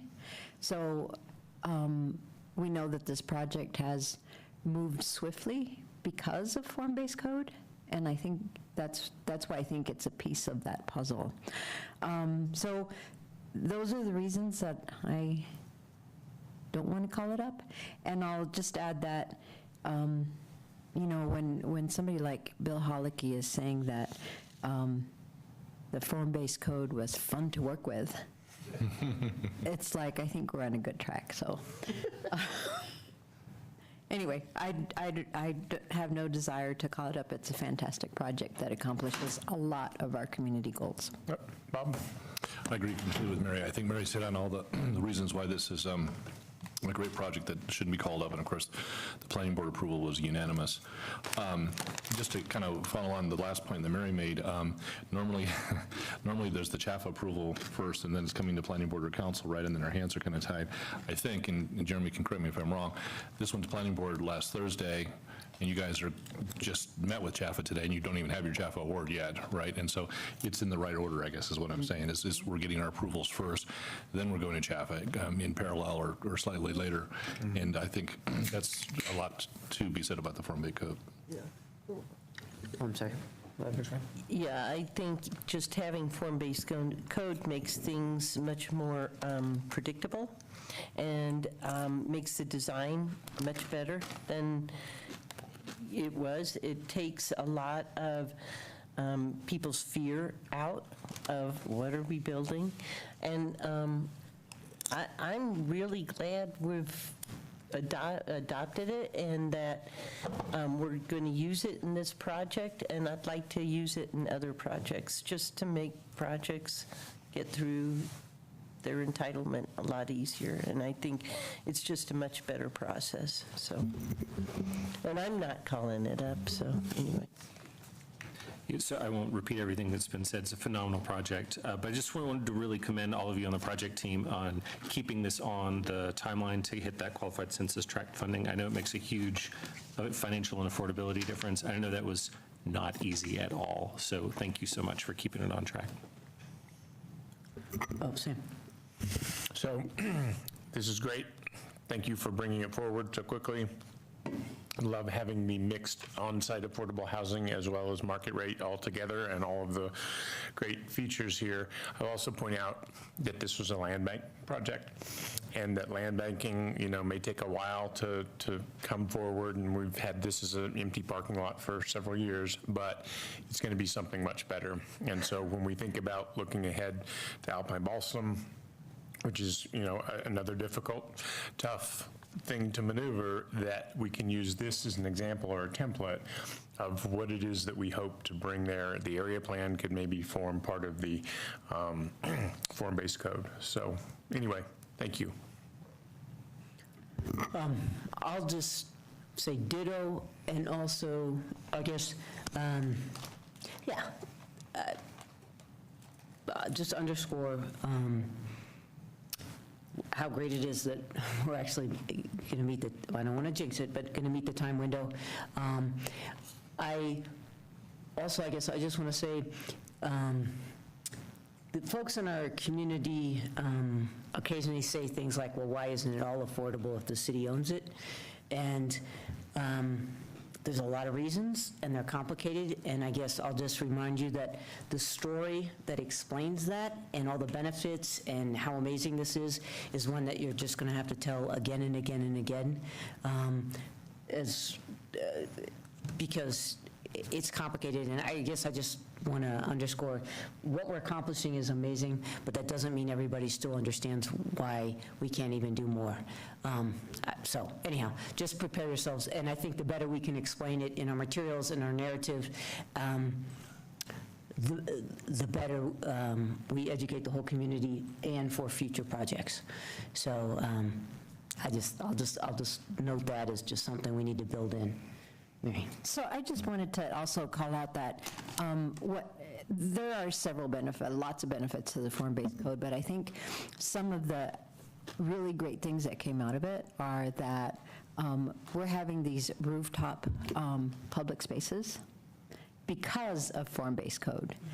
If it had not been for form-based code, they probably would have gone up to the full 4 stories. And those areas with 3 stories have public amenities that are going to be open to everyone. So I think that's a really great thing. The other thing I wanted to point out is that you'll notice that none of these buildings have balconies, which I think is a really great thing, because balconies make something look really chaotic. And I know that this is supposed to have charming chaos, but I don't find the balconies so charmingly chaotic. But the outcome of not having the balconies is that you also get the public space in between, in Building 4B, which is also going to be a public amenity available with access to everyone. So I just want to point out those things, because I think that the absence of some things provides some real benefits for the public. Which should be a part of the story. And I just also underscore just the variety of different parts of our population that will be served by this is pretty impressive as well. And something we should remind folks of. So I guess we don't have to belabor the point other than to say fine work and good teamwork. Anything else? It's just cool to see buildings there and to see that it's about to happen.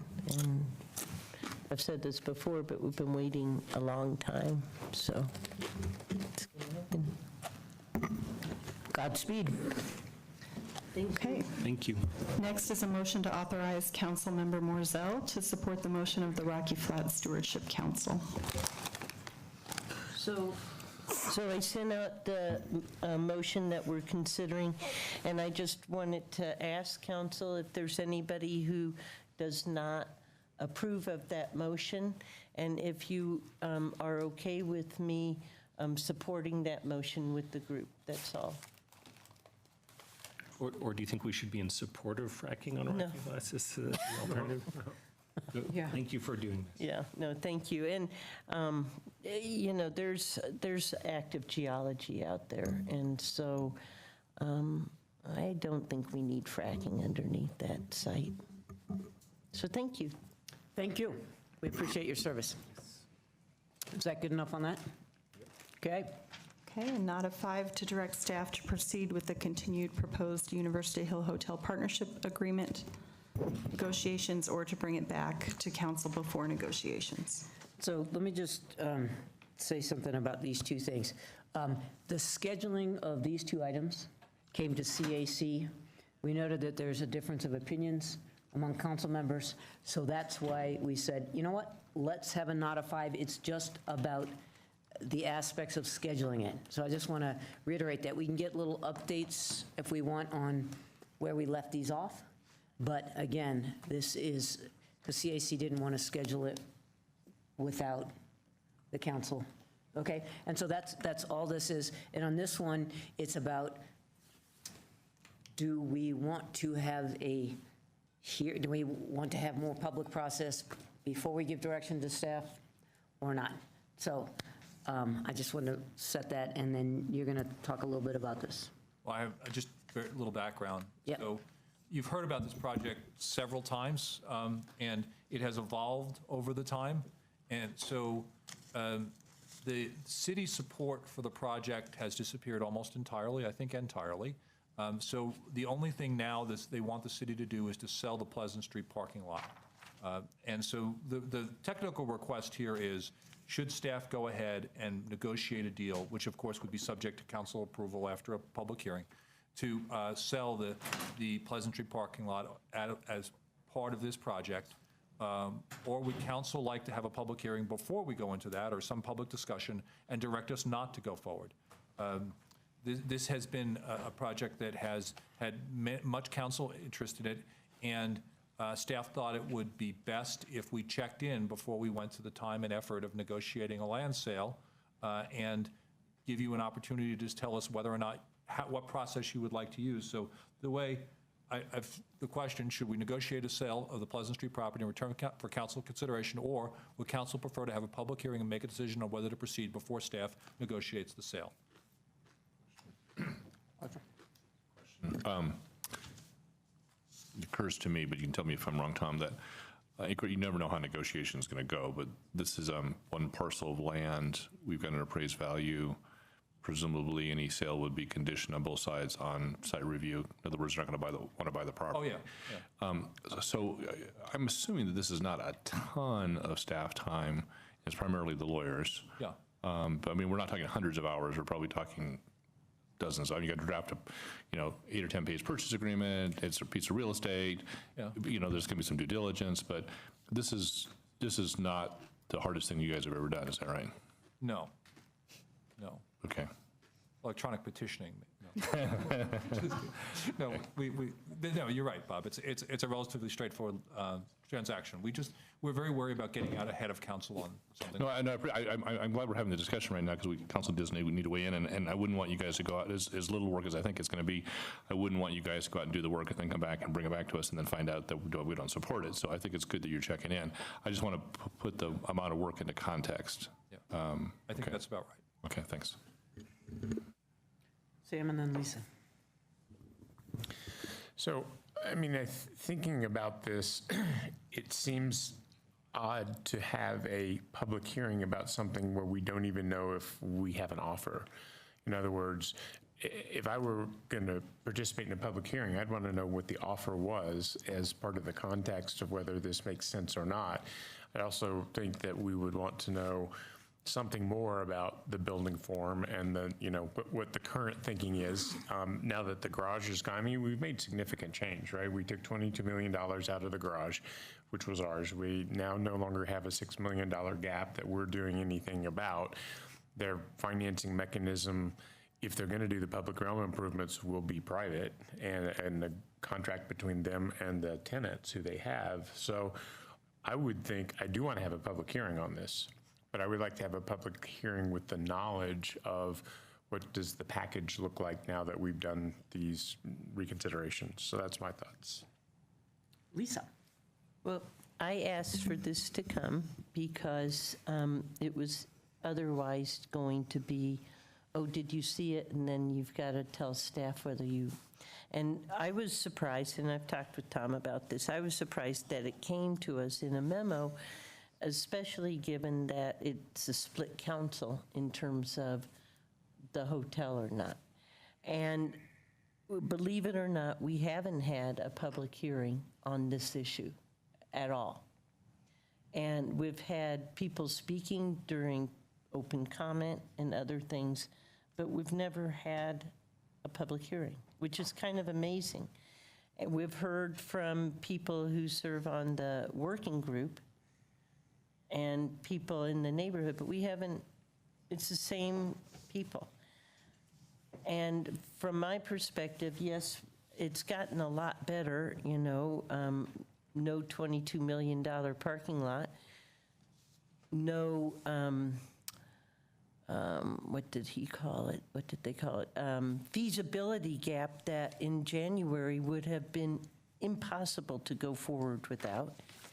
And so for me, and this memo is all confidential, so I'm not going into detail, but the numbers have changed really fast in terms of what they need or what they don't need. And so I don't know how this originally got rolled out, and I was on the working group. So I personally would like to have a public hearing before we send our staff into negotiating this.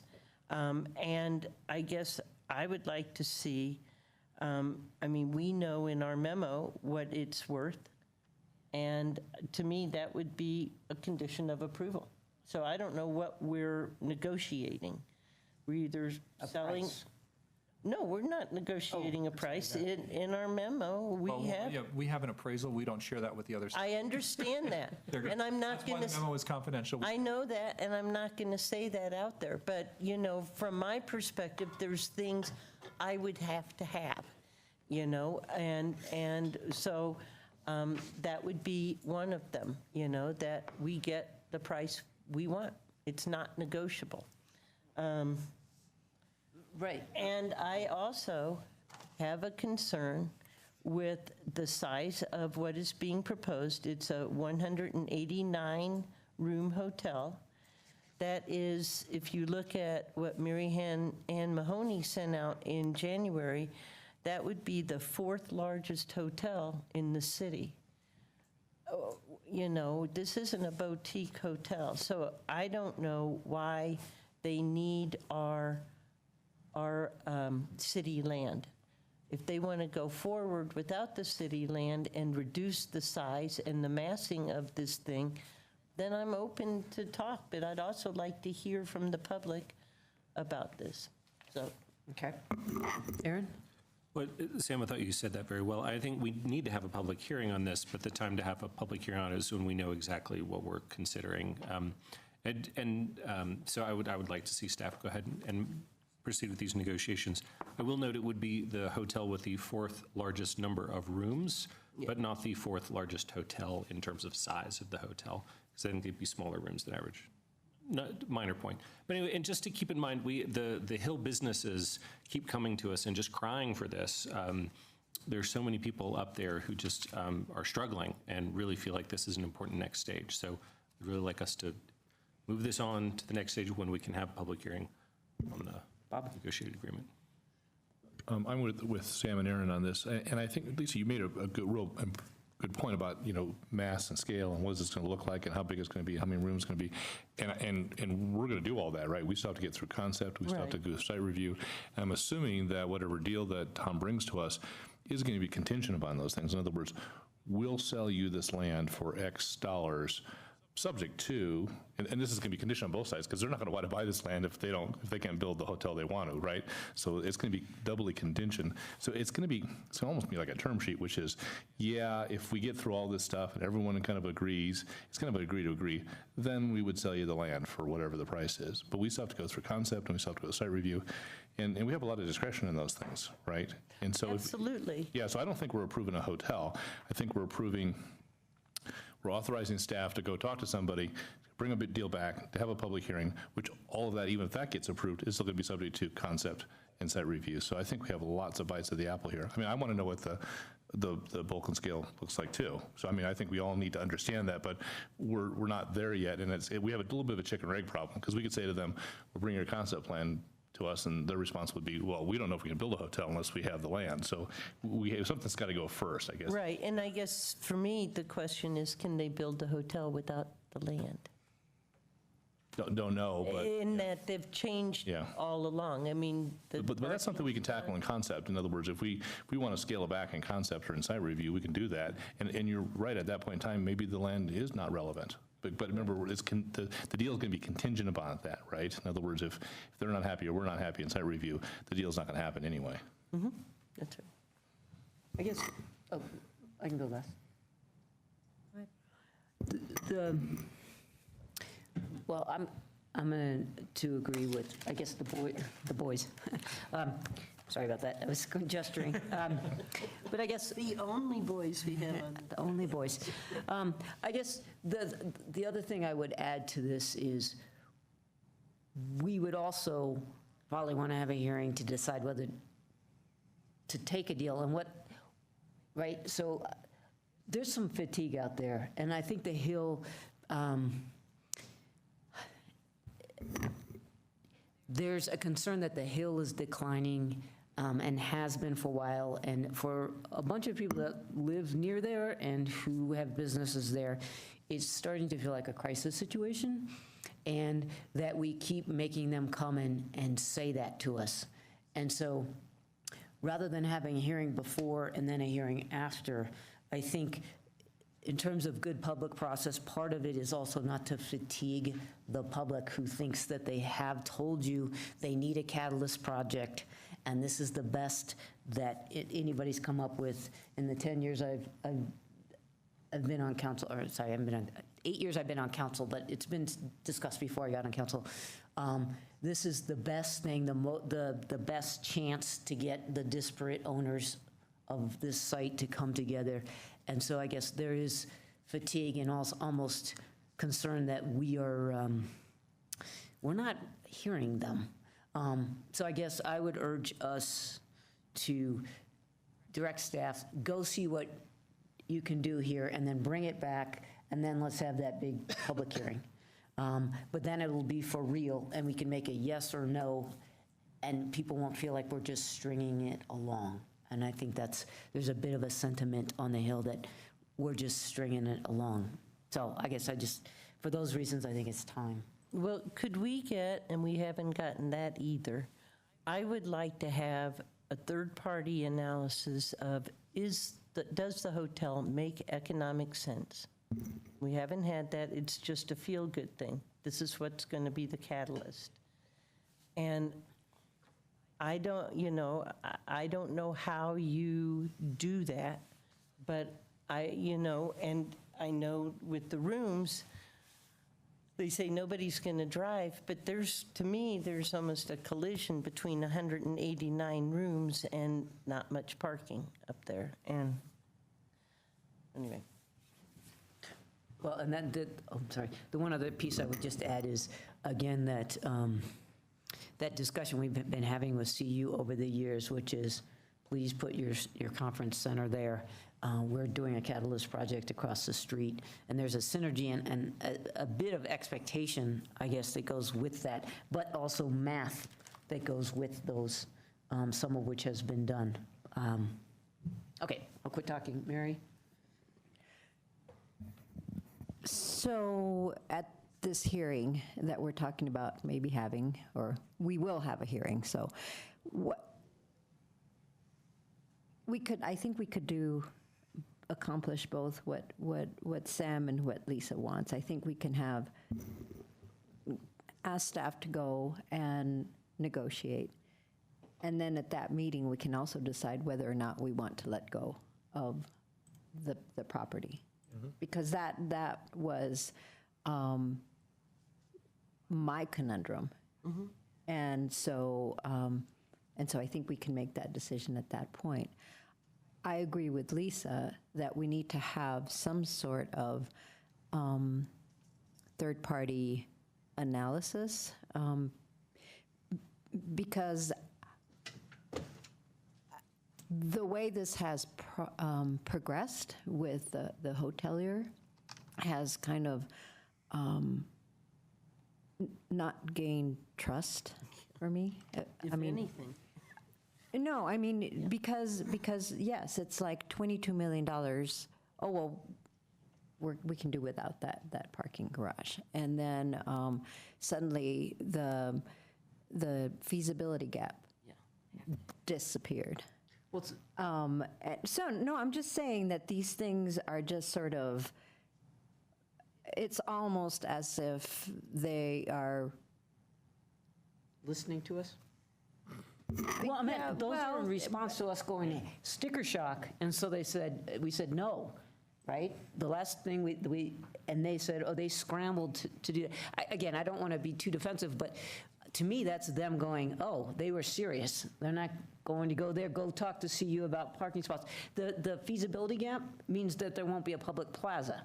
So no, that does not mean that. Well, no, that we're not going to pay for a public plaza that was my understanding. It was part of the feasibility gap. I mean, well, what I mean is the project which is changed because we said, we're not sure we want to spend any money. And they're like, okay, well then we'll reshift it.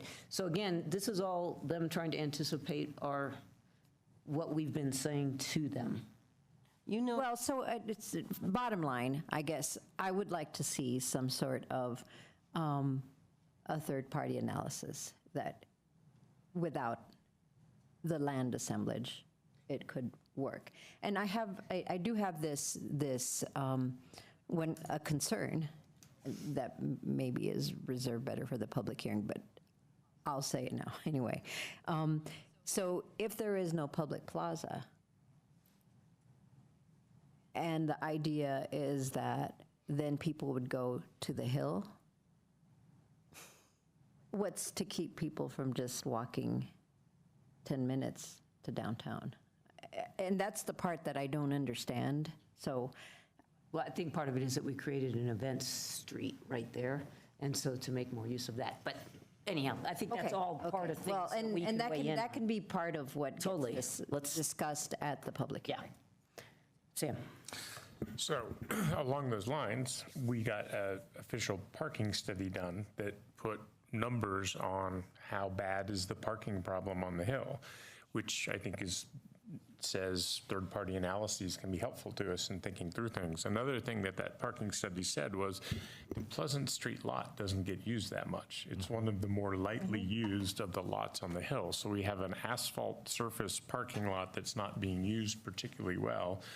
What's a better use of it? And what kind of, the money that we get will be one thing, because that money will go to UGID, and UGID is constantly underfunded. And so then the question that can get wrapped up into this is, do we want to do something with the 14th Street lot that's more structured parking and kind of centralize it on the Hill? That would be one potential use of those funds. So I think there's several elements that need to get talked at a public hearing. And the right place for that might be a concept review. And the only reason that I say that, and maybe we have a pre-hearing where we talk about the sale, but the concept review would allow us to look at all the elements, the sizing, the number of rooms, the what we're going to do with the land, what maybe they could do concept for what it would look like with and without the land. But I guess the point is that this is now that the city's pulled completely out of it, this is a development review. At this moment, it's not the only piece is should we sell the land or not, but that could also perhaps be tied in right before the development review or alongside of it, because I think of these things all as a package. So I've been sitting on the working group on the Hill and kind of hearing what the commercial side says their needs are, and parking comes up, but not at that particular part of the Hill. And the study showed us that. So anyway, I'm in support of some kind of economic or market study that tells us that this will be, but it's going to have to take into account the fact that there will be a conference center diagonal from the hotel, which will not have enough rooms to accommodate the 2,000 people that could go to the conference center. I further think that when you go into a conference, if you want to go out for lunch, and then come back, you're more likely just to go to the Hill if there are options there for you to make use of. And so maybe they would walk to downtown, but if it's an hour for lunch and it's 20 minutes for your walk. That's why we need a gondola. Doesn't that reverse the argument? All these discussions Any always opportunity end with the gondola. any opportunity to have to utter the word gondola, I'm going to take advantage of, whether it helps me or not. I just suggest you keep up with that. It only took me 20-some years to get a library, That's true. I hadn't thought of it that way.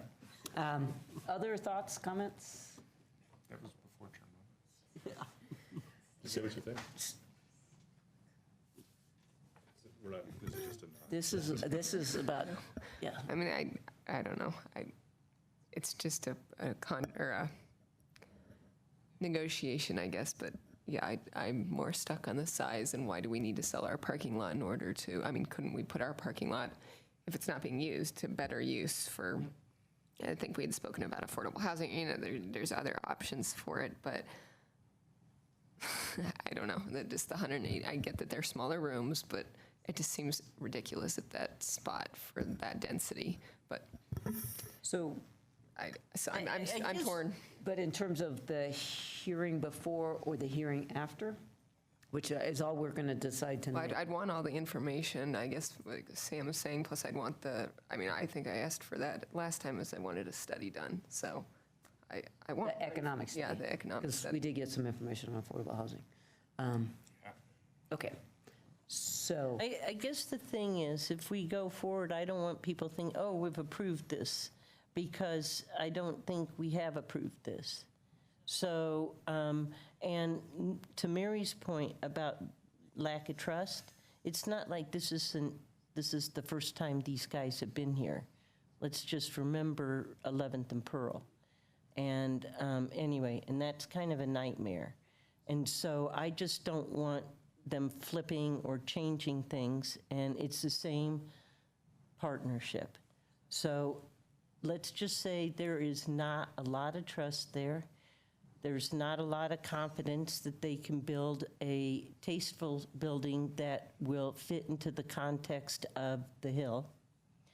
And when you look at, if you just take a Google map and you look at how large this hotel is, it goes from Broadway all the way up to Pleasant, and then a full block in, and it could go even more than that if it goes into the parking lot. So it's a massive, massive building. And when I was looking at it today, and I zoomed out on Google and looked, well, there's a university next to it, right? There should be some giant buildings there, which there are, large classroom buildings, but there's nothing that size. So it's just huge. So maybe not in total square foot, and then, you know, I know there's a change in slope, but it goes from 39 to 55 feet. And 55 feet is the first thing you see when you come up the hill. So they got some work. It needs a lot of consideration and change. So hopefully they're hearing us and continue to hear us. I think we can count on that. Okay, so if I'm hearing us correctly, there are concerns, but in terms of scheduling, there's also some, anyhow, we've all made some comments. We will go ahead and ask staff to proceed with negotiating, noting that we are not deciding whether we would accept it. We're just saying, go get us an answer to the question and bring back the whole package, if you will, for a public hearing after you've done that. Yeah. Does that sound right? It's an offer. Yep. Got it. Okay. Thank you very much. Do you want to extend the meeting? Oh. We need a short item to go. Yep, okay. I move to extend the meeting for 5 minutes, for a short time. Second. All those in favor? It is unanimous, I think. Mary, was that a yes? Yes. Okay, unanimous.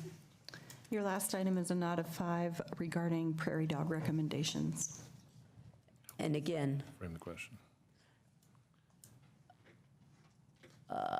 okay, so let me just interpret that. We have now on the schedule for May 7th, us to look at the recommendations. Remember, that was already scheduled a long time ago, prairie dog recommendations under matters. So the question is, and I think, Lisa, you said you want it to be a public hearing. It is a very full night. So if we did that, then we would presumably, unless you guys tell us otherwise, go to that scheduled special meeting. The best date, which 6 people could get to, we couldn't find a date for everybody, was May 16th. So that is the question, a public hearing or not at this point. But we put Alpine Balsam then. Yeah, although May 16th is going to be the Alpine Balsam hearing. Oh. We'd have to schedule yet another. Oh, yet another one. Sorry, you're right. We gave that to Alpine Balsam. Okay, so that's what we're deciding tonight, and it's about, I wanted to show you what the recommendations were, so you have those in front of you if you want. You don't need those? Because the one, this is the main one. And then there are a bunch of others. okay, but could you also, either you or Jane, remind us of what we were otherwise going to be looking at May 7th? Just to remind us. On May 7th, you are going to be looking at the report of the Open Space and Mountain Park staff in response to the Prairie Dog Working Group Phase 2 recommendations. Those recommendations came to you in the fall, and they had some significant financial implications. And so the request was for staff to go back and study those recommendations and determine how they could fit that into their work plan and over what period of time. They've done that, and they've got some recommendations about ways that they can move forward this year and on into 2020 and 2021. So, can I ask a question? Yeah, except for I think I saw Mirabai first. Okay. Good.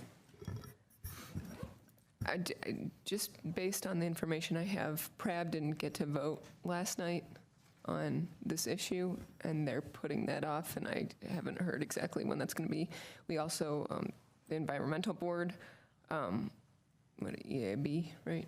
Yep. They won't have voted by this time either, so I'm just opening it up here is I'm willing to push off the meeting because I would like to hear, seeing as both of these boards are taking the time, and from my understanding last night was a very robust conversation with a lot of people showing up to discuss, I'd be interested in possibly pushing this off to another date until we can get those boards' recommendations as well. Can we just ask the process, does anybody know any more details about PRAB? Yeah, so what I heard, this is what we got from Jeff Haley, who was there last night. So this is, quote, they didn't have a motion, as Mirabai said. Their main concerns seemed to be that OSBT wanted to modify the recommendations to prioritize movement of OSBT prairie dogs. And PRAB was concerned because they have a prairie dog issue with the Valmont City Park, and they didn't want to not have the opportunity to relocate those prairie dogs to facilitate the development of the Valmont City Park. So they were concerned about OSBT's recommendation regarding prioritization. I think that's what that says up there. Okay. So that's one of the other motions that OSBT made. I have them all here, but I'm not sure you need to get into that deep level. Okay. Yep. I just want to ask a clarifying question, Mirabai. Were you suggesting a delay but still having it under matters, or a delay in making it a public hearing? Let's put it this way. From prior to being on council, when I came and spoke to you guys about the armory dogs, that was the public hearing, was when we went over and over again begging you guys to save the armory dogs, and you guys created the working group. So for me, that was a huge part of the public speaking. And so, with the fact that you guys created the prairie, and Jane selected them, created the Prairie Dog Working Group, and the significant tax dollars have gone into, and a significant time for our residents and staff for 2 years, they have had the answers. So I'm not interested in having a public hearing because the whole point of the working group was to answer the questions and create non-lethal issues. So I want to hear the recommendations, and I'd like to see those given a chance. So I'm not interested in the public hearing, but I am interested in hearing from PRAB, because I also believe PRAB was going to vote on what OSBT voted on in terms of lethal control options. And, if from my understanding and having spoken to many of them, they're going to have a different vote than what OSBT did. And so now you have another significant board with a different thought pattern. So I'm curious of what all our boards are going to do if they're taking the time and energy to do so. Can we ask a clarifying question? Were they going to vote and ran out of time? Are they going to do this again? I don't know. You've got what I got from Jeff. We just asked him. Do you think that you are asking for delay until they voted, or do we know that they're planning to? From the people I spoke to, they are planning on voting. So when's the next PRAB meeting? Yeah. I believe they meet once a month. Okay, that's what I thought. So it will be in May. Yeah. And so it seems premature. I wasn't clued in that PRAB and EAB are also taking a look at this. So it does seem premature to have that hearing May 7th to go over the working group recommendations if we don't have a full suite of board recommendations to go along with it. Okay. But I don't want to have a public hearing. Okay, no public hearing. I'm sorry, which order? I have Mary, Lisa, then Mary. So, go ahead. I just want to raise that on January 15th, Council voted unanimously to accept the December 11th, 2018 study session summary for the discussion on Prairie Dog Working Group Phase 2 recommendations.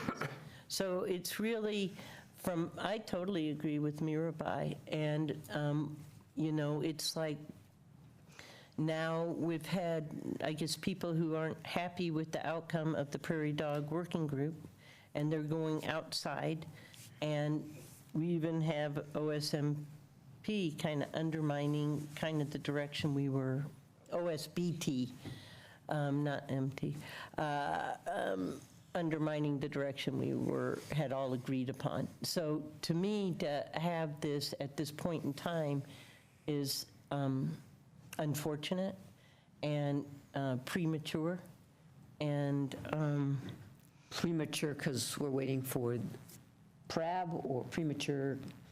well, I don't finish even that know why sentence. we're even having these discussions, because we had agreed to go forward with the Prairie Dog Working Group recommendations for Phase 2. And we were going to have this discussion, as Jane just said, about the cost on May 7th. And I assume, Jane, we still will have that discussion? Yes. Yeah. Well, unless we move it. Yeah, this is all about, do we Right, want a we could public move hearing? it. The question is, do we want a public hearing? So that's So, a no, scheduling. I'm fine not having a public hearing, since in my mind, we've already had that public hearing.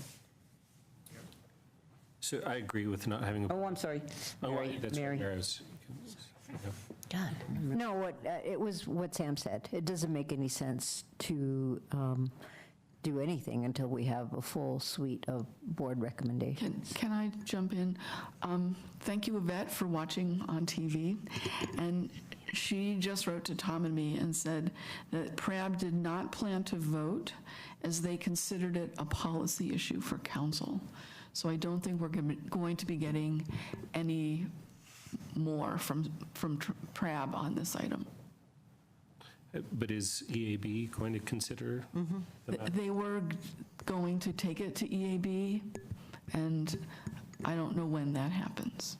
Well, so this might want to be explained to PRAB, because the people I spoke with were not under that impression that they weren't getting to vote. So, Okay, wait, we have a queue. Mary, were you done? Because then it's Aaron. And then we can go to Sam. I guess I want to understand the parks land issues, but that's part of the responses that we're going to get from. I think PRAB just gave it to you right there. I No, there's more, because there's over by the Boulder Reservoir. Okay, Aaron? Yeah, so I agree with not having a public hearing on the matter, but it does make sense to wait until all the boards have weighed in. EAB, give them a chance. Maybe we need to wait for one more PRAB meeting to see if they're going to do anything else. So then, but then we consider this in mid-July? I don't know, leave it up to CAC as a matter. They're all getting the same presentation that Yes. we're going to get on the 7th? Yes. Okay. All right, I'm going to jump, oh, wait, you're next. No, Okay. go ahead. That's fine. So I'm fine with not having a public hearing, and I think board input is helpful, so I don't mind waiting for that. I guess I don't want to chastise open space, because that was their response, and they're supposed to weigh in, and so they gave us some thoughts. I guess what I would say is, open space is, to me, recognizing that there's conflict. It's increasing, they're hearing from people, and I feel like what they basically said is, we have a problem, council, deal with it. So I guess, to me, the question isn't lethal control. I mean, that's how they teed it up, but I would say that more we recognize that we have some conflicts, some trade-offs, we all went on that tour, that we need to address, however we decide to do that. And so I guess I did talk to some Prairie Dog folks this afternoon, and I guess I think part of this is, and I guess we're getting into, I'll just be real quick. We didn't have good ag representation on our Prairie Dog Working Group, and it's coming back to bite us. And so I just want to say that that is a note to self, that the reason why you want those groups to be diverse is because then they can problem solve and bring it to us. And that's where there was a bit of a breakdown. And so what we're hearing from some of our community is there's a problem and they don't feel like they've been heard. So I think that's the thing we just need to respond to. It doesn't have to be lethal control. It can be something else. But I did encourage the Prairie Dog folks is, for God's sakes, go meet with, there was some interaction after the tour where they hung around and talked with the ag community. And there's some creative ideas, none of them are simple, but I said to the extent that conversation can continue and it tees up some other alternatives, that that would be great. And I guess I want to encourage that to happen because we have a conflict. We have conflicts, we have trade-offs, and they need to be addressed. That said, I don't think a public hearing is that helpful. I guess I would like to encourage those discussions, though, to happen. Okay, Sam. Well, that was well said. It is pretty clear that we do have some conflicts in our management goals, and these are not uncommon, right? We have conflicts in our comp plan between policies which compete with each other and trade off with each other, and so it's not that surprising, really, that we have it, and Open Space Board did their job in calling out that challenge. And I think we should just, CAC should just, okay, we've pretty much said no public hearing, and then CAC should schedule it after we've had a chance to hear from the boards, and that'll open up something sooner rather than later, where I know we've been having some scheduling challenges, so who knows if that opens things up enough to get rid of a special meeting, but probably not. No, it doesn't, because it's actually the next meeting that we're going to have, and so we don't have any items that we can move up, because it's only 2 weeks away now. Okay, well, let's keep thinking about this. Mirabai? Well, and I'll say, I think, so the reason I wanted to give the boards time to have their meetings and hear what they had to say is if lethal control is on the table. If lethal control is not on the table, then I'm fine with keeping the meeting on the 7th so that we can then discuss, because there are, and I've been in many, many discussions right now, and in this past couple weeks, and there's some incredibly cool, innovative options that I think would have everyone working well together and everyone getting something. And so I'm all for that. I'm all for getting everyone something that they need, as long as lethal control is not on the table. The one thing I would say about lethal control is it's not any more on the table than it ever was, but it's still, it's in the toolbox. It's not like it doesn't exist. It's just that we haven't been using it. So I just want to be clear. It's going to get discussed, and the reason why is because one of our major boards said that they want to run a process that addresses the issue of lethal control. It said exactly that. So I don't think there's any finessing to be had on the, we need to give direction once our boards have all weighed in. I think it's a policy decision we have to make, and so we can decide it's not on the table, but it has to be talked about because it's been brought up to us. But I totally think we can reframe the issue however we want. Yeah. So I'm also fine with waiting until we hear from at least the Environmental Advisory Board, and maybe PRAB will weigh in. I don't know if they will or not. The other thing I would say to CAC is let's not let this drag on too long, because Open Space Board has been very direct with us, and I think they were unanimous. And staff's waiting for some direction. And we have some ag farmers out there who are quite anxious about their circumstance, and so I wouldn't want this to drag on for months and months. I think if CAC can find a time that's maybe 6 or 8 weeks down the road after these two boards have met, that would be great, because I know that there's going to be some people that are unhappy with us, but because of the delays, I want that delay to be as short as possible. Right. And on, I don't know if it was Saturday or Sunday, Dan Burke, the interim director, wrote us an email saying that he had, or the department had received over 60 questions from council members and the public. And he basically parsed out those questions into groups, and some they can answer right away. Some will take a little more time, and others they don't know. And so that's going to take some time for them, and I'd like to, I don't know how much time he didn't say, but I'd like to get as much of those questions answered as possible so we could have a productive discussion. My impression from that email is that some of them would take a lot of work. So I do think we might, more than is worth, we might want to prioritize. I also think, I'm going to go back to what I said before. I think what we need to say is, hey, we got conflicts, we want to direct attention to solving that, and some of that's the ag conflict, the other, there's a little bit of make sure we're taking care of our soils, and the other is the prairie dog piece and making sure we're meeting our goals there. So I guess I want to, however we move forward, I want the energy to go towards solving the conflict.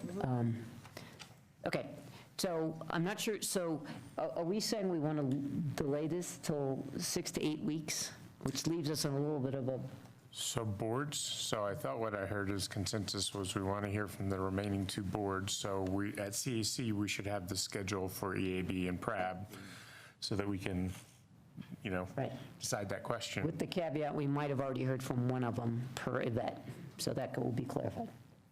Okay, so we'll find out about EAB, and we'll just have to figure out if there's something that slots in the 7th.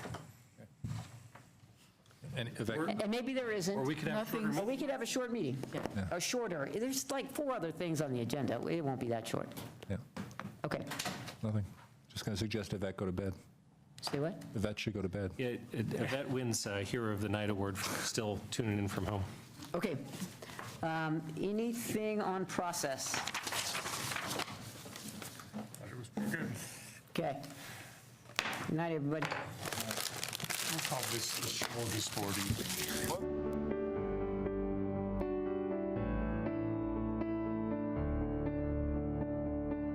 Live from Paris, on France 24.